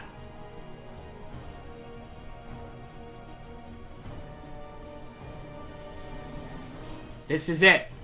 The winner of this map will get a full trip to the Intel Extreme Masters Katowice, where they will play in the WCS Winter Championship for a spot to be seeded directly into the global playoffs at the end of the year, where 16 players will duke it out to determine who plays at the grand finals.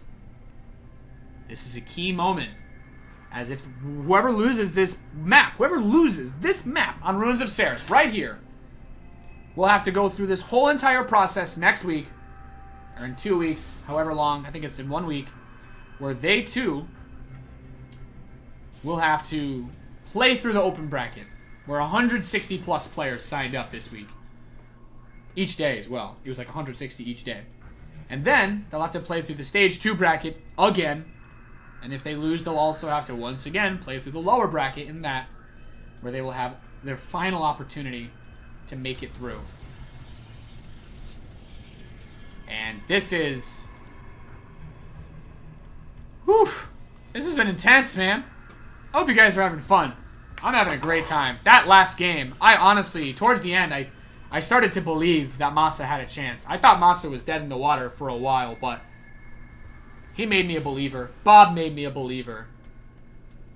And wow. Amazing. What an amazing series this has been. This has been one hell of a best of 5, guys. Really, just like all these games have gone down to like this harass, this non-stop aggression from Huck. Masa somehow managing to get plays in and drops in even though he's being pushed in on 1-2 bases, but whew, it's pretty good. Pretty good.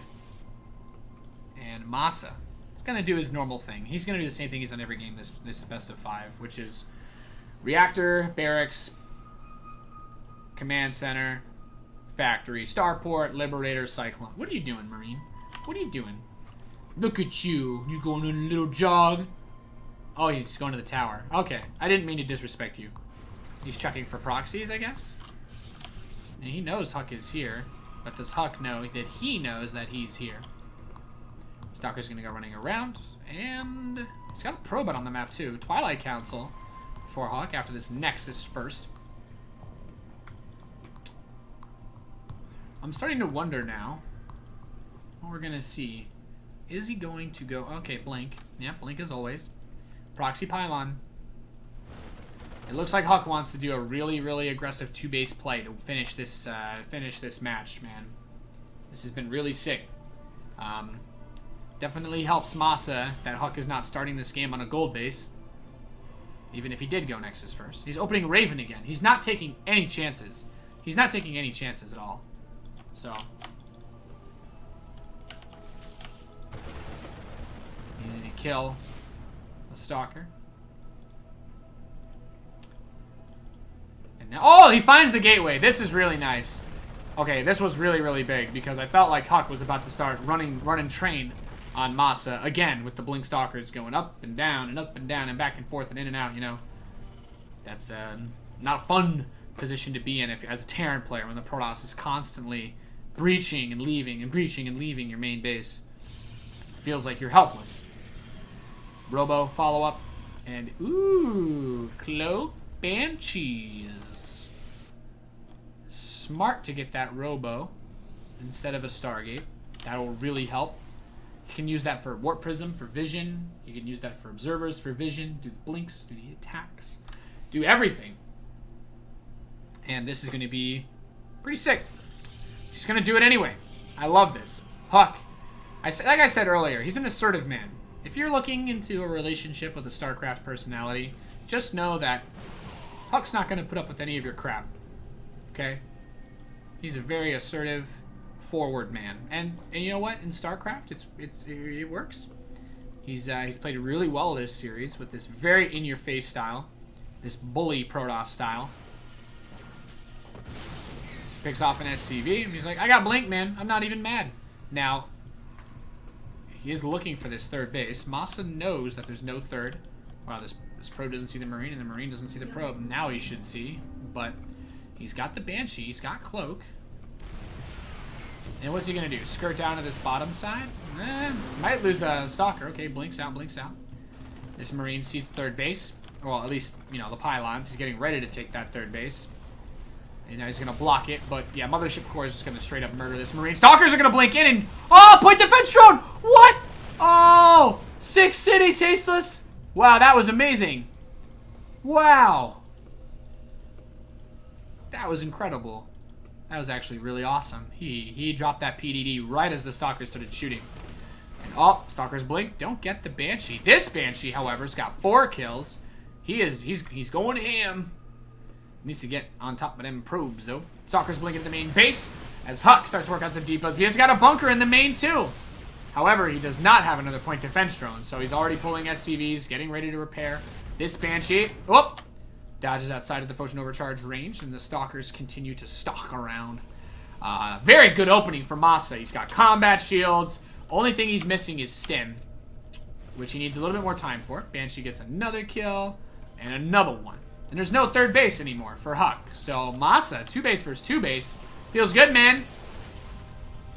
And Masa is showing off the new Supply Depot skin. You can get it yourself in StarCraft 2 if you type Kappa into the Twitch chat. It'll be automatically emailed to you. Huck continuing to look for holes in his opponent's defenses as he turtles up nice and hard. But there's no openings, man. Huck needs to get his third base if he's gonna play like this. He's got a bunch of resources, but it seems like he hasn't made up his mind yet about what he actually wants to do in this game. The Stalkers push out, don't get much. He killed the skin depot, but okay, he's gonna have to overcharge, and he will. I'm pretty sure, much like a Liberator, there's a couple other spots he could dance around where he might not be in range. He's gonna bring the Stalkers home, and I guess he's gotta take his third base now, right? Right? Right, Tasteless? I don't know, maybe. Maybe not. Okay, Banshee. These Banshees are really giving some good value for Masa. You know, even though they don't kill a lot of probes, the fact that Huck is only on 2 bases really limits his options. And Masa scans, he's like, okay. I think Huck was hoping that Masa would try to push out and take a third. But Masa's like, Masa right now is embracing his spirit animal. And as weird as it sounds, many Terran's spirit animals actually Avalo. When you realize sometimes it's best to just not do anything at all. He has assumed the turtle formation, which everyone knows in Kung Fu makes you unkillable and causes battles to last an hour. But look at this, Immortals and Archons? He's going to try to end the game on 2 bases? Okay, there's the third. He's finally going to take a third. Huck has been questionably indecisive with this because, I mean, the contain has been good, but I don't know. It just seems like it's been an awkward game here for Huck. Keep in mind, 3rd Command Center is finally starting. Oh, no. Oh, you could deny the 3rd. Killing that would be so nice for Huck. Stim isn't ready yet, and now it's done. So, I'm coming out.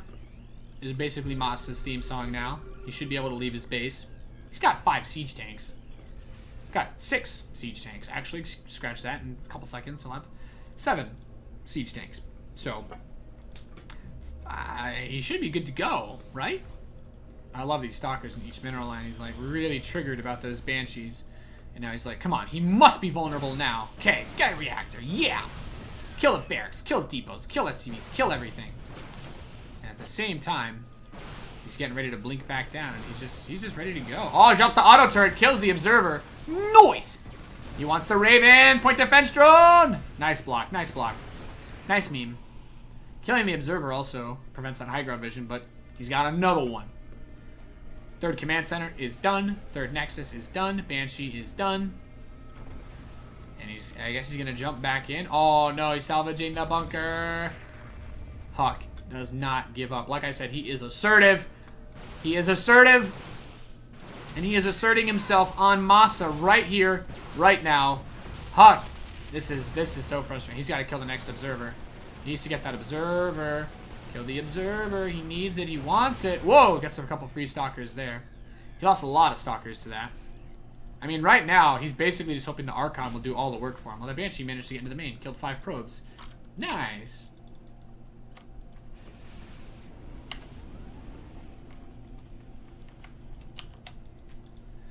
So let's see what he can do. This... Oh, my God. Oh, the Banshee's trying to bait the Banshee. The bait Banshee. The Banshee. Build turrets. Build depots.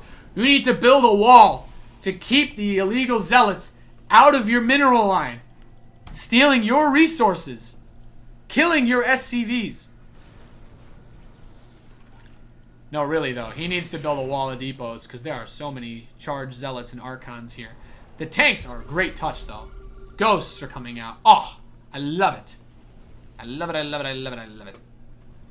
But will it be enough? Will it be enough? Oh, barely doesn't register. There it is. There's the army.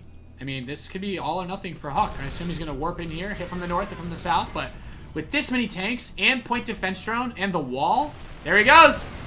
Pop your Guardian Shields. Here we go. EMP's hitting the Zealots, hitting the Archons. Huck putting everything on this push to break through. But the tanks stand. The tanks still stand. The EMPs are hitting and gritting everything. And these Archons lost their shields. The Immortals' abilities have been triggered. And now the Marines can chase them down. Masa, press T. A move across the map. This is your chance. This is your opportunity. Your one shot.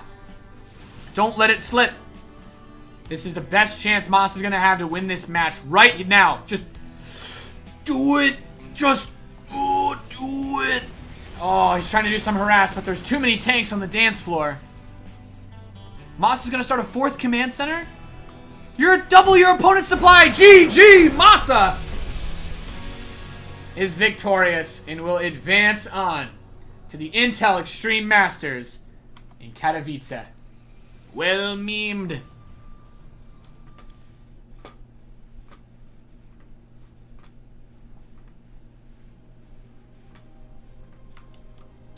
What a build. What a strategy. What a decision.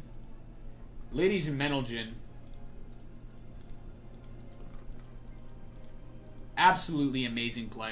That game was just like Masa trying not to die really, really hard, getting pretty close to dying anyway, and then somehow not dying, which was honestly just awesome. So, anyway.